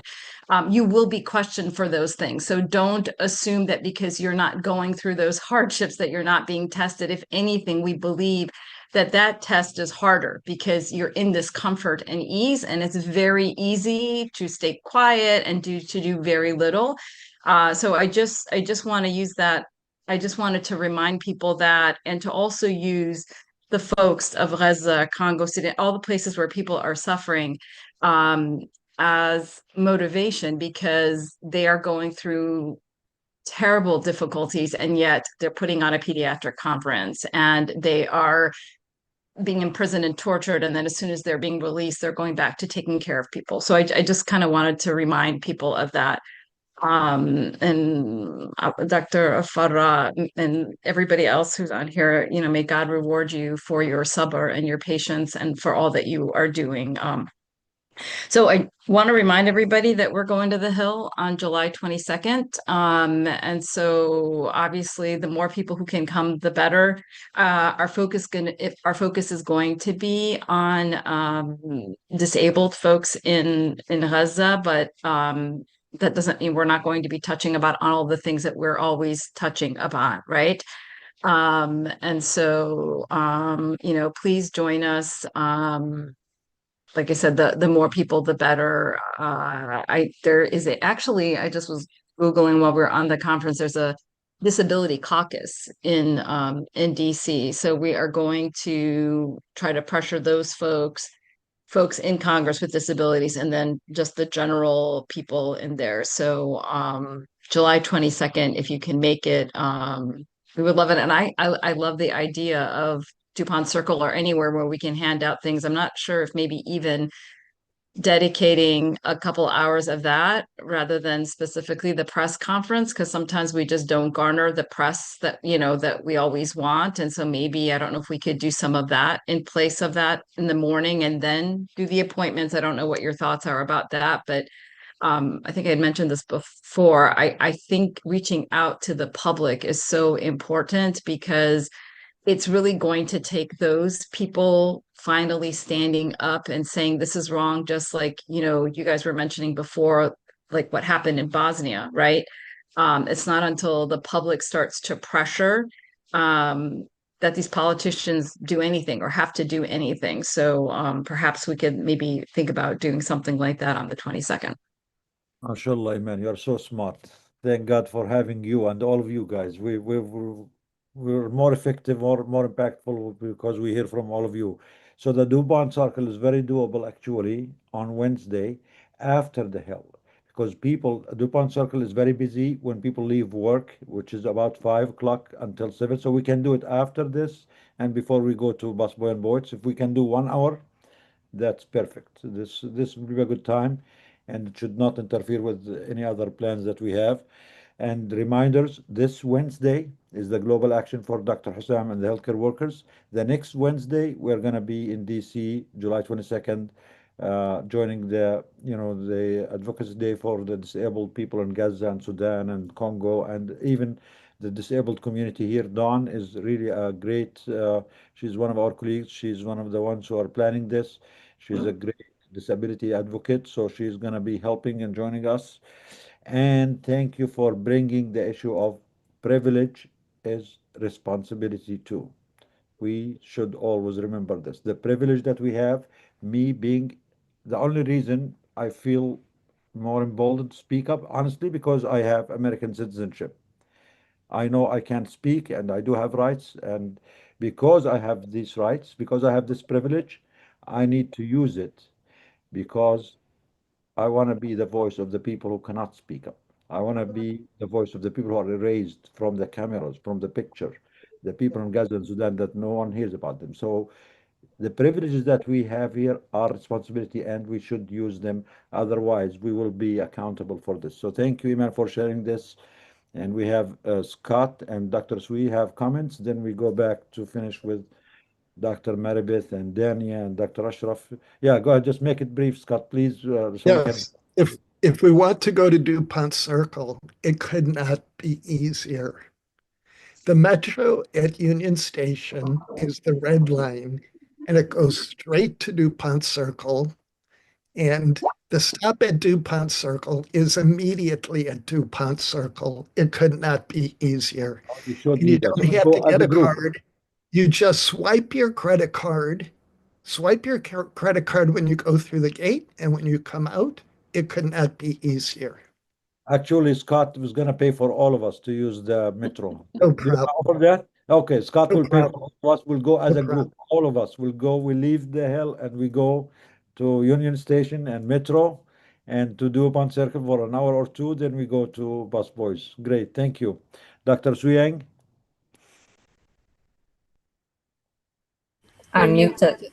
I'm muted. I'm just following this trend of debate between talking about Dr. Abu Safia alone and not talking about the other 18 doctors. Is that right? Or 10? 18. 18, yeah. I recall right at the beginning of that genocide, we were so angry with so many people dying. So every protest we go to carry a placard, how many killed, how many doctors, and so on and so forth. And then we have this group being formed by the young people in Gaza and say we are not numbers. Okay. So I think in terms of working together to confront a very hostile kind of environment, we have to work out what's within our means. You know, we have been actually campaigning very, very hard for the health workers and so on. Of course, we have been beaten very badly when Dr. Adnan got killed because Dr. Adnan's circumstances of being murdered are almost the same. They tortured him, and when he was about to die, they put another doctor with him so that the other doctor can bear witness to how he died. Now, in the case of Abu Safia, it's the same thing. The very fact that they allow his lawyer to see him in the state he is signals that something horrible is going to happen to him. So we haven't got a choice but to tell the whole world that his life is at stake. And I remember Dr. Nidal, the other one who said, next week, drop everything. Is Dr. Abu Safia, Dr. Abu Safia, Dr. Abu Safia. So when I spoke in a demonstration, I limited my talk to only two persons. Dr. Abu Safia, who is alive, that has to be saved now, and to our outgoing Prime Minister, who has been so Zionist that he's dripping with the blood of the Palestinians. So he is the one who will have to pick up the phone to Israel and ask them to release him. So it's one-to-one. Okay. Usually I don't work like that, but I work like that. I can tell you within 3 days, I was just looking at the figures now. My Instagram now, more than 6,000 people have seen it. And like, these are the likes. These are not only the views. I pasted it on. I wish I could have spoken better and more effectively, but that's a way of campaigning which actually makes people understand. If you say, save the lives of 18 Gazan doctors, which could be tortured to death, 2 have already died, as opposed to Dr. Abu Safia, who walked towards a tank to save his hospital and now being tortured to death. His lawyers say he might never see him again, full stop. And our Prime Minister, who has been responsible for supporting the starvation of Gaza, supporting everything, letting our bases being used, and letting the Elbit factories and so on and so forth. He's full of blood for the Palestinians. He has 10 days left. He can redeem himself by saving just this one life. Just this one life. Will he do it or not? Maybe he won't, but it's okay. But if you put your message like that, people understand. So a lot of my friends who actually not very sympathetic, still wondering whether it's in Hamas, all like what I say. It's nothing to do with me. It's got to do with how you campaign. Yeah, So thank you. I think it's very important. And now I got the second message. The second message is that the complicity within our medical organizations are so horrible that we have to tackle them. And so a group of us, including Professor Derek Summerfield, is working with the idea of reporting the World Medical Association to ICC for covering the crimes of the IMA.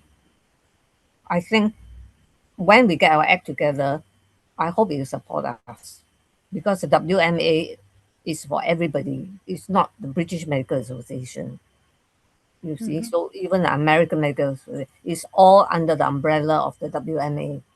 So I think we fix the top, and that will be effective. We have to do it because you can't let them support people being killed and so on with our own. They're using the names of doctors to commit genocide. You can't do that. We have to do something about it. This is really a great action to report the World Medical Association and Israeli Medical Association to the ICC for being complicit and silent on the genocide. Because Yeah. complicity in the genocide is a crime under international law. So this is really a great idea. Please let us know how we can support further. And honestly, I want to take the opportunity to thank everyone who has been speaking up in the last week about the campaign for Dr. Hussam and his colleagues. This campaign is going on fire. It's having a great global reach to the point that Israel itself is uncomfortable and they feel they are back to the corner, I mean, pushed to the corner now. And they're now recirculating his image when, in that uniform and trying to find some dirt on him.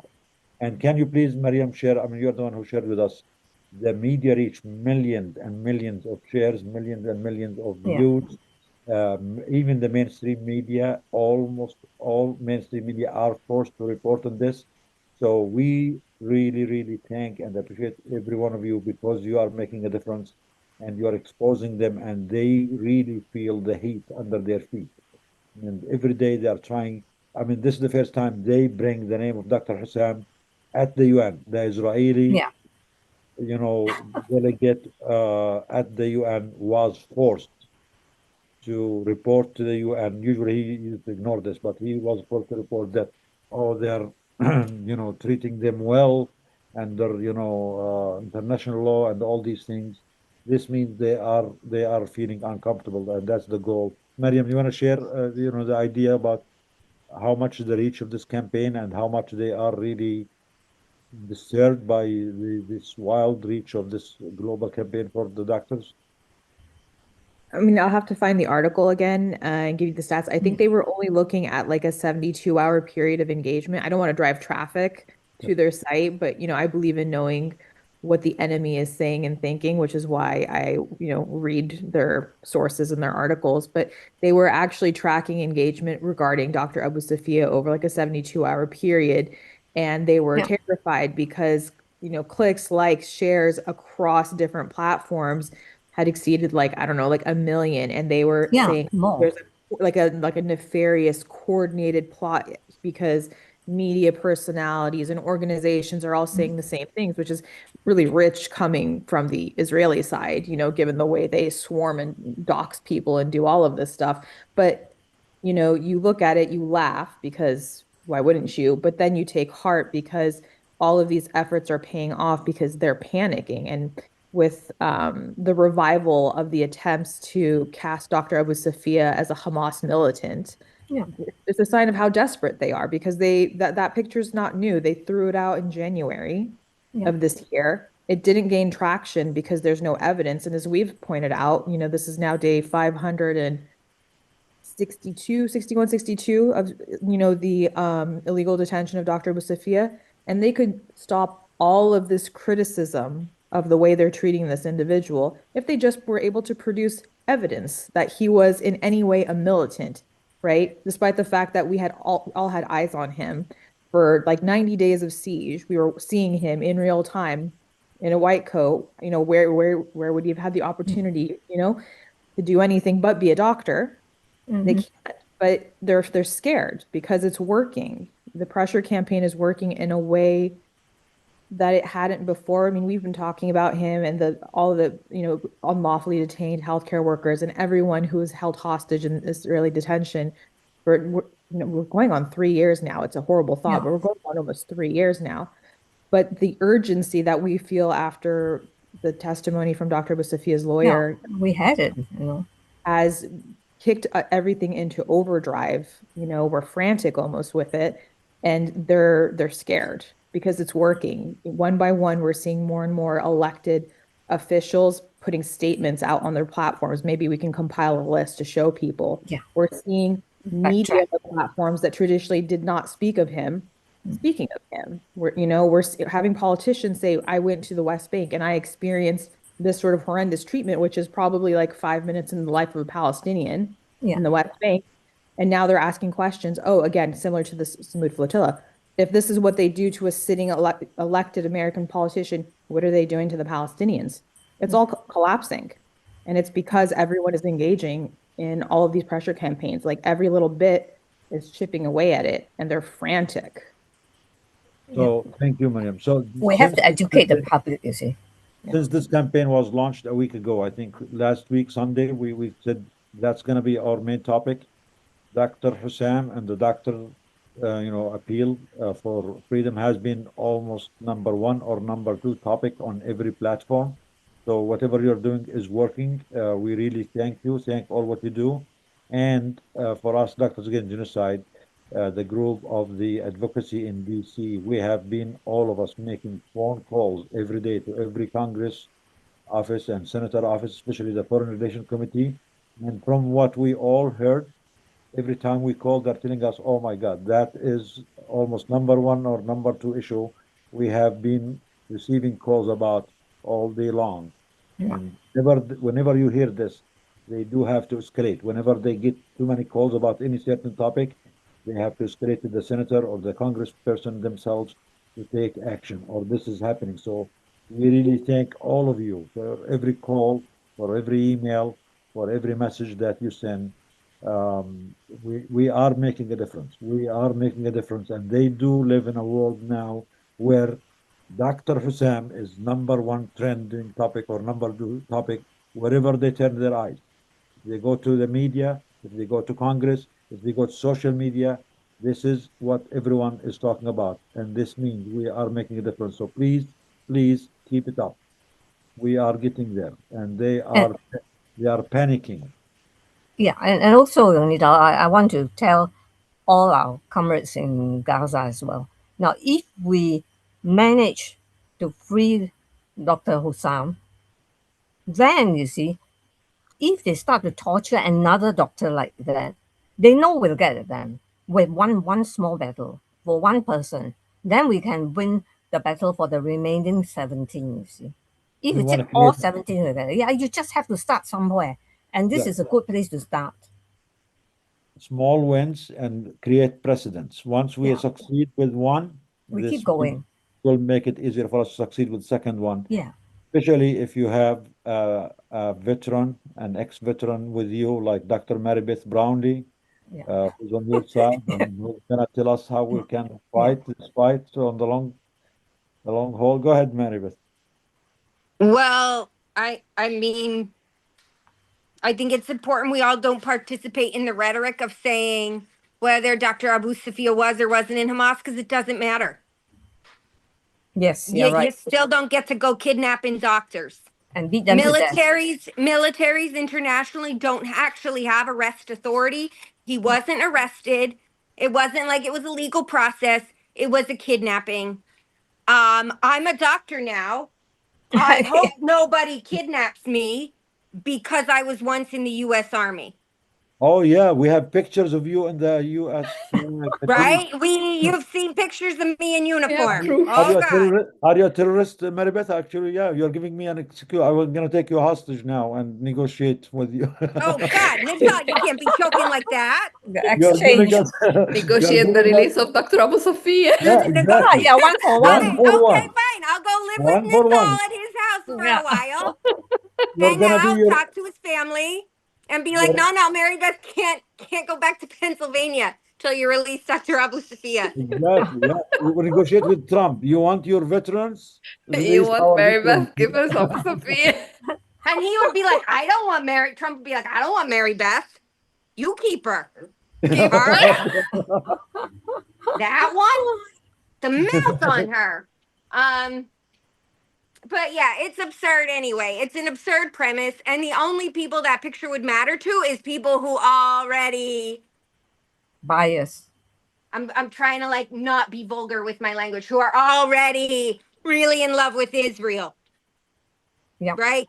So like to the rest of anybody, it's just like like it doesn't matter whether he was or wasn't. You still don't get to do that. And in fact, the US military pays for people to become doctors. Yes. Yes.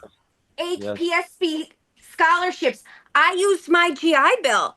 My spouse used his GI Bill for law school. What's GI? What's GI? What do you mean? Tell us, because we don't know this.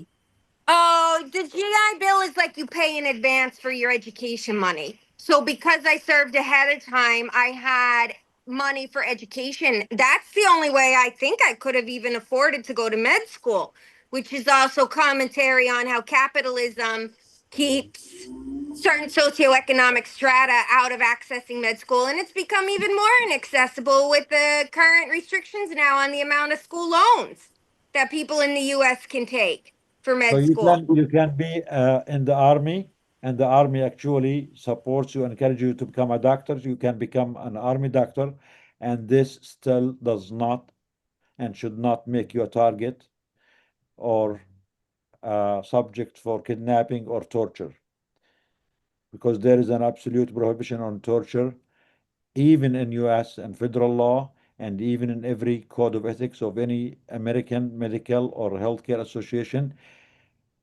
Torture is absolutely prohibited, even if you are Hamas.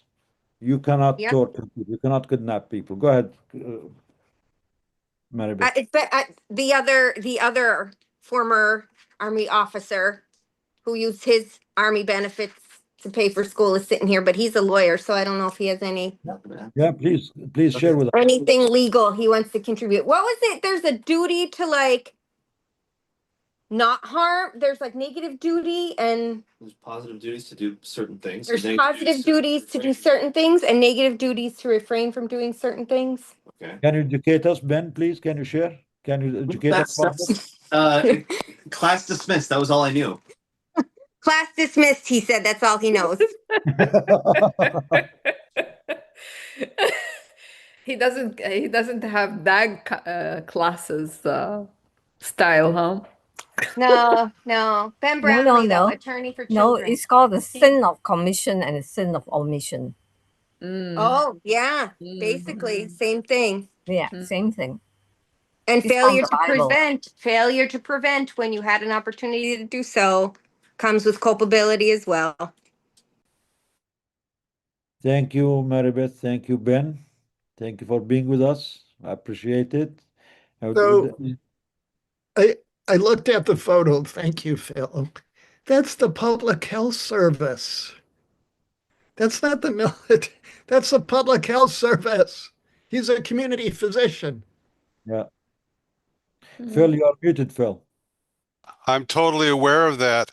The picture of Dr. Hussam in uniform is in the context of all of the physicians being part of a governmental organization that part of their role is they wear these uniforms. It's not because he's an army. Look at the picture that Phil shared in the chat, please, because people did not know that you shared this picture. And so I wanted to demonstrate that we too have a medical service that's uniformed, and they wear military style uniforms, and it proves nothing.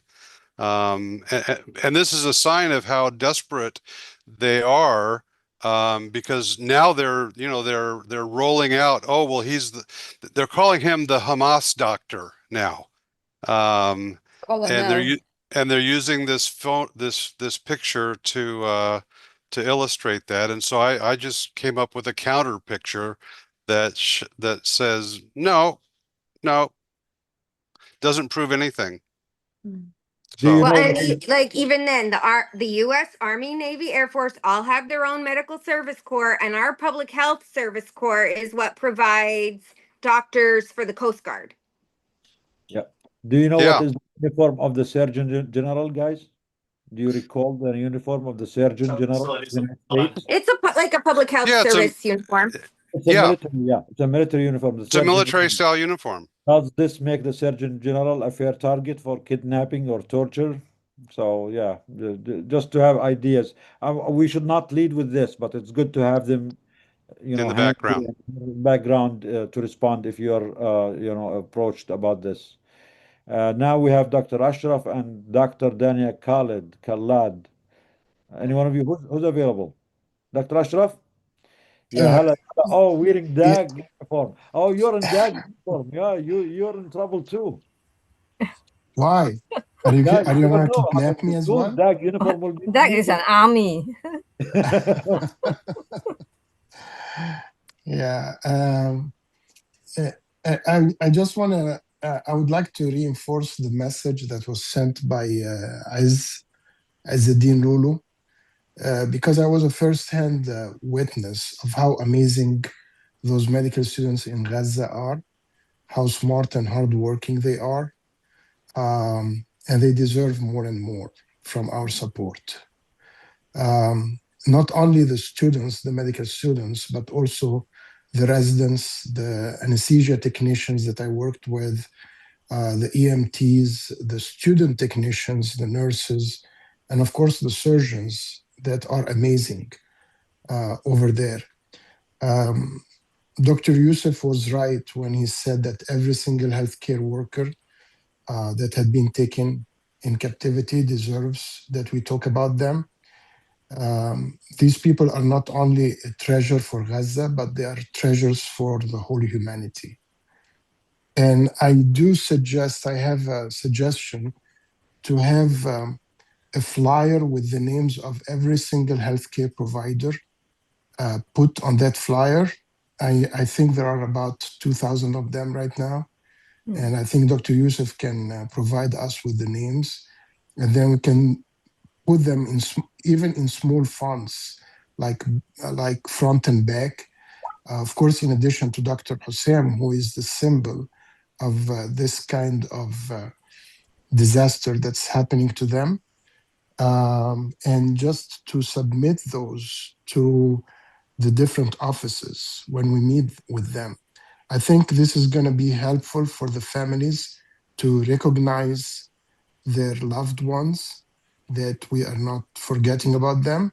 And in the meantime, it will re-emphasize the message that there are 2,000 healthcare providers that are behind, they are in jail and being tortured. And we make this real when we provide names and maybe like nurse, surgeon, student, whatever.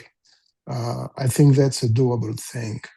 The same way that some organization had the names of all the children that were killed during the genocide, put on a sheet and providing this to the public.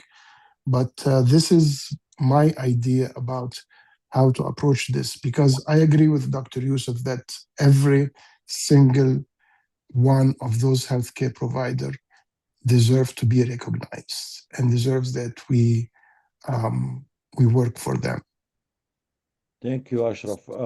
Thank you for bringing this up. And أنت بتؤمر أمر مش suggestions. الله يخليك حبيبي, الله يخليك. احنا we are already actually last few times whenever we go to Congress we see the pictures of the hostages, and what we mean is the Israeli hostages. Many of these officers have the pictures of the hostages, and while the hostages were there in Gaza, we thought that's justified. Okay, that's fine. Although it was one-sided, you're showing the pictures of one side, not the other, but at least there was hostages. The problem now is all these hostages have been released. There is no more Israeli hostages. They all went back to their families, but these offices continue to have their pictures.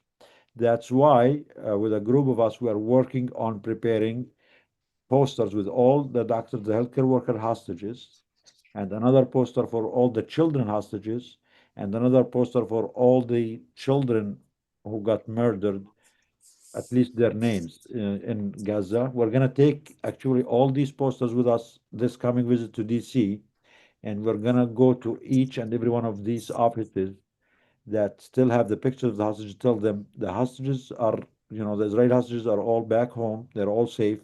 It is time, if you really care about humanity and about is yeah is this is the poster. You can pick any poster you want, either the poster about the children or the poster about the healthcare hostages or the poster about all the hostages or the murdered children, and please put it on your office like you did with Israelis. So this is, we are working on it. We have Don, we have Dania, we have Maribeth. Please, Maribeth, I know you are the lead on this, I think. So just another reminder, we want them to be ready so we can take them with us. So inshallah, this is something we are taking with us on July 22nd. And we will go to the friendly offices, see if we, some of them can put them, but more so we want to go to the offices that continue to have the Israeli hostages pictures there and tell them those hostages are no more. They're all back home and safe. It's time to put the other hostages pictures there too. So thank you. And Dania, are you still with us, Dania? I want to hear from Dania, honestly. Dania puts it all in and we want to hear the feedback. Dania, are you still with us? Yeah, I'm still I'm still here. Yeah, I know we cannot finish this without hearing back from you, and I hope you're gonna be easy on us because I think you have a lot to say. Yeah, I do have a lot to say. Now I feel like I just can't organize it. But I'll try my best. So I really do appreciate Dr. Abu Rish and Dr. Hillis bringing this up. I think many of us feel guilt when we amplify Dr. Hassam's plight. But as Miriam had mentioned, like, we are not dealing with people with hearts in those halls of Congress. We have to be really strategic with our approach. And we do believe that it's a pathway that will, highlight the plight of the others and hopefully get them all out. So I do appreciate that. And I also just want to just acknowledge that, for the families that don't feel like we talk about, their loved ones. Like, I think about, Bashar, Dr. Ghassan Abu Zuhri's son, who we had on. I think about Dr. Adnan al-Bursh's wife, who was so lovely and eloquent and the best advocate for her husband. I think about, Muhammad and Tasneem al-Hams that we had on, I think it was last weekend. So I think, I think it breaks my heart that these families feel like their loved ones are not getting the same spotlight that Dr. Hussam is getting. But for all of us doing this work, we do believe that he is going to be the one that's going to hopefully get the rest out. We leave nobody behind. And when we are in these offices, meeting with staff, meeting with congressional staff, we are bringing up, we are talking about them all. We are talking about what they're enduring. But I'm glad it was raised, because I think it's something we all kind of were feeling in the background. And I think sometimes it's important to collectively talk about this and talk about how to just improve our craft. This is not easy work. I also want to shout out our Daxters for the consistency this week. I think I always say that with anything, and I feel like so much gets thrown at us, and just every day, and to be consistent. And I'll be the first one to say it's really hard to make these calls and then just have to jump back into work, because you're begging somebody on the other line to do something, and then you hang up this phone with all this passion and this rage, and you have to go put your mask on, and you have to go, center the patient that you're dealing with, and kind of compartmentalize and put in the back of your mind that you are trying to advocate for our beloved. I think when I think of Dr. Hussam, I think of him as a family member. I think of him as like a ammo, and somebody who jump started these webinars for us, and to have to get off the phone. So I just want to acknowledge for all the Daxters that were making calls to everybody, White House, State Department, foreign relations staff, both House and Senate. I just want to say thank you, thank you, thank you. I know the feeling of making that phone call, then just having to jump back into work. So thank you all. We're going to keep at it tomorrow, Monday, with some more ideas that we're going to introduce tomorrow to have everybody jump on and do. And Dr. Nidal, I'm so sorry about what's happening to your family. It just I just don't know what to say, how we haven't stopped this, even with all eyes. And to see Representative Khanna getting put on a, he's like, everybody's like, oh, he's speaking. It's like, it just makes my blood boil, because it's like, okay, it's like the American exceptionalism again. It's like, how dare you do this to me? I'm an American politician. But it's okay for these people that have been treated and tormented and kicked off their land. And so it makes me sick how quick and easy Americans fall for the breadcrumbing. Like they see the spot and everybody's like, raving about him. And it's like, we cannot, this is all, we have to demand more. And yeah, there's more US reps that are tweeting about, the latest one I saw was AOC. And it's like, we should, while we want these people tweeting about, Dr. Hassan, but the fact that it had to, come after all this, and the fact that an intervention could not have been done sooner. But I'll stop rambling. Thank you all, and we continue the fight tomorrow. Dania, can we say thank you too? For you, for Iman, and for all the Daxters? Thank you, thank you, thank you. You are our leader, you and Iman, with advocacy. You are doing a great job. You are mobilizing all of us, motivating all of us. So thank you. And please say it one more time. We don't stop, and we don't leave anyone behind. This is We the don't leave slogan. anybody behind. We don't, and my Slogan. apologies. We're gonna put it, we're gonna put it Don't under leave your anybody behind. If we can have Bashar, Ghassan, Abu Zuhri back on, Tasneem, Hamad. Forgive me, I forgot what Dr. Adnan al-Bursh's wife's name is, but I think about her a lot. She was so just, oh my God, she was just so lovely. And I think about these people, and I think about being a child and having to just, I think about Ilyas a lot and how he has to just continue just talking to convincing the world that his father's worth saving. I think about all, I see myself in these, I see myself as a child of my father, and it breaks me. So I want them to know we think about them, and they're all in our hearts all the time. So this is going to be our new motto and standard of care going forward. It's going to be written under your name, Dr. Dani Khalad. We don't stop. We don't leave anyone behind. We're going to post this for you under your name, with your permission, if you don't mind. And thank you. Thank you, everyone. Thank you for calling. And yes, Monday, tomorrow we start in the morning, and we keep calling every day. They will not rest. They will not see peace until our colleagues are free and back home. We will keep calling them every day, multiple times a day, and all of us. They will be hearing just calls and calls about our colleagues, more than any other issue they are dealing with. So thank you for your leadership, Iman and Danny, on this. Dr. Muhammad Kuzais, are you there? Dr. Muhammad? Dr. Muhammad Kuzais, Colorado. Did you go to sleep, Dr. Muhammad? I think he might have been on call. No, they had another meeting, actually. They had another meeting. I got something to ask. Yeah, they have another something meeting to mobilize the Colorado team. Dr. Muhammad, if you are there, if you want to speak, please, we're waiting for you. For the meantime, we'll go to Dr. Suyang. She has another comment. Go ahead. It's something completely different. My friend who is a consultant anesthetist in Ireland, we worked together in the Sabra Shatila massacre. So she's very senior now. She inherited 2 anesthetic machines. They're in good condition. So she cannot send to Gaza, and West Bank cannot send as well. How easy is it for the people in Congo or Sudan or even the Rohingya to get hold of these machines? They are good machines in good working condition. Would that be able to receive it or not? And then we raise the money for sending it. That's my question. I'm sorry, I was Definitely easier than Gaza. Hey, it'll be very difficult, I know, but is it possible? Because I know for Gaza, it's not possible at all. Yeah. I think southern Lebanon is a place where we can actually You think about try to Lebanon? get things there, but for Congo and Sudan, we have to talk to our partners there. I don't know.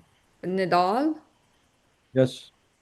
What's the delivering machines and delivering equipment to where? Sudan, Congo, or Rohingya, or Yeah, Lebanon. I think Lebanon is the easiest, yeah, right? we're happy to discuss this further. Sudan is hard, actually. There's a lot of logistical nightmares. The Yeah, same get as shots of the Congo. machine. It's again, the genociders, they learn from each other. They use these things as a weapon of committing genocide by not allowing real help or real aid and by making it much harder for people from outside to help. But there is always a way. We should always find a way and work with them. Well, Okay. thank you, Dr. Suyang. Yeah, So in theory, we yeah. can discuss more in the WhatsApp group about this. Yeah, okay, right. Thank you. So I Thank told you, them Doctor. not to give it to whatever it is, you know. Where is it, please? Where is that? It's in Ireland at the moment. Ireland? So we will only have to fund Ireland. So we've got to fundraise the passage from Ireland to Lebanon, if that's And where it's what going. do they have exactly? What do they have? What equipment they have? 2 anesthetic machine. Anesthetic machines? Yeah. And So any that, anesthetists among us. I can send you the picture. yeah, Dr. Ashraf Abul Aziz is here. He is the king of anesthesia. The Yeah. past, present, and future king of anesthesia all over the world. Dr. Ashraf Okay. Abul Yeah. Is this still here? Yeah, Maybe Yeah, yes, I am. Yes. The anesthesia machine, are they big machines, Ashraf? Yeah, it's big. I tell you what is Yeah, it. yeah, it is a big machine. So Yeah. this is not an easy one to get to Gaza, yeah. If it was something No, the simple, Israelis won't let you. okay. Okay. Dr. Muhammad K. Muhammad Kuzais or Annie Habibi. Annie, are you still with us, Annie? Annie? Dr. Muhammad K. The last two who did not speak. Hi, Annie I am with you, but I don't have anything to add beyond the exemplary presentations and commentary that everybody gave. And really, I've been listening to everything. So I just want to thank everybody. Thank you, Annie. Thank you for being with us. And I know Dr. Muhammad Kuzais in Colorado, they have a meeting with the local group there with doctors, healthcare workers to plan and prepare for the action on Wednesday. So maybe that's why he's busy. Yeah. And that brings Yeah, I us just want to tell Dr. another Ashraf, great webinar. Yes. the machines are called Drager, Drager, anesthetic machine, and all the disposals that goes with it. I email you, okay?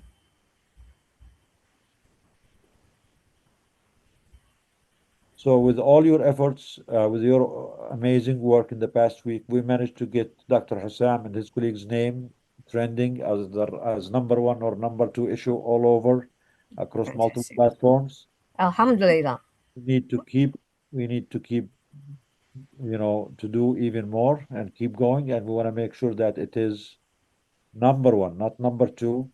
And we want to make sure that it's on every platform. Wherever they go, the only thing they will be hearing is Dr. Hussam and his colleagues. And we really appreciate you, appreciate all what you do. Please keep it up. You're doing a great work. You are making a difference. You are spreading the truth. And we know it's hard. We know it's hard to juggle all these things when you have work, when you have family. But it's maybe precisely because of that it's even more meaningful, and that each and every one of us can go to bed at night knowing that at least today I tried all what we can. This is a promise that we all need to live up to. We know we cannot fix the world overnight. We might never be able to, but hopefully we will.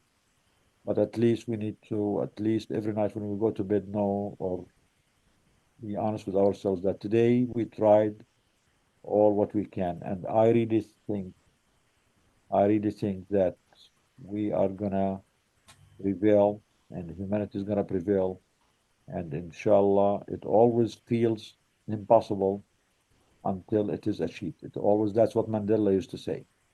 The mission always feels impossible until victory. Once you keep hitting that dam for years and years and years, and one day it comes down crumbling. And that day is coming soon with all your voices, all your power, all your hearts, all your brains, and the people of good conscience all over the world. So thank you. Thank you. Let's Thank keep you. going. Monday starts. And please always reach out to us, info at Doctors Against Genocide, with any ideas, any suggestions. Share your work, share your actions, share your videos. You can share it on our social media. The campaign is there also on our social media. Please spread it out, spread the word. We need more and more of us doing the work, but we are making a difference. And whatever we do is important. It's impactful. It's changing the narrative and the discussion. So, thank you. Inshallah, we'll see you all next week. Enjoy the rest of your day, and we'll get back to work tomorrow, inshallah. More energized and more determined and more successful. Yalla, تصبحوا على خير. Okay. Thank you, everyone.